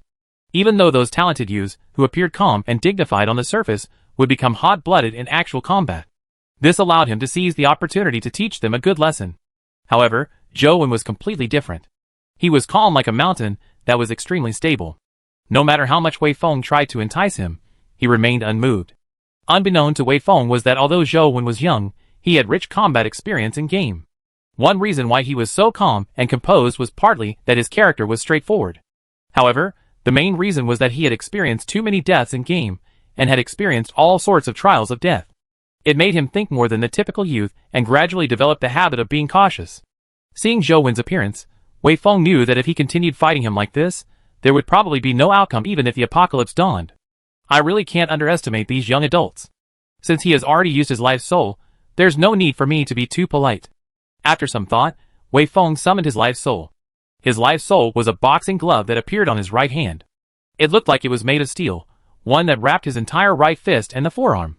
It looked like a mechanical arm. You have to be careful. My life soul is called the Fist of Steel. Although it's not very eye-catching, it has potent powers, Wei Feng said, as he threw his right hand which was wrapped in the fist of steel at Zhou Wen. Wei Feng's boxing style seemed to be open, but hidden in it were fine details. In addition to Wei Feng's rich combat experience, Zhou Wen had to go out of his way to barely fend off his attack. He was temporarily unable to find a chance to counterattack. Now that Wei Feng had used a life soul, Zhou Wen wasn't astonished. Instead, he was delighted. This was because the pressure Wei Feng had given him wasn't enough. Now that he had used the life soul, it meant that he was going all out. Zhou Wen originally wondered what abilities Wei Feng's Fist of Steel life soul had, but with Wei Feng's punch coming at him, he saw a hole spewing out steam around the Fist of Steel. This boosted Wei Feng's punch to produce unparalleled speed that instantly doubled. As he was sparring, Zhou Wen didn't use his movement technique to dodge, and forcefully received Wei Feng's punch with his palm. Bam! As the fist and palm clashed, Zhou Wen felt a tremendous force that numbed his arm. His body involuntarily rose up and flew backward. Zhou Wen spun in midair for a few moments before he wore out the immense force. When he landed on the ground, his arm was still numb as his palm trembled slightly. I told you to be careful. The fist of steel greatly boosts my speed and strength. I only used 30% of my strength just now, Wei Feng said smugly. Again. Zhou Wen took a step forward and attacked again. He could sense the stirring of the ancient sovereign life soul, and his heart was beating rapidly. Chapter 383 Eruption 383 Eruption. Wei Feng's boxing technique was stronger than Zhou Wen's to begin with. Together with the augmentation of the fist of steel, Zhou Wen was instantly placed at an absolute disadvantage. Wei Feng didn't keep using fist of steel. Instead, he used it once in a while, accelerating the speed of his punches suddenly. This added some level of unexpected elements in the battle. It made his boxing techniques more varied and harder to deal with. Zhou Wen had already been forced to block Wei Feng's fist many times. Each time, he felt like he was struck by a sledgehammer. His arms felt numb from the impact. Thankfully, he was wearing the mutated stone chi armor. Otherwise, the bones in his arm might have fractured from the impact. Although he had armor protecting him, Zhou Wen still felt his arms burn painfully amidst the numbness. When Wei Feng discovered that Zhou Wen's armor was extremely tough, to the point of being able to withstand his punches, he no longer had any qualms and freely released his might. Bam! Bam! Bam! Zhou Wen immediately lost all his ability to counterattack. He was like a sandbag, and was completely suppressed by Wei Feng's punches. All he could do was raise his arm to block Wei Feng's barrage of attacks. It had been a long time since Wei Feng had felt this satisfaction. Back when he was on the battlefield, he could battle without any worries, fully unleashing his strength on the dimensional creatures. However, after joining the school, although he could kill dimensional creatures, it still felt somewhat different. The biggest difference was that he had detailed information about the dimensional creatures on campus. He only needed to attack the dimensional creatures' weaknesses to easily clinch victory. However, when he was in the military, they were mostly fighting unknown dimensional creatures. The thrill of life and death, and the horror and excitement when challenging the unknown was something that the college couldn't compare with. In a battle with tutors, he was restrained in every way. He was unable to go all out. Wei Feng's battle with Zhou Wen made it seem as though he had returned to his time in the military. Zhou Wen was like an unknown dimensional creature. Wei Feng wanted to find his weakness and completely crush him. At that moment, Wei Feng was like a ferocious beast that kept unleashing terrifying attacks. From the beginning until now, although Zhou Wen had been completely suppressed, he wasn't in a fluster at all with his palm skills. He remained shockingly stable. Despite being suppressed, he blocked all of Wei Feng's attacks, making Wei Feng even more eager to break through Zhou Wen's defense. Wei Feng became more and more serious. He almost forgot that this was just a sparring match. It was as if he had completely immersed himself in it, pushing his ability to the limit. Bang! Bang! Zhou Wen's arms and palms suffered countless punches. Wei Feng's fists rained down like a storm, constantly bombarding him. Especially the right hand that was wearing a fist of steel. Every time it struck Zhou Wen's arm, an explosive force could be felt through the stone armor. It nearly fractured his arm. Even the stone armor formed by the mutated stone chi began to crack under the continuous attacks. If this continued, it would probably be smashed to pieces. Under such pressure, Zhou Wen still didn't use his movement techniques. He was still using his palm skills to fend against Wei Feng. He could vaguely sense that the ancient sovereign life soul was stirring. His heart was attached to the ancient sovereign life soul, and was beating rapidly. It was becoming more and more erratic, and its speed became faster and faster like a race car engine that was starting. Zhou Wen was filled with energy as his desire for battle intensified. Under Wei Feng's powerful suppression, he didn't feel fear. Instead, he became more and more excited. The excitement was mostly from the ancient sovereign life soul. Under the intense beating of his heart, Zhou Wen felt as though all his blood vessels had turned into a highway.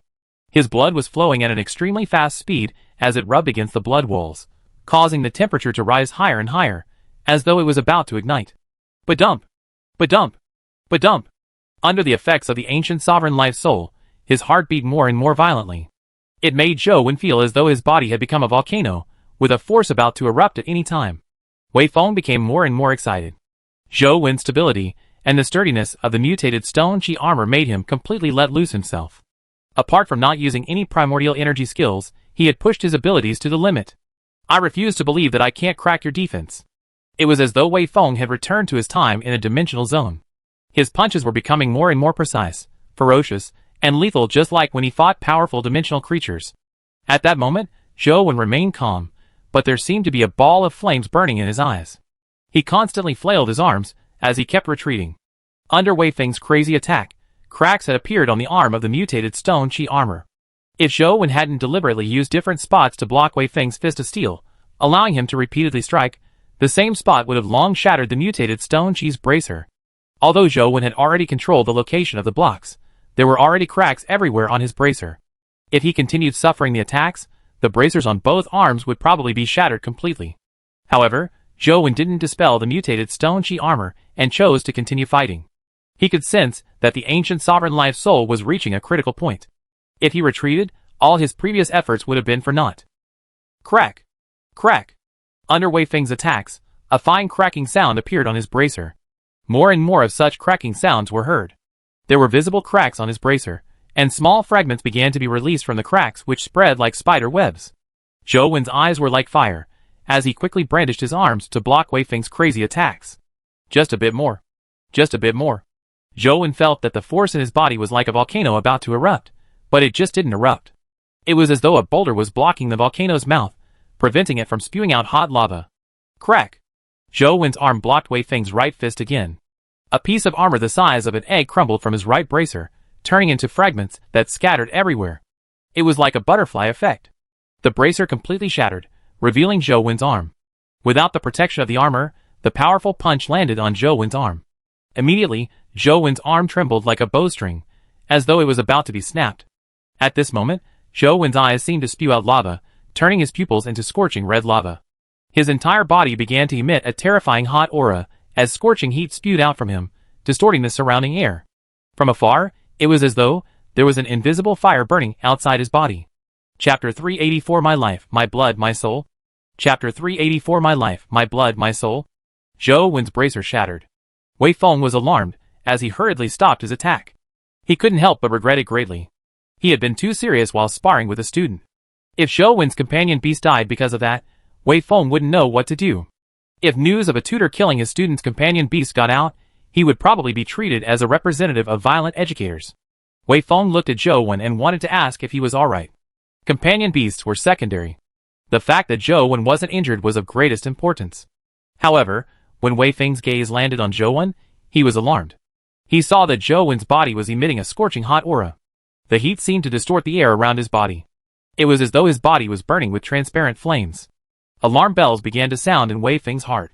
This was Wei Feng's intuition gained from years on the battlefield. Only when he encountered extremely dangerous creatures would he have such a feeling. And now, Zhou Wen had made Wei Feng smell a sense of danger. Tutor, please continue. Zhou Wen's body trembled slightly, not because of his pain or fear, but because of the immense power brought about by the rapid flow of blood from his powerful heartbeats.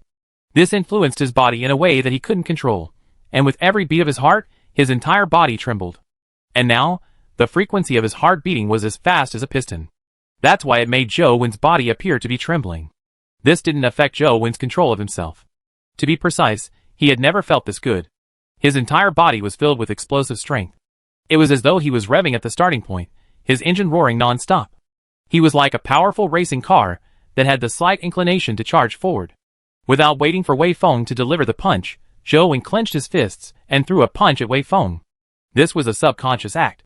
Although he knew the 7 distribution palm, he subconsciously felt that clenching his palm into a fist would make his blood-filled hand, at the point of explosion, feel better. When he threw a punch, the surrounding air seemed to be distorted by the heat, leaving a blurry and distorted afterimage. Zhou Wen and fist had already arrived in front of Wei Feng. Wei Feng's expression turned solemn, as steam spewed out from his fist of steel vent. It caused his fist to quickly strike out and meet Zhou Wen's fist. Bam! When the fists collided, Zhou Wen's figure took 4 to 5 steps back before he stopped. As for Wei Feng, he only staggered for a moment without taking half a step back.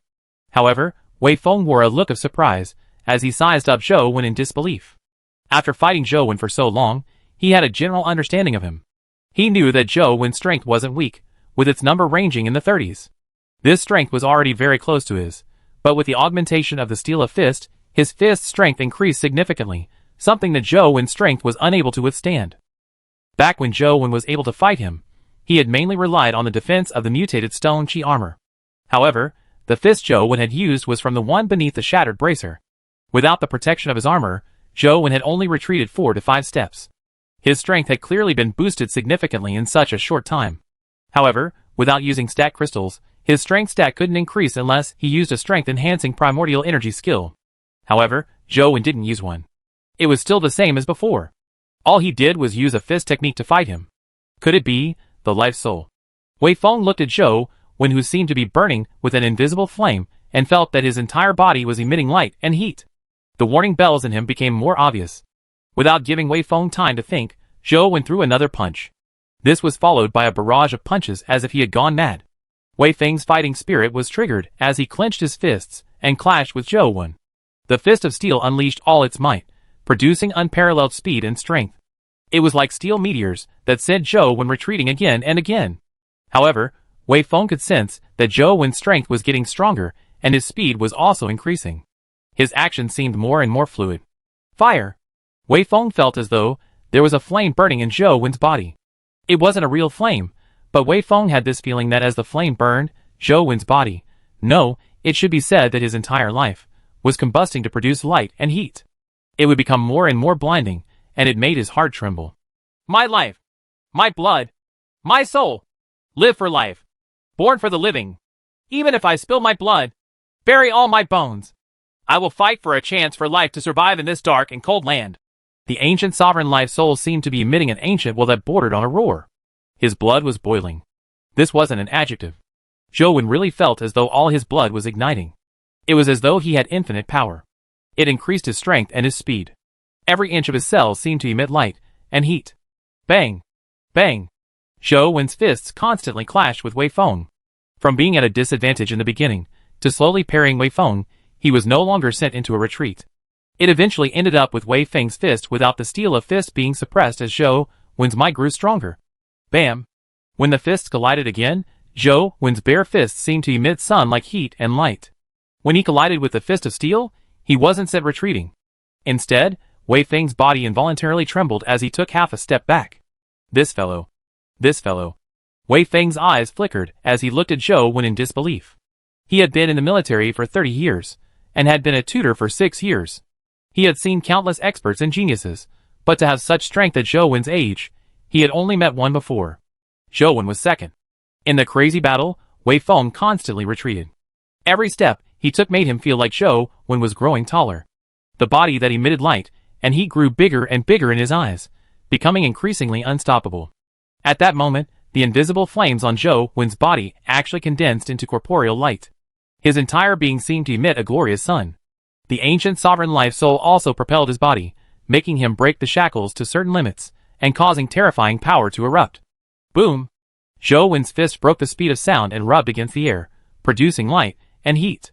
Like a blinding sun, it struck Wei Feng.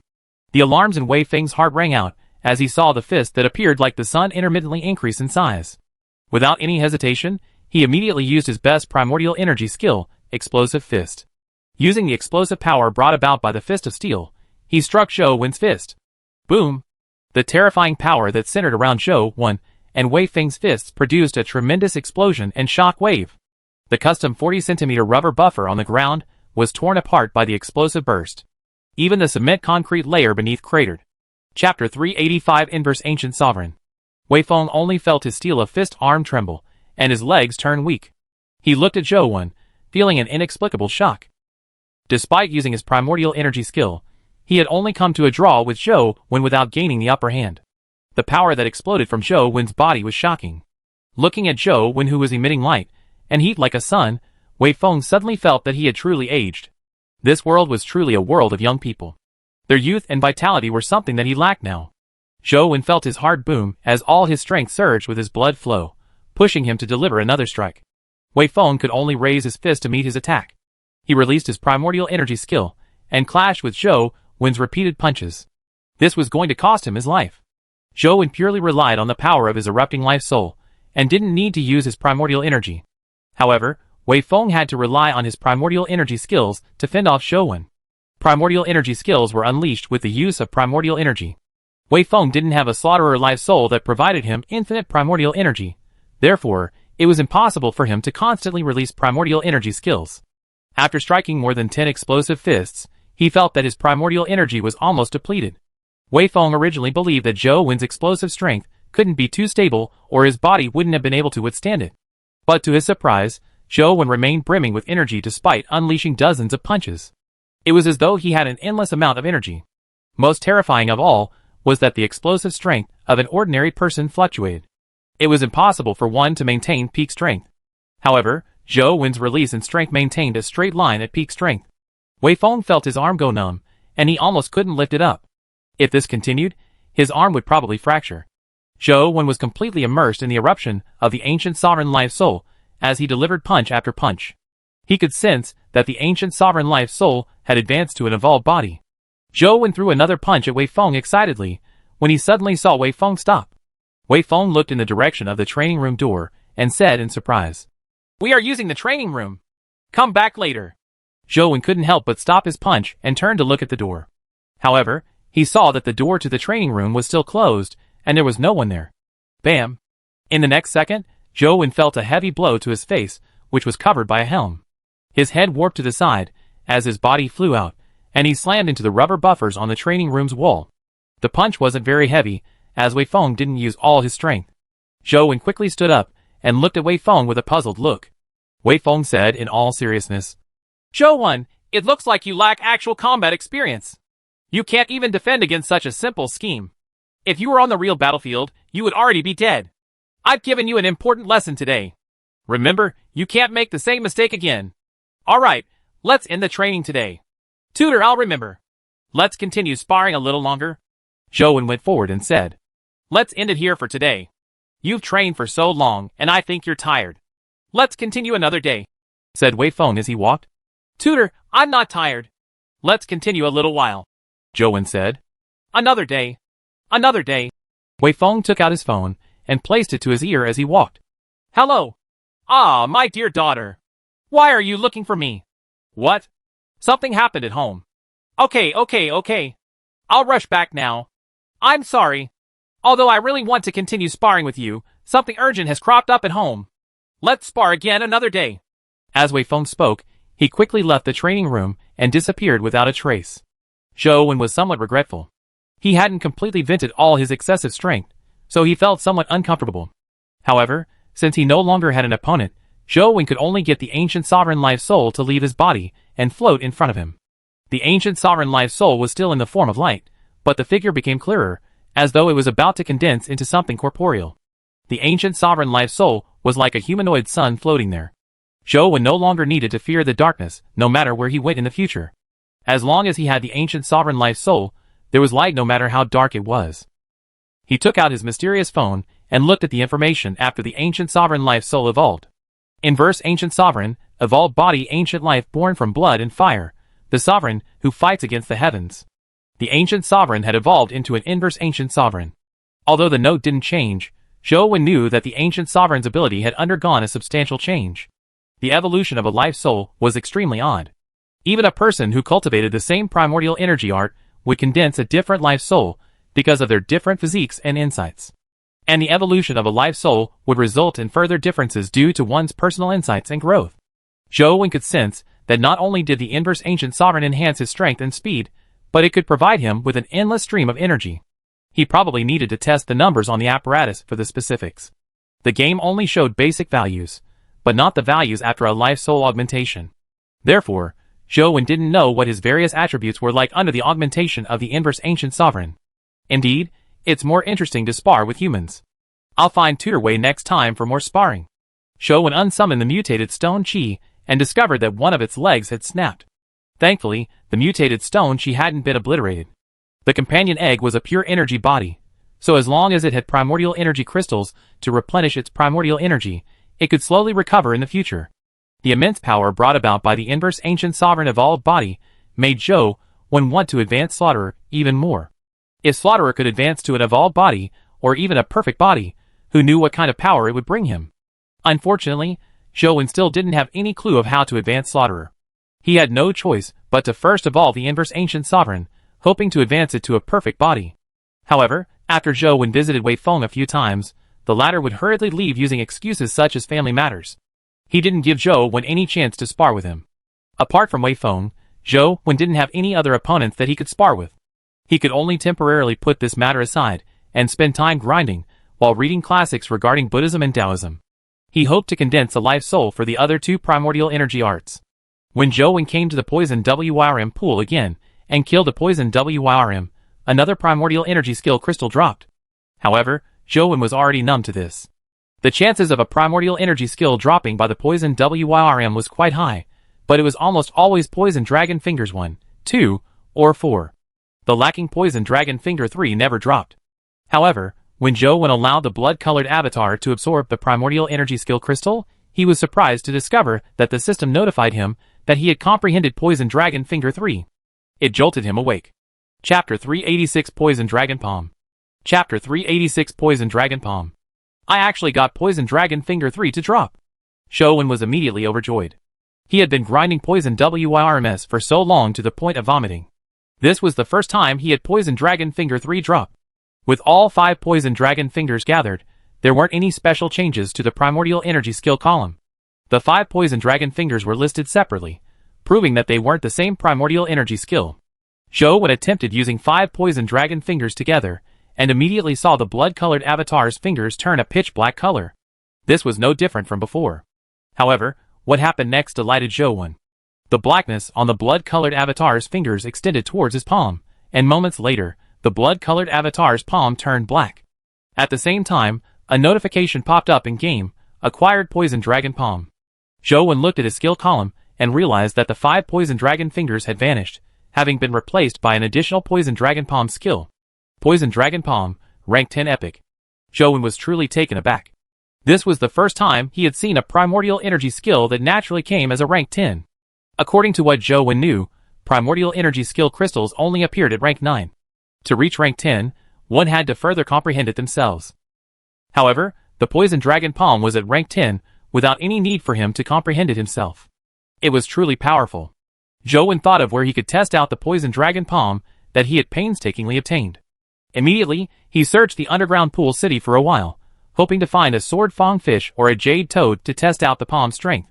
However, to his surprise, he encountered a rather rare electric eel. Although it couldn't compare to Wang Fei's mutated electric eel, it was enough for his test. As an epic primordial energy skill, when Zhou Wen condensed the Poison Dragon Palm, he didn't sense any powerful force. It was about the same as when he used the Poison Dragon Finger. There wasn't any special reaction, nor were there any wind forces coming from it, much less any burst of divine light. There weren't even any poisonous gases. Apart from his palm turning black, there was nothing special about it. His strength wasn't able to be released either. Don't tell me it's still as useless as the Poison Dragon Finger? Zhou Wen thought to himself as he used ghost steps to appear above the electric eel and struck it on the back. After water splashed, Zhou Wen's palm struck the electric eel's back, sinking it into the water. Zhou Wen could see that the palm didn't even manage to damage a single scale. Instead, he was zapped by the electric eel, turning his body numb and almost falling into the water. What the heck?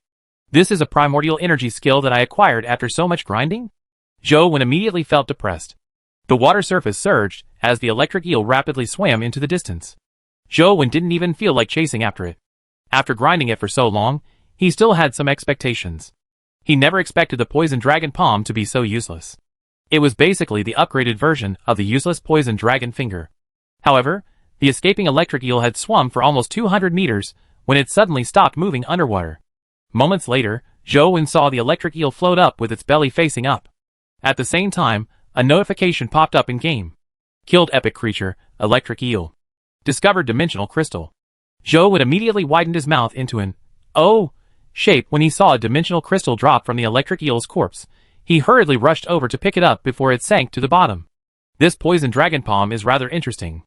Zhou Wen was somewhat surprised. He had actually killed the electric eel with just a single palm strike.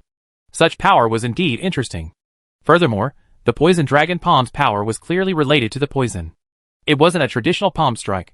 The crystal Zhou Wen obtained only had +3 in value, but upon careful inspection, the dimensional crystal dropped by the electric eel was a dimensional crystal that added +3 to his electric stat and not basic stats. After making the blood-colored avatar absorb the electric stat crystal, electricity flowed through his body, making him involuntarily tremble. He saw an additional electric attribute in his stats. Although it was only 3 points, it was enough to satisfy him. After all, the drop rate of special stat crystals was very low. His luck was pretty good for him to obtain it by simply killing a single electric eel. From the looks of it, my luck has recently risen. It's time to farm the baby tiger again. Zhou controlled the blood-colored avatar to head to Binong Cave, but he returned without any success. Thankfully, Zhou wasn't discouraged. After switching dungeons, he went to the Zhuolu ruins. Zhou's target was the 9-chained black dragons. He wanted to test out how powerful the poison dragon palm was, and how high its limits were. Being able to poison an electric eel to death was useless to Zhou. Coupling Overlord Sword with Transcendent Flying Immortal, he could kill electric eels without any trouble.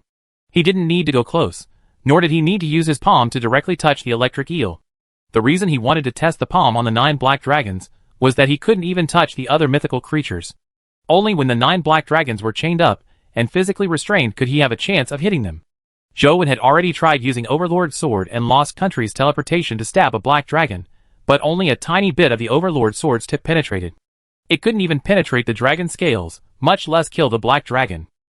Unless Zhou could continuously stab the black dragon with 1,000 strikes at the same spot, there was no way he could kill it. However, under the combined attack of the 9 black dragons, even though their actions were restrained, they were ultimately mythical creatures. Therefore, it was impossible for Zhou to last too long under their siege. Delivering a few hundred swords was wishful thinking. He would be considered lucky to be able to stab several times without dying. However, if the poison dragon palm could really poison the black dragon to death, Zhou had an idea. Perhaps, this gave him a chance of killing the black dragon. Of course, this way, he wouldn't be able to rely on Lost Country's teleportation to approach the black dragons. He had to use Lost Country's teleport after striking a black dragon with poison dragon palm to flee. If the blood-colored avatar were to die, then it would be useless even if the poison dragon palm could really poison the black dragon to death. Once the blood-colored avatar died, he would have to respawn. What was the point in killing the black dragon? Therefore, after Zhou thought about it, all he could do was rely on his movement technique to approach the black dragon and deliver a poison dragon palm. Then, he could use his Lost Country's teleportation ability to escape. Then, he just needed to wait for the black dragon to be poisoned to death. This was the only way he could kill a mythical creature. When he arrived at the underground sea again, Zhou took a deep breath and switched his live soul to Slaughterer before jumping down and diving into the sea. After swimming for a short while, he saw 9 black dragons pulling the war wagon from the bottom of the sea. The black dragons emitted a strange dragon's roar, causing the seawater to quake uneasily. Chapter 387 Dragon Gate Stone Bios. Although the Inverse Ancient Sovereign Live Soul could provide Zhou with strength that exceeded Slaughterer, the Inverse Ancient Sovereign's strength was too potent. It was suited for frontal combat. Zhou wasn't qualified to fight the black dragons head-on, and could only use tricks. Therefore, Zhou chose to use the Slaughterer Life Soul. The strength increase provided by Slaughterer was inferior to the Inverse Ancient Sovereign, but its characteristic of infinite primordial energy was what Zhou needed the most.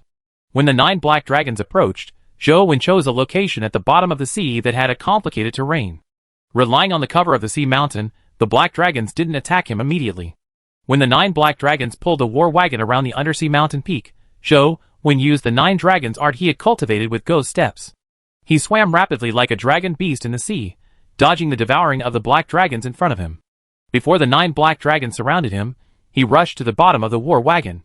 Zhou lacked the ability to directly approach the black dragons' bodies unless he used teleportation. However, it would be different if he relied on the war wagon's protection. The 9 black dragons were chained, and they couldn't reach beneath the war wagon. With their mobility further weakened, Zhou hid under the war wagon. When he saw a black dragon's head extend down to him, he struck out with poison dragon palm. The black dragon reacted very quickly. Zhou was already close enough, but it still reacted in time. It let out a roar, as a terrifying sound wave blasted Zhou's body and swam away. He had failed to touch it with poison dragon palm. The blood-colored avatar's body flew out uncontrollably along with the flow of water. Before Zhou could stabilize the blood-colored avatar, a few black dragons pounced on him and surrounded him. A black dragon swallowed the blood-colored avatar amidst the scramble. The game screen went black. The poison dragon palm requires the palm to touch the body to work. This isn't good. If it can injure someone across a distance, things will be much easier. Zhou had no choice but to drip his blood to revive. This time, Zhou learned from his previous experience. He didn't choose to touch the black dragon's heads. Instead, he used the war wagon's concealment to fend off the black dragon's attack. He then flipped to the back of the war wagon. When a black dragon circled around to him, he turned around and charged at the black dragon's body, striking the dragon's scales with his poison dragon palm. With the successful palm strike, Zhou Wen was completely exposed. The 9 black dragons formed a circle, making it impossible for Zhou Wen to flee. Zhou Wen immediately switched to the God Fiend Era's primordial energy art, and the Lost Country appeared on his finger. A black dragon had already sucked the blood-colored avatar to its mouth. When half the blood-colored avatar entered the dragon's mouth, its body suddenly vanished, leaving the 9 dragons stunned. However, the teleportation distance available to Lost Country was too low. The 9 black dragons quickly noticed Zhou Wen, who hadn't gone far, and roared as they pursued him. Zhou Wen swam towards the surface, but when he was in the water, Ghost Step's efficiency decreased significantly. Infinite Ghost Steps wasn't able to increase his speed significantly, so before he could swim out of the sea, he was devoured by the 9 black dragons. However, with his experience hitting the black dragon once, Zhou Wen was even more certain that he could succeed. The only thing lacking was to escape alive. As long as I can rush out of the water surface, I can use my flying abilities and infinite ghost steps to escape. Even with 9 dragons art in the water, I can't match a real dragon's speed. Therefore, I have to think of a way to get my poison dragon palm to strike the black dragon when I'm as close as possible to the water surface, Zhou Wen thought to himself. He wanted to redo it, but Lost Country's teleportation ability had a 24-hour cooldown. This won't do. Lost Country's cooldown is too long. The teleportation distance is too short as well. How can I think of a way to raise Lost Country to an evolved body, so as to enhance the teleportation ability? Zhou Wen began considering how to advance Lost Country. The God Fiend era has a myriad of changes. After condensing the God Fiend Life Providence, I gained the ability to stay in space. After condensing Lost Country, I possess the ability to teleport. Both of them are related to space. To improve Lost Country, I'm afraid I'll have to put in effort towards spatial matters. After some thought, Zhou Wen failed to think of a way to enhance Lost Country. Space was a rather special attribute regardless of the League's 4 districts. Dimensional creatures with spatial powers were rare as well. Typically, there weren't any low-grade creatures, with them being at least at the epic stage. Zhou Wen checked the school's database. Although there were many dimensional zones on campus, there were no dimensional creatures with spatial abilities. However, Zhou Wen surprisingly discovered some useful information. The information had nothing to do with Sunset College, but about certain strange matters in Guide Ancient City. This included records of Fire God Platform and the stone furnace in front of the stone monument. This information was identical to what Zhou Wen had seen in-game. There was only one difference. The stone furnace in-game produced firebirds. It was the same in reality. There was a stone saber stuck in the stone furnace in-game, and there was a stone saber in reality. Zhou Wen had attempted to pull out the saber in-game, but he just couldn't touch it. He believed it to be an illusion, but in reality, someone had attempted to pull it out. Although it wasn't pulled out, the person touched the stone saber. According to the records in the document, a tutor who possessed a fire elemental life providence and flame type life soul went to Guide Ancient City. He found Fire God Platform and scaled it. He discovered the stone saber in the furnace, but when he pulled it out, it seemed rooted. He was unable to shift the stone saber even with his epic strength. This is strange. I can see it in-game, but I can't touch it. In reality, it can be touched. What's the reason? Zhou Wen had the urge to immediately return to Guide Ancient City to take a look and figure out the problem of the stone saber. However, firstly, school wasn't on break. Secondly, entering Guide Ancient City required entry passes. Without a pass, it was useless even if he returned. Zhou Wen, the new homework mission has been released. Shall we go together? Li Xian sent a message. Alright, let's meet outside Dragon Gate Grotto. Zhou Wen still needed to finish homework missions, so he scheduled a meeting with Li Xian. The mission given by the new tutor wasn't as strange as Wang Fei's. They only needed to kill 10 mortal Dragon Gate stone beasts. This was a common mortal stage dimensional creature in Dragon Gate Grotto. It wasn't difficult for ordinary students, so it was pretty much a walk in the park for people like Zhou Wen and Li Xian. The two came to Dragon Gate Grotto and randomly chose a relatively nearby grotto. Soon, they saw several Dragon Gate stone beasts. Li Xian rushed forward and finished them off in no time. I haven't even started filming yet, Zhou Wen said with a smile. It's fine. There are plenty of stone beasts anyway. We can just kill a few more later. Li Xian didn't mind. The two of them continued walking in. Before long, they saw a few students attacking a stone beast. However, the stone beast looked a little special, and was slightly different from the other stone beasts. Chapter 388 Snatching a Companion Egg. Ordinary stone beasts were only half the height of a human. They looked like Pekingese, and their bodies were grayish-white rocks. However, the stone beast that the students were attacking was different. The stone beast's body was as crystalline as white jade, and it was also much taller, about the size of a racehorse. When the mortal students attacked the stone beast, they unleashed primordial energy skills with their fists and palms, but the strikes were almost useless against it. As the chances of dropping a companion egg at the mortal stage were very low, these students didn't have any companion beasts, and could only rely on their strength to fight head-on. However, the effects were clearly not the best. A student was even injured by the stone beast.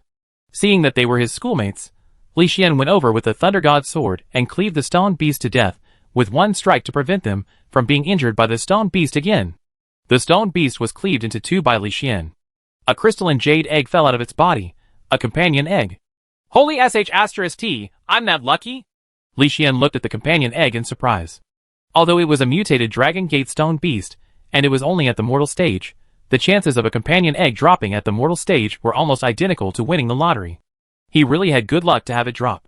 The students also stared at the companion egg. Mortal companion eggs were rare to begin with. Furthermore, it was a mutated species, so its stats were definitely good. Who wouldn't want one? However, the mutated stone beast was killed by Li Xian. They didn't dare to snatch it, but they were also unwilling to give it up. After all, they had discovered the mutated stone beast first. Distribute the companion egg among yourselves. Li Xian wasn't too interested in the mutated stone beast companion egg. He had only been helping out, and had no intention of splitting it. The few students were overjoyed when they heard that. 2 students were still hesitating, but the other 3 students scrambled for the companion egg. The 3 of them didn't give in to the others, and soon it became a snatching fest. The other 2 students also joined the snatching competition when they snapped out of their daze. Who didn't want to have a companion beast? Ordinary students might not be able to advance to the legendary stage in their 4 years in college. Firstly, the primordial energy arts they cultivated were lacking, and secondly, there was a lack of resources, and thirdly, their perceptivity. Typical primordial energy arts required one to gain insights before advancing to the next level. The Lost Immortal Sutra was quite an outlier to allow advancement simply by having the stats reaching a certain value. Li Xian glanced at the students who were vying for the companion egg and curled his lips. He said to Zhou Wen, "Reality is just that cruel. No matter how good their relationships are usually, once it involves personal interests, schoolmates and friends are nothing. Both of us should be happy that we didn't end up having to vie with them." Zhou Wen shook his head and said, "That's not necessarily the case. We also need to vie for things. It's just that the things we are fighting for are a little more advanced. There's no difference in essence. The degree of sorrow doesn't lessen just because of its higher level. That's true. In this world, it's hard to tell the difference between humans and fiends," Li Xian said with a sigh. Clearly, he had been reminded of his family matters. Even if they were biological brothers, he couldn't rely on him. "Let's head elsewhere to take a look." Zhou Wen didn't wish to continue the topic. Once the dimensional zone's restrictions failed, similar things would happen. Many people would do anything to survive. Just as the duo was about to leave, they suddenly heard a bird's cry coming from above. The pale golden feathers on the chick standing on Zhou Wen's shoulder stood on end, as though it had encountered an enemy as it looked into the sky. Zhou Wen was alarmed as he looked up, and saw a golden bird swooping down from the sky like a golden cloud. Its target was them. "Duck!" Zhou Wen felt a sense of danger as he roared at the students. At the same time, he pulled Li Xian back quickly. The few students were still vying for the companion egg, but no one paid attention to Zhou Wen. The golden bird descended like a golden cloud, and before it arrived, a terrifying hurricane rolled down from high above, sweeping the 5 students flying hundreds of feet away. Some struck into stone statues, while others fell to the ground. Immediately, they vomited blood and couldn't even get up. The giant bird swallowed the companion egg in one mouthful, but its claw didn't land. With a flap of its wings, another hurricane suddenly appeared. It instantly flew into the sky and soon vanished. Zhou Wen and Li Xian leaned against the wall as they held onto a Buddha statue with both hands to avoid being swept away by the hurricane. The few students weren't that lucky as they tumbled and crashed in the hurricane, leaving their bodies bloody. It was unknown if any of them were killed by the impact. "That bird just now. It can't be a golden-winged rock, right?" Li Xian said in surprise as he looked up into the sky. "It shouldn't be. If it's a golden-winged rock, I'm afraid it will be even more terrifying." Zhou Wen shook his head. Seeing the students screaming incessantly, and although they weren't dead, who knew how many bones had been fractured? He didn't dare touch them, and since he didn't have any healing skills, all he could do was head out to call the college's medical department and get the doctor to rush over to treat them. "Old Zhou, I think that the golden bird is on the peak of Dragon Gate Grotto. Shall we go and take a look?" Li Xian suggested. Zhou Wen looked at the chick that had regained its composure and pondered for a moment before shaking his head. "I think it's best if we don't go. That giant bird is probably extraordinary. We aren't its match. As the two spoke, a doctor and tutor came over. The first tutor to arrive was Zhou Wen's new tutor. Upon seeing the tragic state of the 5 students, the new tutor couldn't help but frown. What happened? The new tutor, Wu Yusheng, asked Zhou Wen and Li Xian. Li Xian recounted what had happened in detail. Wu Yusheng was doubtful of what he had heard. When he looked above Dragon Gate Grotto, he frowned and said, I never heard that there are birds and dimensional creatures lurking outside Dragon Gate Grotto. Don't run around. Leave immediately, and I'll head up to take a look. Wu Yusheng summoned a sword and flew on it, heading towards the top of the mountain. Wow, it's a flying sword companion beast. It's just too cool. I've wanted it for a long time, but only a few dimensional zones drop flying sword companion beasts. Their numbers are very rare, and they don't drop anywhere near us. Li Xian said in envy, as he looked at the flying sword beneath Wu Yusheng's feet. Speaking of the flying sword, Zhou Wen recalled the little girl and the purple copper flying sword. He glanced at the dead man tree in game, and saw that the purple copper fruit on the dead man tree had grown to the size of a soccer ball. However, it didn't seem ripe yet. Suddenly, a bird cry shook the area. At the top of Dragon Gate Grotto, a golden beam of light shot into the sky. Chapter 389 The Demonic Organ Throne. Zhou Wen looked up, and saw that the golden beam was none other than the golden bird that had previously vanished into the horizon. At that moment, the giant bird spread its wings and charged towards Wu Yusheng, who was standing in the sky on his flying sword. Wu Yusheng wasn't indecisive. He extended his hand, and summoned another flying sword companion beast. His ancient sword slashed at the golden bird with sharp sword beams that resembled dawn. The golden bird dodged as well. With a flap of its wings, it tore through the sky of sword flashes, and clashed with the flying sword. The flying sword split into 2 behind the golden bird. Wu Yusheng's expression changed drastically, as he turned to flee on his flying sword. That Heaven-Low sword was a top epic companion beast. He had spent a lot of effort in the MT Shu dimensional zone before having it drop. The Heaven-Low sword's beam could rip apart a mountain, and its life soul, Skyglow Sword Soul, augmented the Heaven-Low sword's beam. It allowed it to turn into a rain of swords, with each sword beam dealing an area of effect attack. After he obtained the Heaven-Glow sword, he had experienced countless battles without having the sword damaged. Now, it snapped with just a touch of the giant golden bird's wings. He immediately knew that the golden bird was terrifying beyond imagination. Although the flying sword beneath Wu Yusheng's feet was fast, it was not as fast as the giant golden bird. Without flying far, the giant golden bird had already rushed behind him like a bolt of golden lightning. Wu Yusheng's face paled in fright, as he hurriedly used the flying sword beneath his feet to meet the giant golden bird. He landed on a mountain wall, and ran down the mountain in a sorry state. Stop watching. We need to leave quickly. Zhou Wen pulled Li Xian and ran. Even epic tutors couldn't defeat the golden bird, so if the golden bird were to flare up, it might end up turning Dragon Gate Grotto into a bloodbath. It would be too late to escape when that happened. Crack! The two of them had barely taken 2 steps before they heard a crisp sound. The sword beam that was like a rainbow was snapped by the giant bird's wings. The snapping of the flying sword was a testament to the wings' unimaginably sharpness. Wu Yusheng was still escaping, but how could he be faster than the giant golden bird? Before he could run far, he was caught up. He was just moments from being slain by the giant golden bird's wings. Suddenly, a figure tore through the air. The person wore a school tutor uniform, and he immediately appeared at the top of Dragon Gate Grotto, as though he had teleported.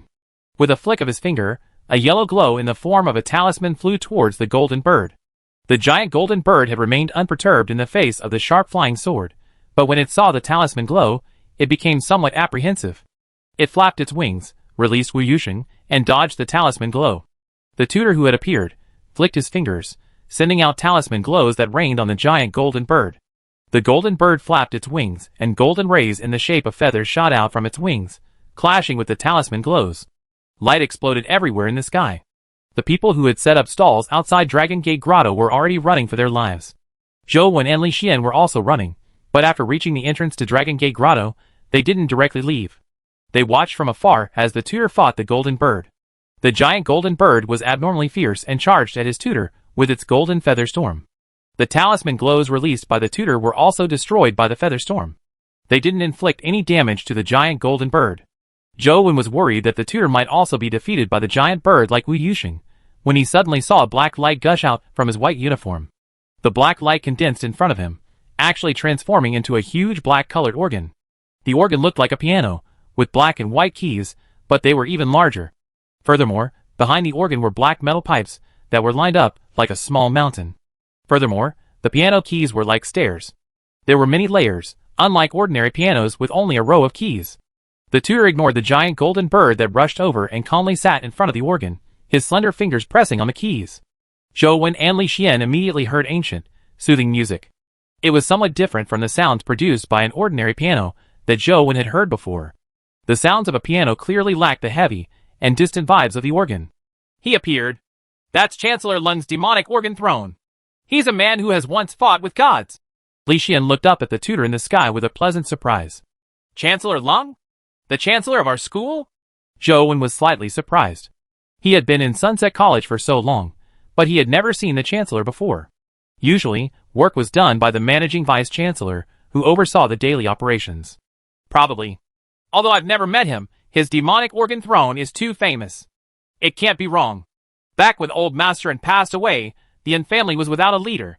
The Senate wanted to place Sunset College under the League's management, and sent someone from Member of Parliament Dugu's family with a mythical companion beast over, but they were barred from entering by Chancellor Lung's demonic organ throne. They weren't even able to enter the school's main gate before they returned with their faces ashen. Even a mythical companion beast wasn't able to break through the demonic organ throne. That made the demonic organ throne famous across the League. Everyone knew about it, Li Xian said in excitement. As Li Xian spoke, Chancellor Lung's slender fingers were already dancing across the organ keys. Bleak and open music sounded from the organ. The sound waves inside the metal pipe resonated and spread out like ripples. The giant golden bird had been charging fiercely at Chancellor Lung with its golden feather storm. However, after hearing the music, its action slowed down. By the time it flew to the organ's side, it had already held back the golden feather storm. The ferocity it wore on its face had disappeared, and it did not continue attacking. Instead, it retracted its wings and stood beside the organ as though it was listening to Chancellor Lung's music. Zhou Wen also listened to the music and, without realizing it, tears streamed down his cheeks. By the side, Li Xian was already awash with tears. The students who had yet to escape Dragon Gate Grotto also cried bitterly. Zhou Wen wiped his tears and focused his gaze at the giant golden bird in the sky. He saw a crystalline tear seep out from the corner of the golden bird's eye as though it could fall at any moment. Chancellor Lung's life soul is actually an organ.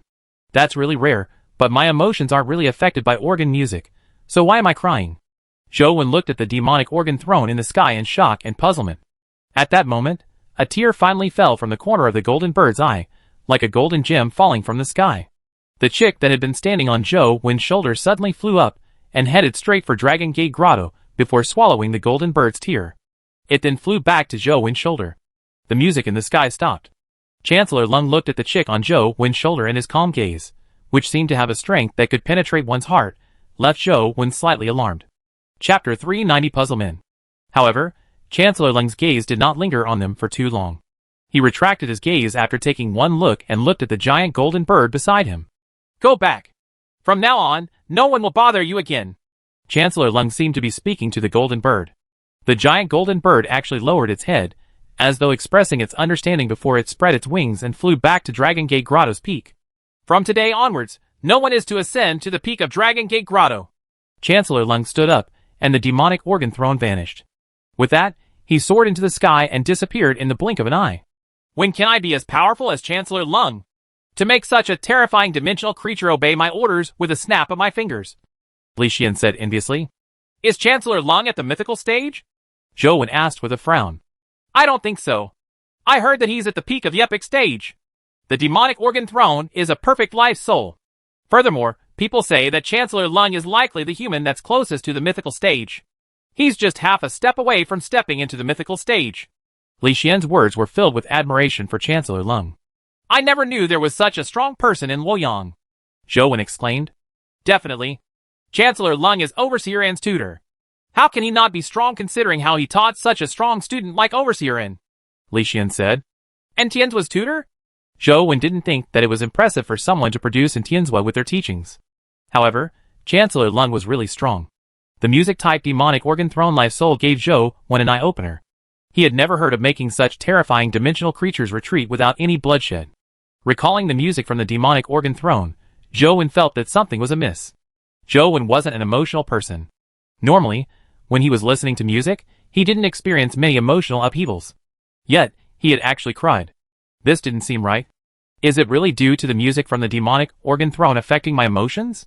Zhou felt that it wasn't the case. Why are you in a daze? Let's go! We still have to complete our homework mission. Seeing Zhou standing there in a daze without saying anything, Li Xian nudged him.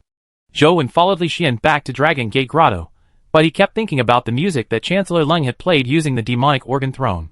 It's not the music that affected my emotions, definitely not.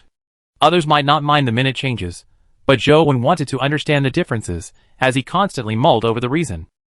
What are you waiting for? My homework mission is done. It's your turn, Li Xian said, as he recorded a video of Zhou on his phone. Zhou wasn't in the mood to do the homework mission right now. He immediately drew his bamboo blade and charged at the stone beast herd. With one blade per strike, he nimbly killed 10 stone beasts before turning around to head back. He planned on checking the information regarding sound-type powers, and then figure out the real reason for having the music from the demonic organ throne affect his mood, or if it was some other power. Li Xian was already used to Zhou various strange actions, so he let him be and didn't ask further. After leaving Dragon Gate Grotto, Zhou headed to the school library. The information there was more comprehensive than the internet, and he soon found a section where music-related matters resided. There were bookshelves spanning dozens of meters, a total of 4 rows. They contained books covering music. Zhou took a look and realized that most of them were books related to music theory and knowledge, or they taught one how to sing. He rarely saw information on music-type primordial energy arts. It's no wonder there are so few people cultivating music-type primordial energy arts. With so much information just teaching people music theory, there's nothing to do with cultivation. Zhou read through the books on the bookshelves. After searching for a long time, he only found a few books related to the music-type primordial energy arts. From the information he had, Zhou realized that music-type primordial energy arts were indeed very interesting, or perhaps, special. The cultivation method of music-type primordial energy arts was about the same as the typical primordial energy art. Interestingly, the music-type primordial energy arts had relatively special primordial energy Cs. Typically, a primordial energy art's primordial energy C was in one of the 3 dantians, but a music-type primordial energy art used the lungs as a primordial energy C. It was very rare. Furthermore, it was different from what the average person would imagine. There was no mention of music affecting one emotionally in the music-type information.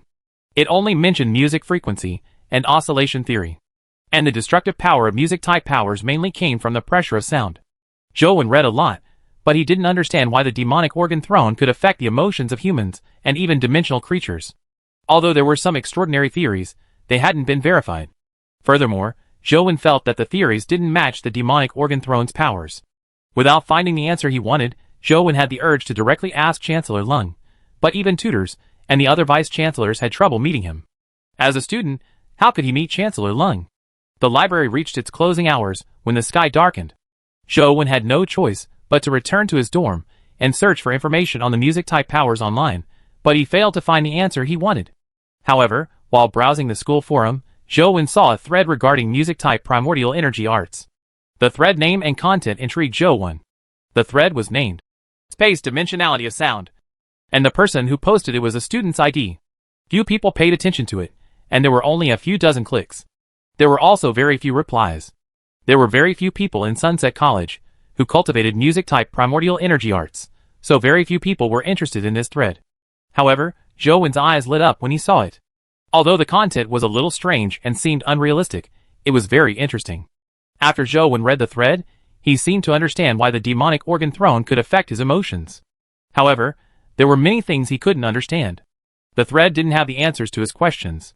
Zhou saw that the thread was posted 2 years ago. The author's ID wasn't online either. When he checked the author's post history, he was somewhat disappointed that this was the only thread. From the looks of it, he wasn't a person who often logged on to the forum. He attempted to send a private message to the other party only with the hope of giving it a try and raising a few questions that troubled him. Zhou originally didn't have much hope, but to his surprise, the other party replied with a message shortly after and answered his questions in detail. Zhou had never heard of any of those strange explanations which were unheard of, but they answered his questions. Chapter 391 Leng Zongzhen. Leng Zongzhen was fiddling with trinkets while looking at his cell phone. It had been 2 years since he posted an article on the forum. It received very few replies, but someone had sent him a private message on the forum today. Leng Zongzhen was just casually surfing the net when he realized that the private message the other party had sent was actually some questions regarding music and space. He originally wrote this message off, thinking that it was the same as the students from before. They would just hound him with questions about methods to master a music-type primordial energy art, as well as how to use music-type skills or reform all beings with the use of music. If those were the questions, Lung Zongjin couldn't be bothered to answer. He didn't believe that music had any ability to infect the emotions of all beings. Everyone thought that his demonic organ throne could reform all beings, believing that he used the magical powers of music to touch those creatures. However, Lung Zongjin scoffed in derision to such suggestions. He was never someone who could infect others, no matter whether it was music or anything. He didn't believe that he had any special influence on others. When he was young, Lung Zongjin was called expressionless by his classmates and friends, as well as given nicknames such as Masked Man or Wooden Block, because he didn't express any emotions. Even smiles were very difficult for him. Those people who asked him how to use his charm and music to infect all beings were laughable in Lung Zongjin's eyes. These few questions are rather interesting. Lung Zongjin finished reading Zhou Wen's questions and wrote down his reply by answering the questions. Soon, the other party sent another private message over and asked a few more questions. This time, Lung Zongjin was a little surprised. This was because after receiving his answer, the other party had a new slew of questions. To be able to understand his answer so quickly, and to draw inferences, and come up with more questions indicated that the other party was good at active thinking. This piqued Lung Zongjin's interest. He replied to the other party's question, and even secretly included some matters at a deeper level in his answer. He wanted to see if the other party could see through the problem. After sending the message, he waited for a while, but there was no reply. Lung Zongjin couldn't help but feel a little disappointed. If the mind of the person's activity was only at this level, it wasn't enough to satisfy Lung Zongjin despite it being pretty good. Ever since he taught in Tianzhua, Lung Zongjin had no longer taught new students. It wasn't that he couldn't teach, but he felt uninterested. Once one taught a student who was able to understand anything in one setting and learn anything related, teaching students who were unable to understand anything quickly was exasperating. However, Lung Zongjin had never given his patience to others, because his patience was fully focused on research.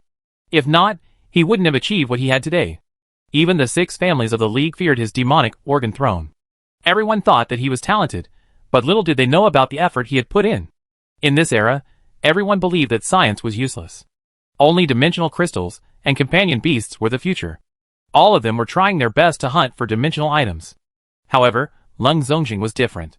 Although he cultivated, he had never stopped scientific research. From his point of view, those god-like dimensional creatures were nothing of that sort. They were just creatures from other worlds, probably not much different from aliens.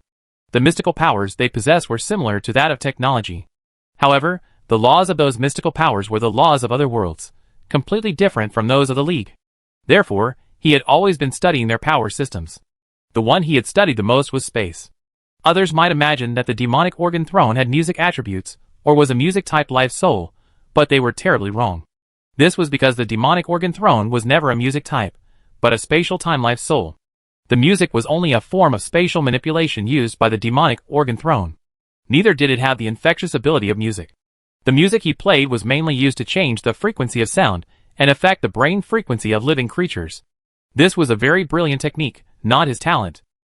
Lung Zongjin had initially thought that the matter would end here, but to his surprise, he received another private message. It was from the same ID. There were a few more questions. After looking at these few questions, Lung Zongjin was truly intrigued by this person. From these few questions, he could already confirm that the other party had already guessed that the demonic organ throne was not a music type, but a spatial type. To be able to think of this set of problems, this person must be one of the people who saw my battle with the golden-winged rock at Dragon Gate Grotto today. Who could it be? A young man, with a golden chick on his shoulder flashed across Lung Zongjin's mind. It should be him, right? Although Lung Zongjin felt that it was likely the youth, he didn't have the intention to verify it. Even though he could easily find out who the other party was, he didn't do so. Although the other party was an excellent young man, he wasn't at a level that made him interested in finding out who he was. However, it was rare for someone to be willing to learn and think. Lung Zongjin answered Zhou Wen's question, and even gave him some tips before suggesting that he take a look at some famous works that involve spatial dimensions. Lung Zongjin was aware that this knowledge was insipid. Ignoring this world filled with magical powers, very few people could sit down and learn such knowledge even before the dimensional storms appeared. There were a lot of things that needed to be memorized, and the required knowledge was broad. If one wasn't an expert in such matters, they probably wouldn't be able to understand it. They would need to read up and reference a lot of information. However, Lung Zongjin believed that if the other party did not even have the patience and ability to learn, there was no need to waste his time. Humans had thousands of ways of living, but to have outstanding achievements in certain aspects, one had to be able to treat boredom as enjoyment. One had to endure loneliness. There were no friends on the path to studies, only hard work and pursuits. After Zhou Wen read the message from Lung Zongjin, he found the idea interesting. He sent another private message, but this time, he didn't reply to his questions and only replied with a line of text. The answers you want are all in those books. Zhou Wen originally only wanted to figure out the strength of the demonic organ throne, but after delving deeper, he realized that the demonic organ throne was actually the power of space. This discovery surprised him and piqued his interest. This was because his lost country was also a space-type power. He felt that he could indeed study knowledge about space. The next morning, Zhou Wen went to the library to borrow some books regarding this, but he really didn't understand many of them. He had never heard of the terms, formulas, and laws, so all he could do was seek out references as he read. Chapter 392 Success. Zhou Wen realized that he had been very busy recently. There were too many books to read, and even the amount of time he spent gaming was reduced. When he could use Lost Country again, Zhou Wen went to the underground sea. This time, he didn't head directly into the sea, but controlled the blood-colored avatar parallel to the water surface. Not long after, a huge shadow appeared beneath the sea. 9 black dragons roared as they emerged from the sea. After sacrificing the white shadow of poison, Zhou Wen dived into the sea and rapidly approached a black dragon. However, the black dragon's tail swept up a shocking wave that sent the seawater hitting Zhou Wen's body. Zhou Wen could only use the impact of the waves to distance himself from the black dragon before tearing out of the sea. However, he didn't dare fly too high because the sapphire-like sky above was similarly fraught with danger. He could die faster if he approached it. One black dragon after another rushed over, their mouths spewing water like a volcanic eruption. Zhou Wen used ghost steps to charge into the sea again. This time, he identified the position of the war wagon and swam towards it. With the aid of the wagon, he blocked the black dragon's devouring and attacks. Zhou Wen kept every action of the 9 black dragons in his calculations. The blood-colored avatar kept circling around the black dragons, while fleeing to the back of the war wagon, keeping close to it. A black dragon rushed over from one side, as Zhou Wen charged over without any hesitation. He struck it with his palm, but when the poison dragon palm touched the black dragon's scales, Zhou Wen didn't even look at the outcome. He switched to the Lost Country Life Soul, and used teleportation to escape. This time, he was very close to the surface. After teleporting, he used ghost steps to rush straight out of the sea.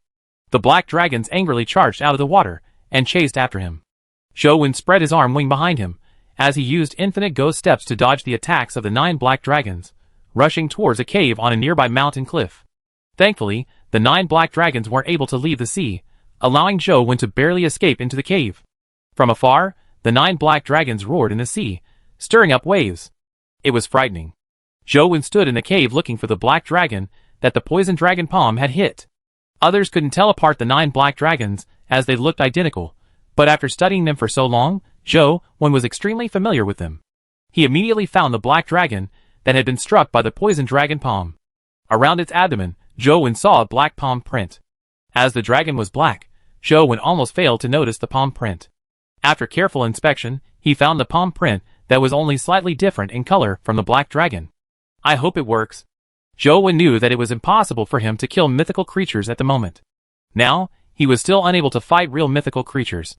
He could only attempt to kill the black dragons chained up. After waiting for quite a while, Zhou Wen didn't see the black dragon die from the poison even after the 9 black dragons lost their patience and dived back to the bottom of the water. After all, it's a mythical creature. Its poison resistance will definitely be higher. I'll wait a little longer. Zhou Wen left the dungeon and planned on heading down to see if the black dragon had been poisoned to death when Lost Country's cooldown was up tomorrow. Now, the blood-colored avatar couldn't die. Once it died, it had to respawn, and all of his previous efforts would go to waste. Without doing anything too dangerous, Zhou Wen switched to Pool City to grind for epic creatures to raise his stats to 40. He was quite lucky today. After killing a few jade toads, a 20 valued poison crystal dropped. He even had a jade toad companion egg drop. Unfortunately, it had average stats. Zhou Wen had actually obtained quite a number of companion eggs, but he mostly fed them to his mythical pets as food. Their interest in high-level companion beasts was higher than ordinary food. Unless it was a companion egg with excellent stats, Zhou Wen wouldn't keep them. Why isn't this phone game equipped with autoplay? If only I had it. Zhou Wen spent quite a while grinding and inevitably felt bored. After all, repeatedly killing the same monster wasn't challenging at all. It was just a time grinder. Zhou, are you home? Someone knocked on the door outside, and Zhou could tell that it was Wang Lu. When he opened the door, he found Wang Lu standing at the yard's entrance. What's the matter? Zhou walked to the yard and opened the yard door. Wang Lu curled her lips and said, "Can't I look for you if there's nothing wrong?" "You can, but I'm very busy at the moment.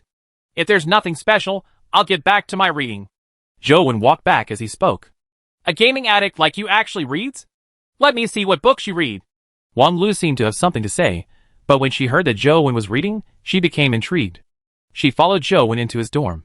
Wang Lu casually flipped through the few books on Zhou's couch and said with a smile, "String Theory, Quantum Teleportation, Diamond Perfection Sutra, and Superior and Wondrous Numinous Treasure Scripture of Limitless Salvation and Most High.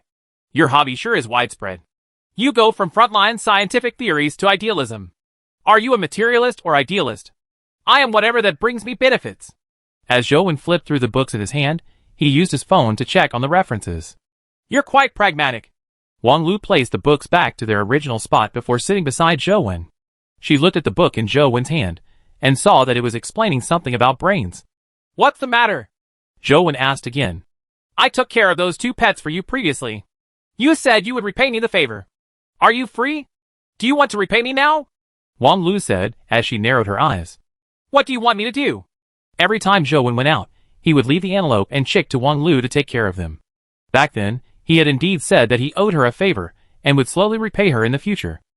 "Eat with me and meet someone," said Wang Lu. "Who?"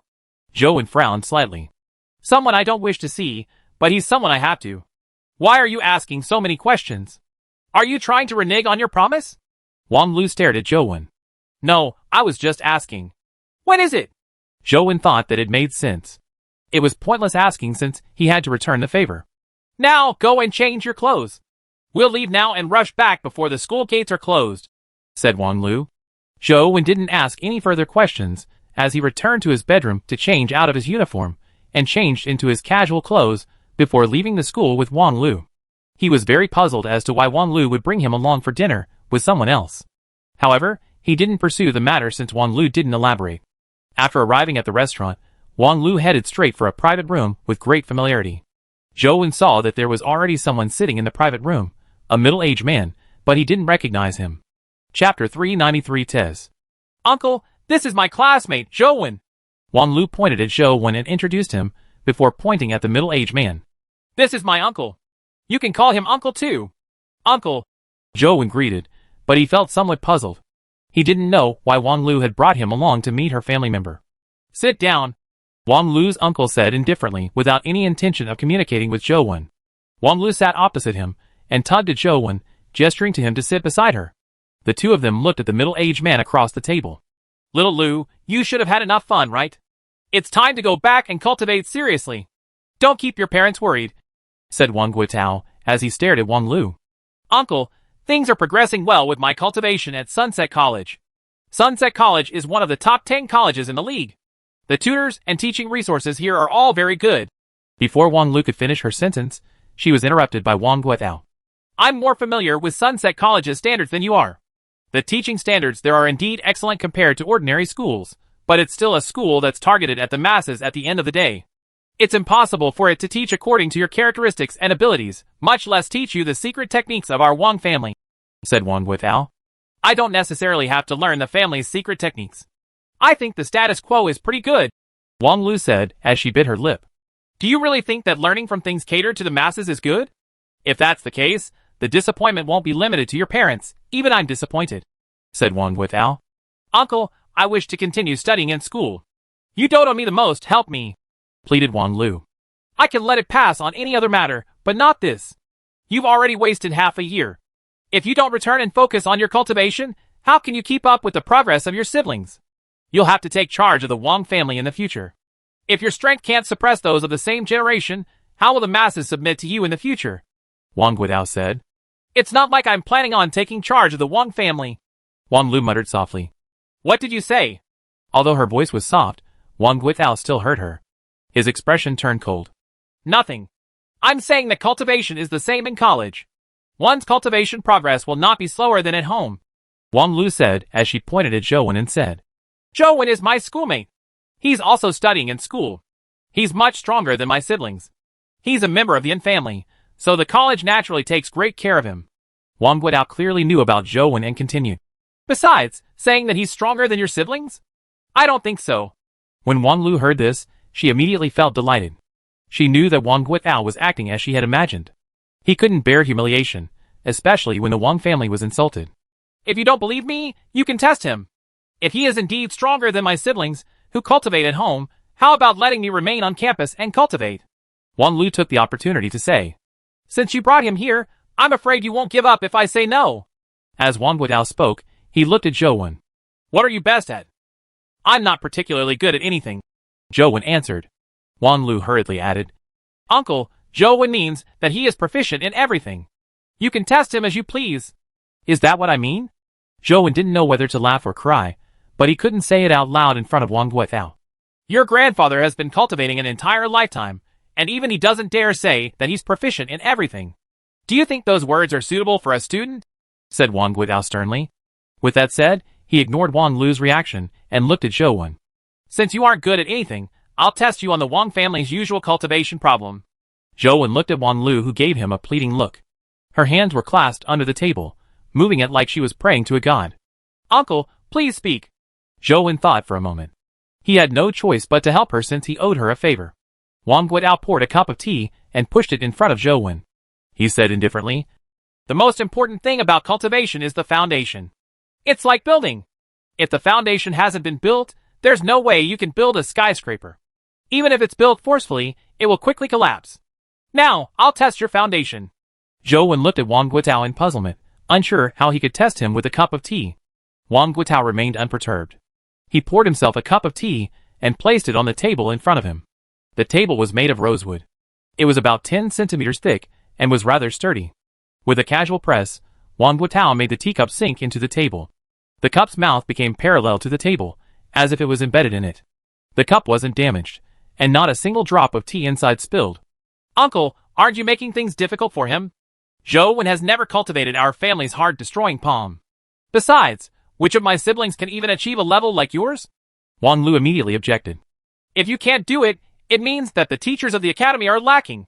So, it's best you go back home and cultivate, said Wang Guotao calmly. Wang Lu opened her mouth to protest, but she didn't know how to rebut Wang Guotao. I'll give it a try, Zhou Wen said as he looked at the teacup in front of him. It's a good thing that young people are willing to try. I won't make things difficult for you either. As long as you can sink a third of the teacup into the table without shattering the teacup, I'll count it as a pass, Wang Guotao said. Zhou Wen nodded and reached out to smack the teacup. Wait! Wang Lu called out to Zhou Wen nervously and looked at him pleadingly. Be careful. Don't shatter the teacup. Just get it in if you can. Wang Lu thought that if the teacup were to shatter, there was no way to protest. As long as the teacup didn't shatter, or even if a third of the cup didn't sink in, she could still bargain with Wang Guotao. Zhou Wen actually didn't quite understand why Wang Lu insisted on studying on campus when her family had such good conditions. Wasn't she rejecting what was near at hand and seeking what was far away? However, it wasn't his place to interfere with Wang Lu's matters. He just needed to return the favor. Don't worry, Zhou Wen said to Wang Lu before reaching out to smack the teacup in front of him. Wang Lu fell into despair when she heard a cracking sound. The table was completely fine as the teacup was smashed to pieces by Zhou Wen. Wang Lu felt the room spinning, wishing she could plant her head to the ground. She thought, did I have a screw loose in my head? Why did I think of bringing Zhou Wen here? Young man, there are many things in this world that can't be resolved simply with great strength, Wang Guotao said before ignoring Zhou Wen. He looked at Wang Lu and said, Little Lu, return to campus and pack up. I'll send someone to fetch you home tomorrow. Chapter 394 Tea Pattern. Wang Lu sadly hung her head low, unable to bring herself to retort. She could only blame herself for bringing a fool like Zhou Wen here. She had already told him not to shatter the cup, but great, he ended up smashing it to pieces. The water had spilled onto the table, and it was an appalling sight. Uncle, I'll head back first, Wang Lu said as she stood up. Hold on. Zhou Wen sat there motionless as he called out to Wang Lu. Wang Guotao could not help but frown slightly as he looked at Zhou Wen. Young man, although your surname isn't N, you are still a part of the Yin family. You should know your limits when doing things. Zhou Wen didn't explain himself because it wasn't worth wasting his time explaining things to irrelevant people. Pointing at the table, Zhou Wen said, Uncle, It's best if you give an evaluation. Tell me what standard this strike is for members of your Wang family's younger generation. The results are already very obvious. Do I still need to comment on it? Wang Guotao asked. In that case, Uncle, are you allowing Wang Lu to stay on campus for cultivation? Zhou Wen asked Wang Guotao. Wang Guotao was amused by Zhou Wen. He looked at him and said, It's rare to have young people like you who can disregard their pride. However, if you are really doing this for the sake of little Lu, you should let her return home for cultivation. All right, both of you can leave. Wang Guotao's words were clearly saying that Zhou Wen was shameless, but Zhou Wen remained unmoved. I don't know if going back to cultivate is a good choice for Wang Lu, but since we had an agreement, and I've done it already, shouldn't you allow Wang Lu to make her choice on returning? A cultured person like Wang Guotao couldn't help but have his expression turn cold when he heard Zhou Wen's words. He said, I originally wanted to leave you some dignity, but since you don't want it, don't blame me for being blunt.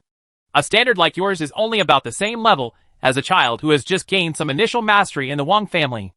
At most, it can be considered brute force, so there's nothing to be evaluated. Wang Guotao also felt somewhat vexed. He was wondering why Zhou Wen was so clueless. He got up and prepared to leave, having no wish to speak to the unreasonable Zhou Wen. Zhou Wen, let's head back, Wang Lu said as she walked to Zhou Wen. She was well aware of Wang Guotao's temper, so it was impossible for them to fool him. Zhou Wen didn't move and continued sitting in front of the table. Then, he reached out his hand and pushed the teacup fragments on the table to one side. He looked at Wang Guotao and said, Uncle, please hold your step.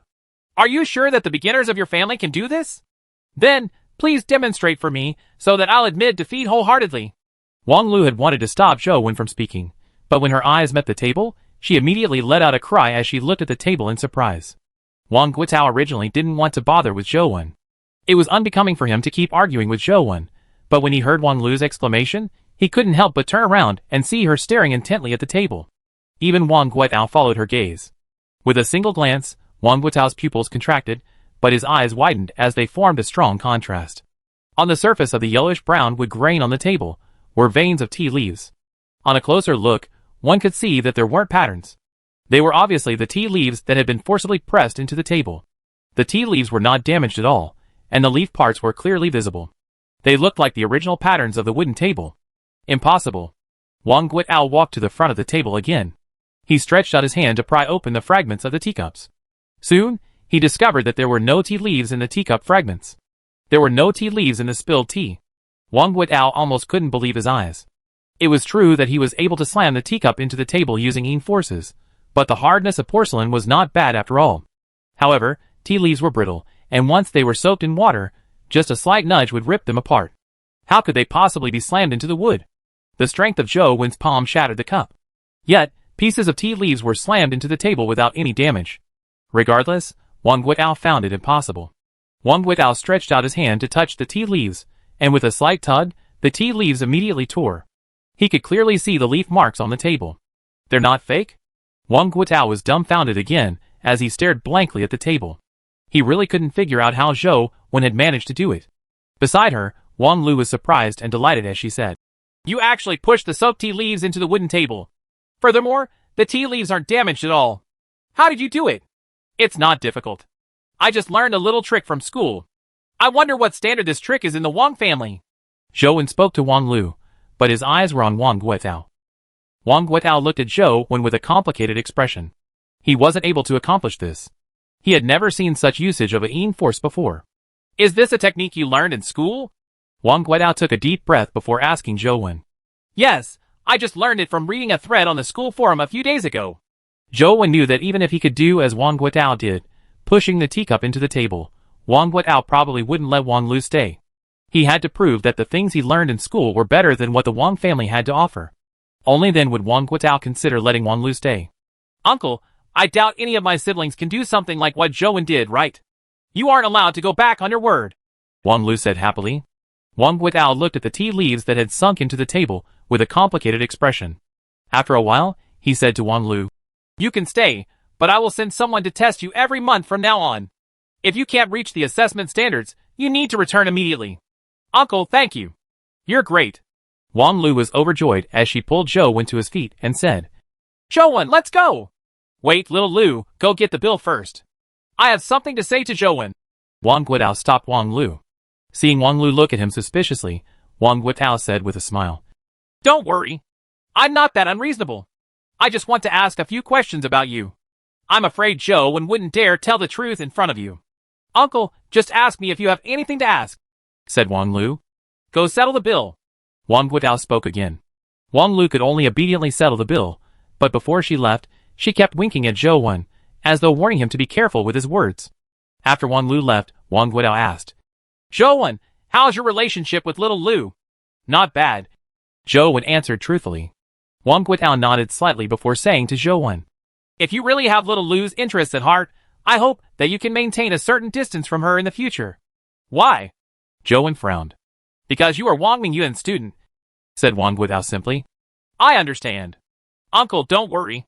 Wang Lu and I are just ordinary friends, Zhou Wen replied calmly. Chapter 395 Becoming a Videographer Again. Zhou Wen could understand Wang Guitao's worries. In the league, Wang Mingyuan was taboo. His reputation might even be worse than the devil Jing Daoxian. With the branding as Wang Mingyuan's student on him, no one from a wealthy family in the league would dare to get too close to him to avoid being considered to be in cahoots with him. Wang Guitao only said one sentence, but he didn't say anything after that. One sentence was all that was needed when speaking to smart people. For those who weren't smart, it was useless no matter how much was said. Therefore, he only mentioned one key point. Zhou Wen and Wang Lu left the restaurant together.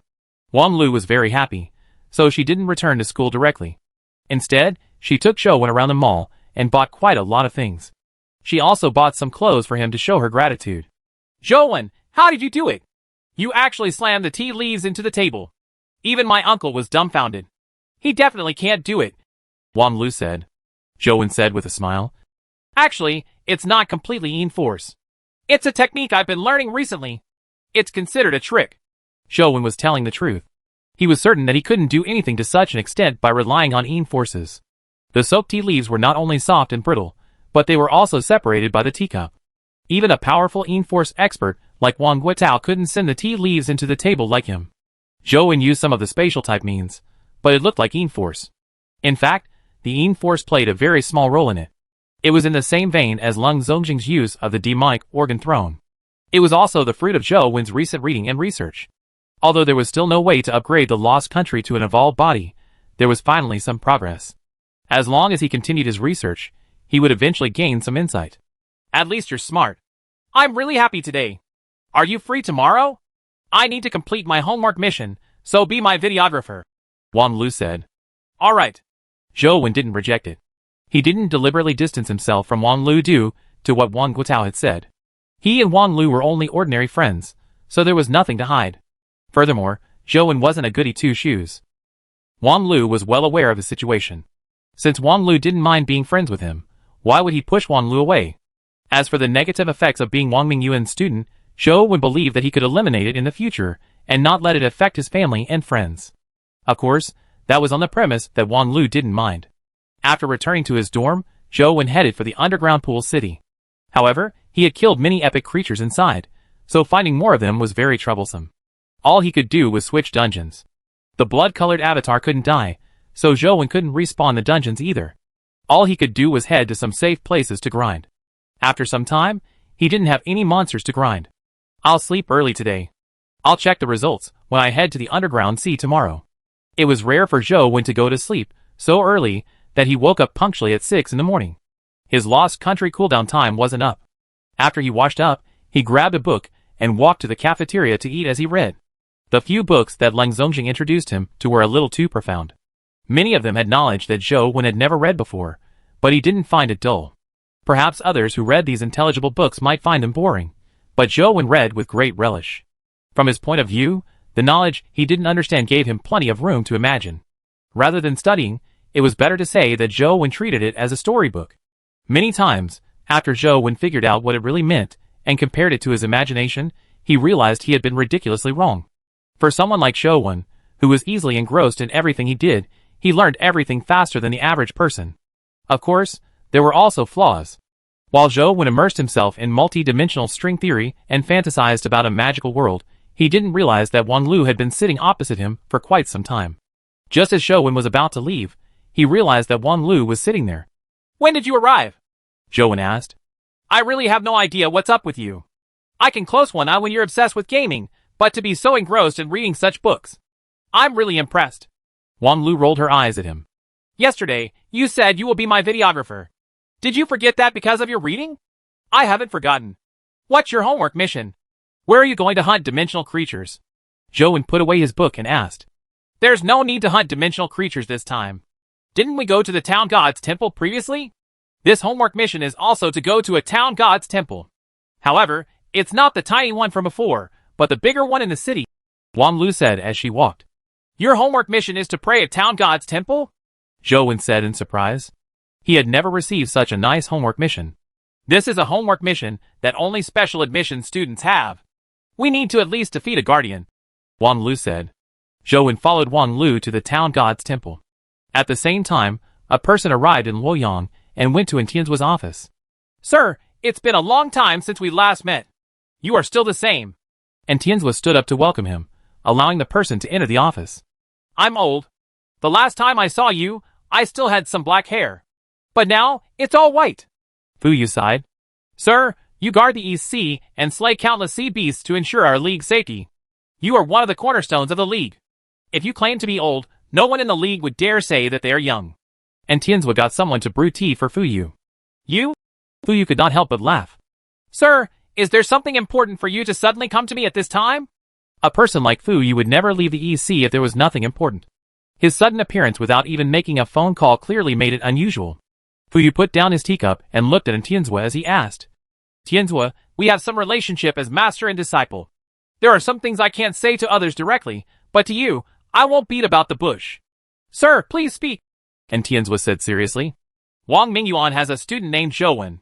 Is he related to you? Fu Yu asked Tianzuo. Not really. He's my stepfather's son with his former wife, and has nothing to do with our family. Tianzuo said. How's your relationship with him then? Fu Yu asked again.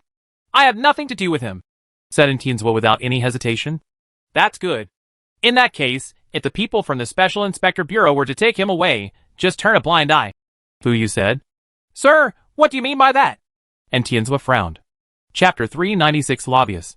Wang Mingyuan destroyed the Holy Tower and opened up a dimension, nearly turning Holy City into an undead city. The impact this matter brought is overly disastrous, Fu Yu said. That's Wang Mingyuan's own fault. What has it got to do with his students? If all of Wang Mingyuan's former students are to be punished, how many officials and generals in the league have once attended Wang Mingyuan's lessons? Why aren't they all to be arrested? Tianzuo said. How is that the same? Before Wang Mingyuan broke through the dimension, he deliberately got his 4 students to visit him. Clearly, these 4 students are different. Furthermore, Fu Yu wanted to say something but held back. Sir, if you have something to say, just say it, said Tianzuo. Fu Yu sighed and said. If Wang Mingyuan's matter had ended there, the league wouldn't have their eyes peeled on his students. For your sake, let's hope they only increase the surveillance. However, the situation now is different. Some things can't be hidden. The dimensional passageway that Wang Mingyuan opened looks like it is closed, but in fact, it hasn't completely closed. Or rather, it has already become extremely weak. With a certain level of strength, one can tear open the dimensional passageway.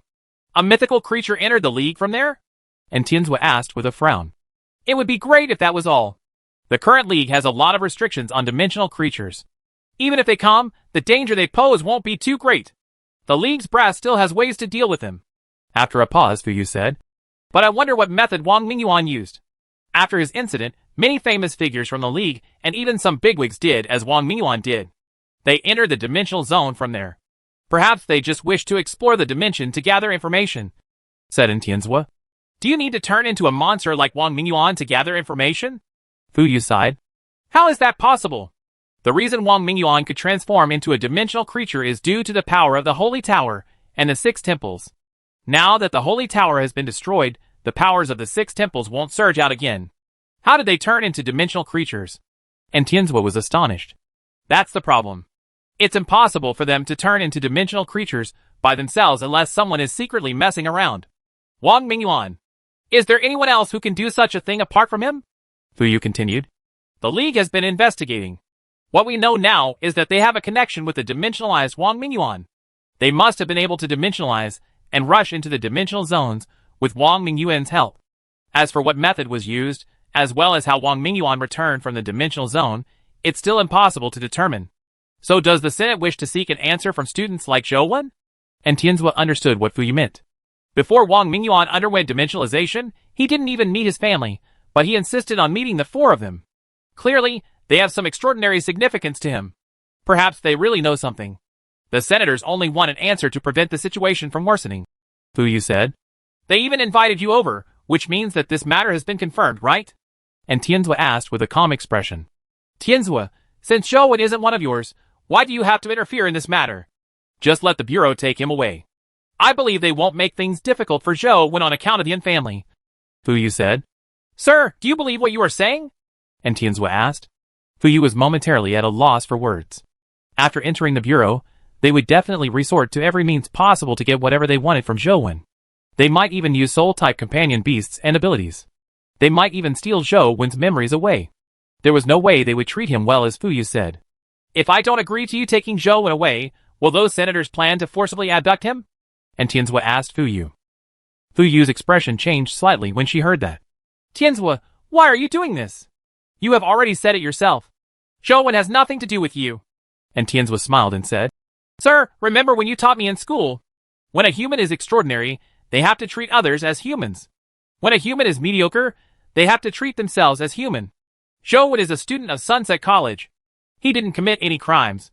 I have nothing to do with him, and I don't even have a good impression of him, but as long as he hasn't done anything wrong, no one can take him away from Luoyang. Tianzua, your personality. Fu Yu looked at Tianzua helplessly. Sir, can you return and tell those senators who are in their ivory towers that if they want to take Zhou Wen away, they have to produce enough evidence to gain my approval or do it over my dead body. They can choose either one. And Tianzua said without any expression. Fu Yu knew there was no need to continue speaking.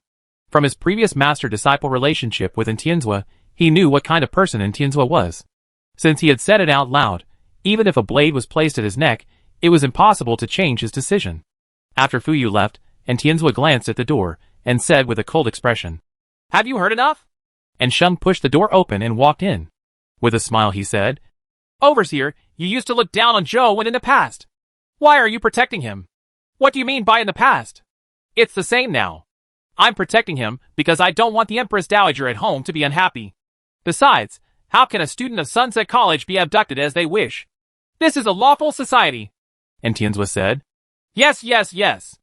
You are the most righteous overseer in this world. And Sheng said with a smile, Why does it sound so awkward when you put it that way? And Tianzua put down his pen and glared at Sheng. Maybe it's because you're too humble, overseer. You aren't used to compliments. You will get used to it once you hear more of them. And Sheng said, Cut it out. Don't tell my Empress Dowager about this. She's already feeling terrible about grandfather's matter. Don't add to her worries any further. Instructed Tianzua. Got it. What about Zhou Wen? They've already gotten Mr. Fu to lobby you, so I'm afraid they won't back down even if they don't blatantly come and apprehend him. They'll still secretly send people here. It's probably unsafe for Zhou Wen to stay on campus. And Sheng said, What has his safety got to do with us? He's already an adult. If he gets captured and killed, that's because he's incompetent, so he deserves it. Don't tell me you still want to be a nanny who cradles him 24 hours a day?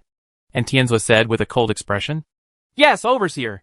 I'll go inform him now and leave him to his own devices.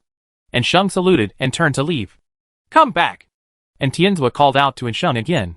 Overseer, do you have any orders? And Sheng turned around and asked.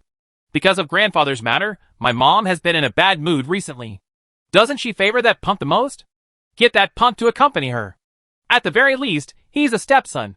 This is also something he should do. Besides, the Empress Dowager dotes on him so much, so he should know how to repay her kindness. And Tianzua said with a deadpan expression, Overseer, do you mean to get him to move to the Yin family's compound? And Sheng blinked as he asked, Did I say that? And Tianzua snorted coldly, No, definitely not. Then I'll go find Zhou Wen now and get him to accompany the Yin family's Emperor Dowager. And Sheng saluted in all seriousness before leaving the office. Chapter 397 Four Guardian Generals. Zhou Wen and Wan Lu arrived at the town god's temple. It was clearly much more majestic than the one Zhou Wen and company had gone to. It was also a lot bigger. It was split into 3 outer entrance gates, 3 entrances, 3 opera rooms, 1 hexagonal stone pillared pavilion, 3 buildings with round ridge roofs, 5 temples, 5 back halls, and 12 rooms on each side of the stone pillars. The temple was the main place of worship. It consecrated the town god, Duke Wei Ling.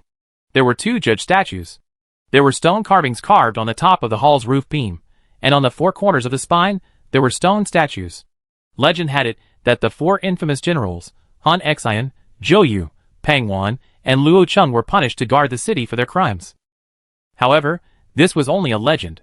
The 4 guardian generals of the town god's temple's dimensional zone were named 4 generals of Wei Ling. As long as one challenged any of the 4 generals and remained undefeated for 3 minutes, they would be rewarded by Duke Wei Ling. However, to hold out for 3 minutes without being defeated by the 4 of them, one had to at least be at the legendary stage. Most of the students in Sunset College couldn't do it, so it was no wonder the homework mission was only given to special admission students. Even if the typical student came, not only would they not obtain any benefits, their lives might even be in danger. The 4 guardian generals separately wielded a sword, saber, a spear, and a swordbreaker, so they were known as the Sword General, Saber General, Spear General, and Swordbreaker General.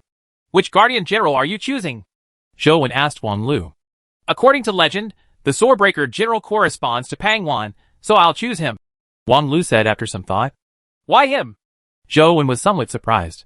This was because Pang Wan's fame was the worst of the 4 guardian generals. Few people usually chose him. Most people would choose Sword General, who likely represented Han Xian, or Spear General, who likely represented Luo Cheng. Relatively fewer people would choose Zhou Yu, who represented Saber General, and Pang Wan, who represented Swordbreaker General.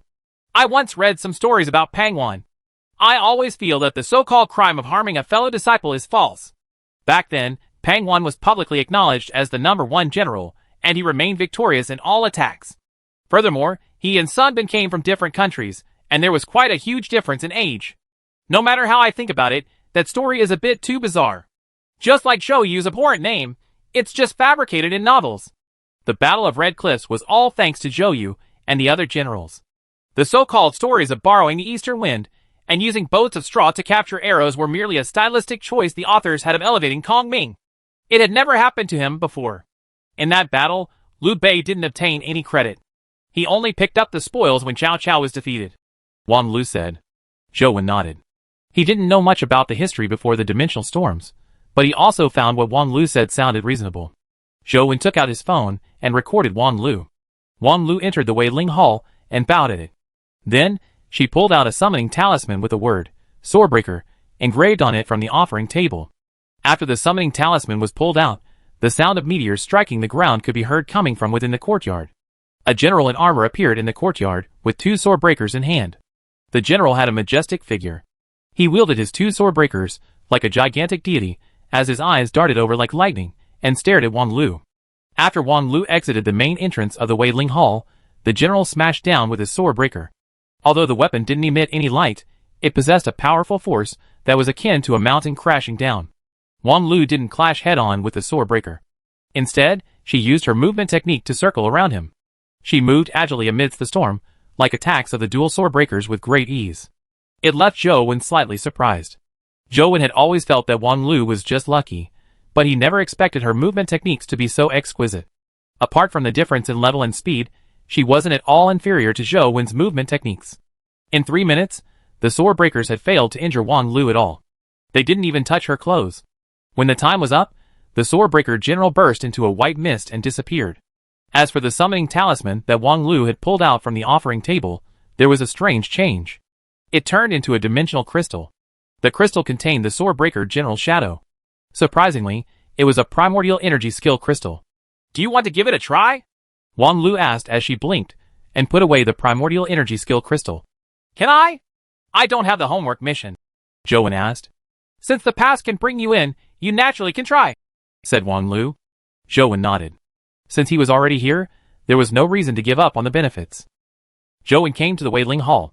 He didn't dare pray this time. If he accidentally blew up Duke Wei Ling, where would he get the benefits? He looked at the summoning talismans that represented the 4 generals. Wang Lu had taken one of the tokens, but now it had returned to 4. Zhou Wen had limited knowledge of historical figures and had only heard of their names. Furthermore, it was difficult to say if the 4 generals really represented them. Therefore, after some thought, he chose the sword general. He had the Overlord sword in hand. If a sword-type primordial energy skill dropped, he could use it. He heard a loud bang from the courtyard. A general with an ancient sword appeared in the yard. As soon as Zhou Wen left the courtyard, the general slashed over with his sword. However, the sword wasn't fast. It didn't have the domineering stance of the Swordbreaker general. Zhou Wen had no intention of dodging. He summoned his overlord sword and slashed at the sword general. He wanted to see how strong the guardian general's defense was. However, when his sword slashed over, he saw the sword general withdraw his sword and retreat, causing Zhou Wen's strike to miss. What's going on? Does the guardian general fear me? Just as Zhou Wen was feeling puzzled, he suddenly saw the general wave his sword. A beam of light flashed in the yard as 10 beauties, with ancient swords, appeared out of nowhere. All of them wore fiendish looks as they charged at Zhou Wen with swords in hand. Instantly, sword beams surged everywhere, transforming into a sword formation that trapped Zhou Wen inside. Zhou Wen was slightly surprised. The sword general was rather interesting. He could even summon a sword formation. Seeing the layers of sword beams strike at him, Zhou Wen didn't dodge them. Overlord Sword released a terrifying sword beam as he delivered Transcendent Flying Immortal. The sword glows interlaced with one another. In just a split second, the 10 beautiful women with ancient swords in hand were chopped up with their swords. They turned into white mist and dissipated. When Zhou Wen looked at the sword general, he saw him swing the ancient sword. Another 10 ancient sword beauties had formed a sword formation again. Zhou Wen repeatedly slashed at the 7 waves of the sword formation formed by the 7 beauties, but the sword general kept avoiding a direct battle with him. Zhou Wen used ghost steps to approach the sword general to pressurize him into fighting him, but the sword general's movement technique was baffling. He actually dodged Zhou Wen's attack and summoned the beauty's sword formation again. 3 minutes quickly passed as the sword general turned into white mist and dissipated. However, Zhou Wen was somewhat depressed. He had failed to force the sword general to fight him. His gaze landed on the summoning talisman and saw that it had indeed turned into a crystal. The shadow of the sword general was inside, and it was also a primordial energy skill crystal. Chapter 398 Seal. Zhou Wen wasn't in a rush to absorb the primordial energy skill crystal. After putting it in his pocket, he left the town god's temple with Wang Lu. What are we going to do later? Wang Lu asked as they walked. Head back before reading books and playing games. Zhou Wen blurted out his thoughts. He still hadn't found a way to condense a life soul for small perfection of Wisdom Sutra. Despite him already having 3 life souls, and knowing he shouldn't be so greedy, he wanted one that he couldn't force. He still found it a naughty problem even though condensing a single life soul before 30 was considered a success. What's the point of reading and gaming all day? Shall we go to the dimensional zone to hunt dimensional creatures? Wang Lu suggested. I'm not going. Zhou Wen wasn't in the mood to enter a dimensional zone. Even if he were to grind, he could do it himself in-game. There was no need for him to risk his life in real life.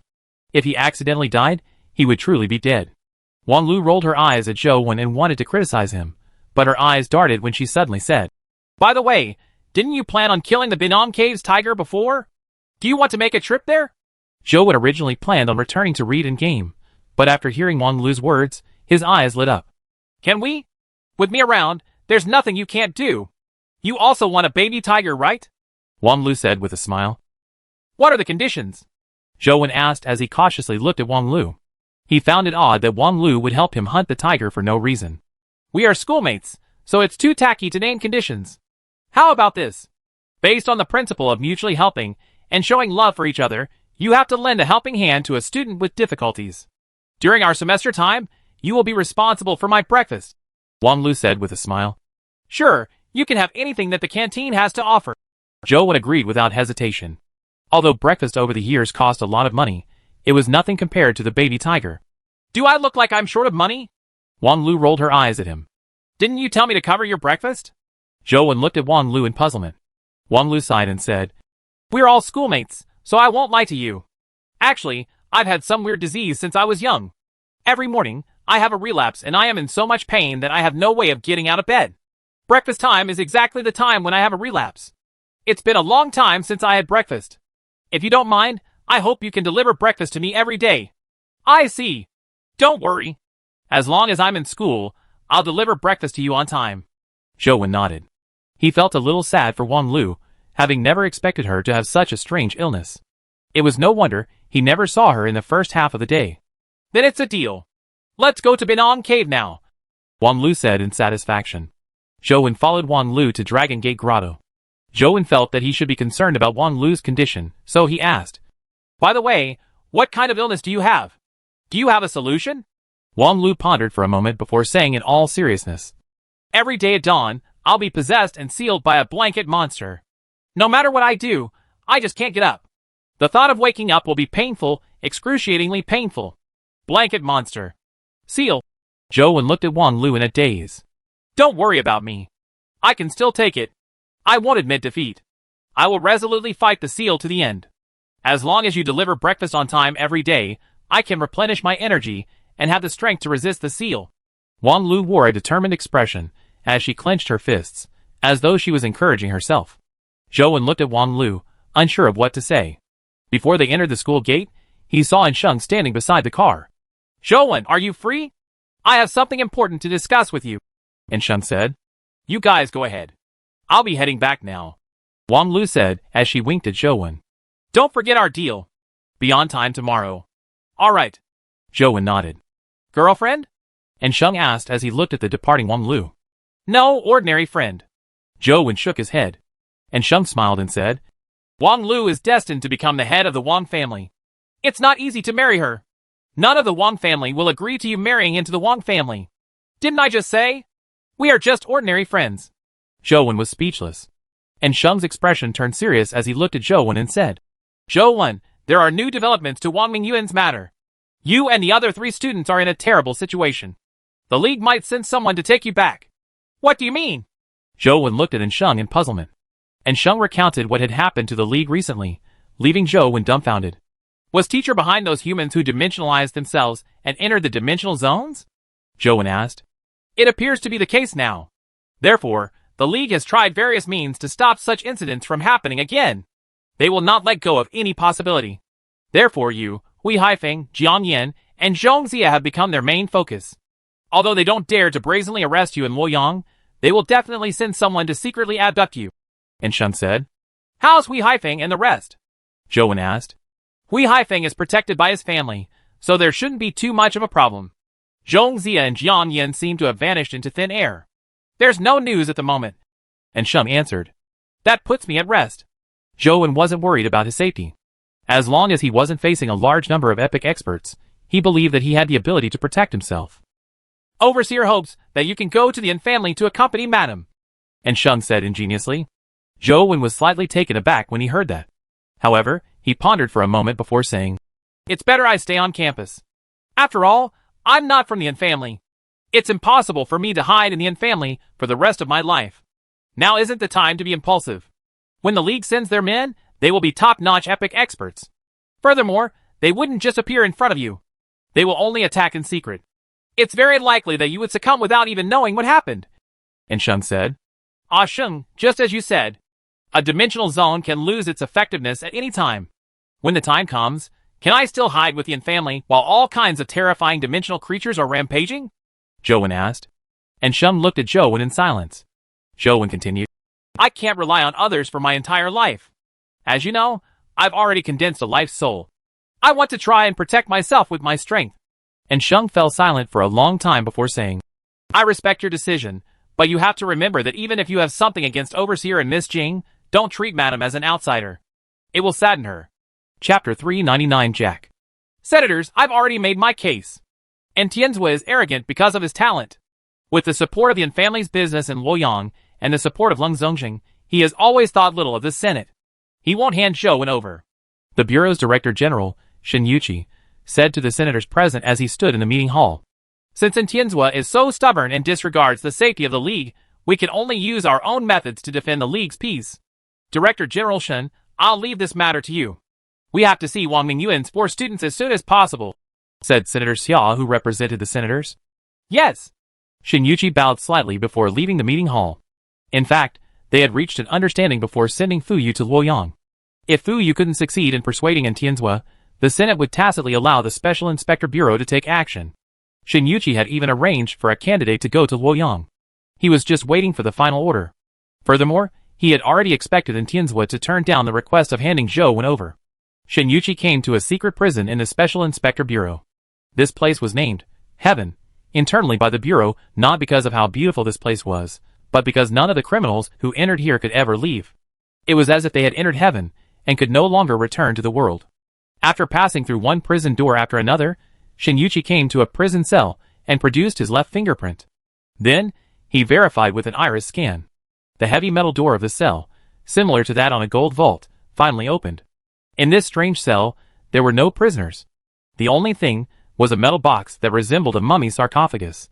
Shinichi looked at the metal box and said, Jack, according to our previous agreement, help me bring that person back, and I'll return you your freedom. If someone had heard the name Jack a few decades ago, they might have suffered from insomnia due to fear. In the early years of the League's establishment, Jack's name had once shaken the entire League. He had killed countless people, and he was sinister and vicious. He was a classic example of someone who didn't treat anyone as human, and his reputation as a devil was almost in no way inferior to Jing Daoxian. The difference was that Jing Daoxian was an extremely arrogant person, but Jack was different. He preferred hiding in the dark, playing a game of cat and mouse. He held his target in the palm of his hand, letting them die without realizing how. Although he had killed countless people, few people had actually seen his true colors. The Bureau had paid a huge price to capture Jack back then. They had imprisoned him here for so many years that they didn't even dare let him reveal his eyes. They were afraid that someone would be charmed and made to do his bidding, giving him a chance to escape. Clang! Clang! Clang! Knocking sounds came from the metal box. It was Jack's answer. Even his voice was restrained. They were afraid that his voice would affect the prison guards. Since that's the case, our deal will officially begin now. Shinichi opened the metal box and saw a pale, silver-haired middle-aged man locked inside. His limbs were locked onto the metal box, and even his mouth was covered with metal tools. There were many tubes attached to his body, making him look like an ICU patient. In fact, the equipment was to maintain Jack's life and prevent him from dying. At the same time, it was also to prevent him from interacting with the prison guard. After the chains were unlocked and the equipment removed, Jack finally emerged from the metal box. If there's anything you need, feel free to tell me, Shinichi said as he looked at Jack, who was walking out from the metal box with his limbs trembling. Give me a glass of red wine. The kind before the dimensional storms. You know what I'm referring to, Jack said as he slowly moved his muscles. Sure, Shinichi smiled. After Zhou returned to his dorm, he thought about how he should deal with the experts from the Special Inspector Bureau. He didn't believe that Inshun was being an alarmist. He had already experienced the working style of the Bureau. As long as they were bent on doing something, they would resort to any means to achieve their goals. They were like venomous snakes that would not give up once they bit down. Looking at the antelope sleeping on the couch, Zhou felt a lot more at ease. He guessed that it might be a top epic and even a mythical creature. This was evident from the chick's attitude in the dorm. The chick dared to do anything in the dorm. It flew everywhere. It even dared to fly onto Zhou's head and perched on it as though his hair was a bird's nest. However, he had never seen the chick dare mess with the antelope. It clearly was wary of it. With such a powerful fighter, Zhou decided that he would spend most of his time in the dorm and not head out unless absolutely necessary. If the Bureau came and the antelope was angered, they might end up scurrying. Of course, Zhou didn't plan on relying on the antelope. He summoned Truth Listener and wore it as an earring 24 hours a day, paying attention to any activity around him. To prevent others from looking for him and causing unnecessary trouble, Zhou even added a message to his wall. In seclusion cultivation, not leaving the house for a month. Do not disturb. Li Xian and a few classmates who were on good terms with him quickly sent messages. Zhou only said that he was going into seclusion and not to look for him. If you are going into seclusion, what about my breakfast? Wang Lu sent a text. I'm still buying. Are you free to head to Binyam Cave tomorrow? Zhou replied. Zhou believed that the people from the Bureau wouldn't arrive so soon. It wouldn't be bad if he followed Wang Lu to Binyam Cave to get a baby tiger. Who knows, he might be able to get one out. With the baby tiger, if he went to the game dungeon again, the drop rate would increase significantly, and the chances of high-value crystals dropping would increase as well. There was no need to grind so hard. Yes, see you tomorrow morning, Wang Lu replied.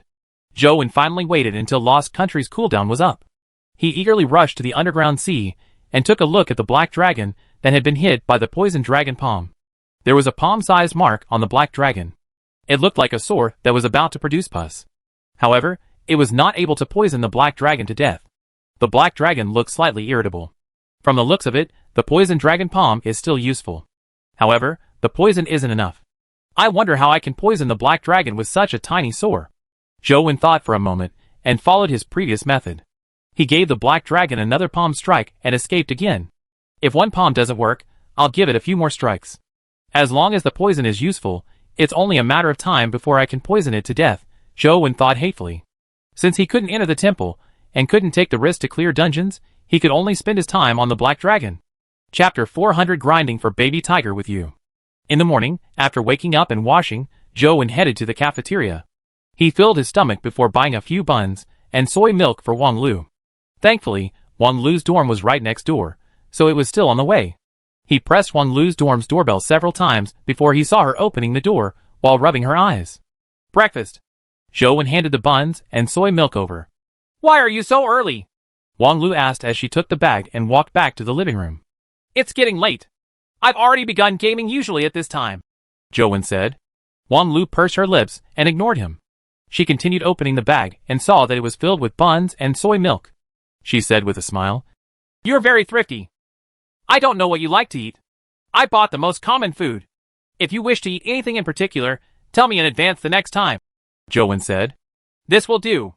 Wait for me. I'll go wash up first. After washing up and eating breakfast, it was already more than an hour later.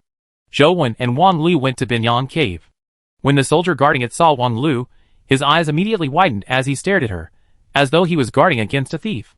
I want to spin it 3 times, Wang Lu said to Zhou. Wang Lu naturally wasn't the one forking out the money. After Zhou paid, he got Wang Lu to spin the Wheel of Fortune. The soldiers held their guns and stared intently at Wang Lu like searchlights. However, they could only watch helplessly as Wang Lu won the entrance requirement to Binyang Cave 3 times in a row. The officer in charge of the area stared blankly.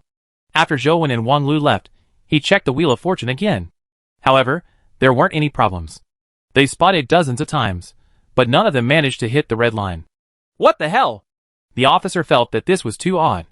After the last time, they had already installed higher-grade primordial energy sensors. If Wang Lu used any powers, the primordial energy sensor would have sounded the alarm, but it showed nothing. The two entered Binyang Cave. Wang Lu's luck was excellent as expected. Her luck was good to begin with, but with the augmentation of the baby tiger and the 4-leaf clover, it was even more impressive. Not long after they entered the cave, they saw a tiger deliver itself to them, baring its teeth and pouncing over. Are you going to personally kill it? Zhou looked at Wang Lu and asked. He didn't know if he needed Wang Lu to personally kill the tiger to have a chance of having a companion egg drop. Give me your hand, Wang Lu said to Zhou. What for? Zhou extended his right hand in front of Wang Lu. Wang Lu reached out her fingers and drew a circle in Zhou's palm. Then, she grabbed Zhou's right hand and pushed his fingers towards his palm. She made Zhou's right hand clench into a fist and said piously, May the goddess of luck be with you. All right, you can go. Zhou was doubtful. Wang Lu's luck was good, but luck shouldn't spread, right? Zhou had killed the tiger countless times in game, but only some primordial energy crystals dropped. He had never seen a companion egg before. Zhou doubted Wang Lu's claim that the circle was of use. Although he didn't believe it, the tiger had already pounced in front of him. Zhou didn't hesitate as he unsheathed a bamboo blade with his right hand and slashed at the tiger with a Fangwheel sword flash. The tiger was surprisingly stronger than usual. With a twist of its waist, it dodged the Fangwheel sword flash. Unfortunately, it had not expected it to boomerang back and cleave it into 2. Killing an epic dimensional creature with 1 strike. It might be the weakest, but your strength is already very powerful. What a pity, said Wang Lu. Why do you say so? Zhou asked as he walked towards the tiger's corpse. Unfortunately, you're Wang Mingyuan's student. Other than Luoyang, no one else will dare to hire you, Wang Lu said bluntly, not deliberately avoiding the topic. So what? Zhou didn't mind. The dimensional zones were already very unstable. No one knew how long the league could last, nor had he ever thought of becoming a high official in the league. It's great to be free. It would be great if I could be like you, having the freedom to do as you wish, Wang Lu muttered. Unfortunately, Zhou didn't hear Wang Lu. This was because Zhou's gaze was completely attracted to the companion egg in the tiger's corpse. A companion egg really dropped. Zhou took out the companion egg, still finding it unbelievable. He had been grinding the tiger in game to the brink of puking. He hadn't been able to get a baby tiger to drop. But all it took was once this time. Remember my breakfast every day. Don't kick me to the curb when I've outlived my usefulness, Wang Lu said with a smile. Definitely not. Just tell me whatever you want to eat, and I guarantee that it will be delivered, Zhou hurriedly said. Anything. As long as you find it delicious. Wang Lu wasn't picky with her food. Zhou agreed and eagerly injected his primordial energy. He hatched the tiger on the spot and soon, a white tiger companion beast appeared in front of him. Baby tiger, epic. Life providence. Lucky baby tiger, luck +5. Life soul, tiger soul. Strength, 28. Speed, 26. Constitution, 26. Primordial Energy, 23. Primordial Energy Skill, Tiger Pounce. Companion Form, none. The attributes were indeed lousy, making it an epic existence that was equivalent to trash. However, a unique luck-type Life Providence made such a useless companion beast value even rarer. Now that he had the lucky baby tiger, Zhou felt as though a boulder that was weighing down on his chest had lifted. He didn't have to constantly think about farming the tiger every day. The two of them walked out of Binyang Cave with each of them having a tiger in tow. The soldiers guarding the Binyang Cave were dumbfounded. Although the baby tiger stats were very ordinary, Zhou felt different riding the baby tiger. He even found its speed to be much faster. Alright, my mission is complete. I need to catch up on sleep. Insufficient sleep is taboo for girls. Wang Lu went back to sleep. After Zhou returned to his dorm, he couldn't wait to take the baby tiger to the Bat Cave and see the effects of the companion beast's enhanced luck. The baby tiger didn't disappoint Zhou. The dimensional crystals that dropped were 50% more than usual, and their quality was significantly higher. Most of the dimensional crystal stats exceeded 30 points, and a 21 value poison crystal dropped. The highest value poison crystal that Zhou had obtained in the past was only 10 plus points. His 20 value poison crystal had dropped from a jade toad. This is really good. Zhou was very fond of it.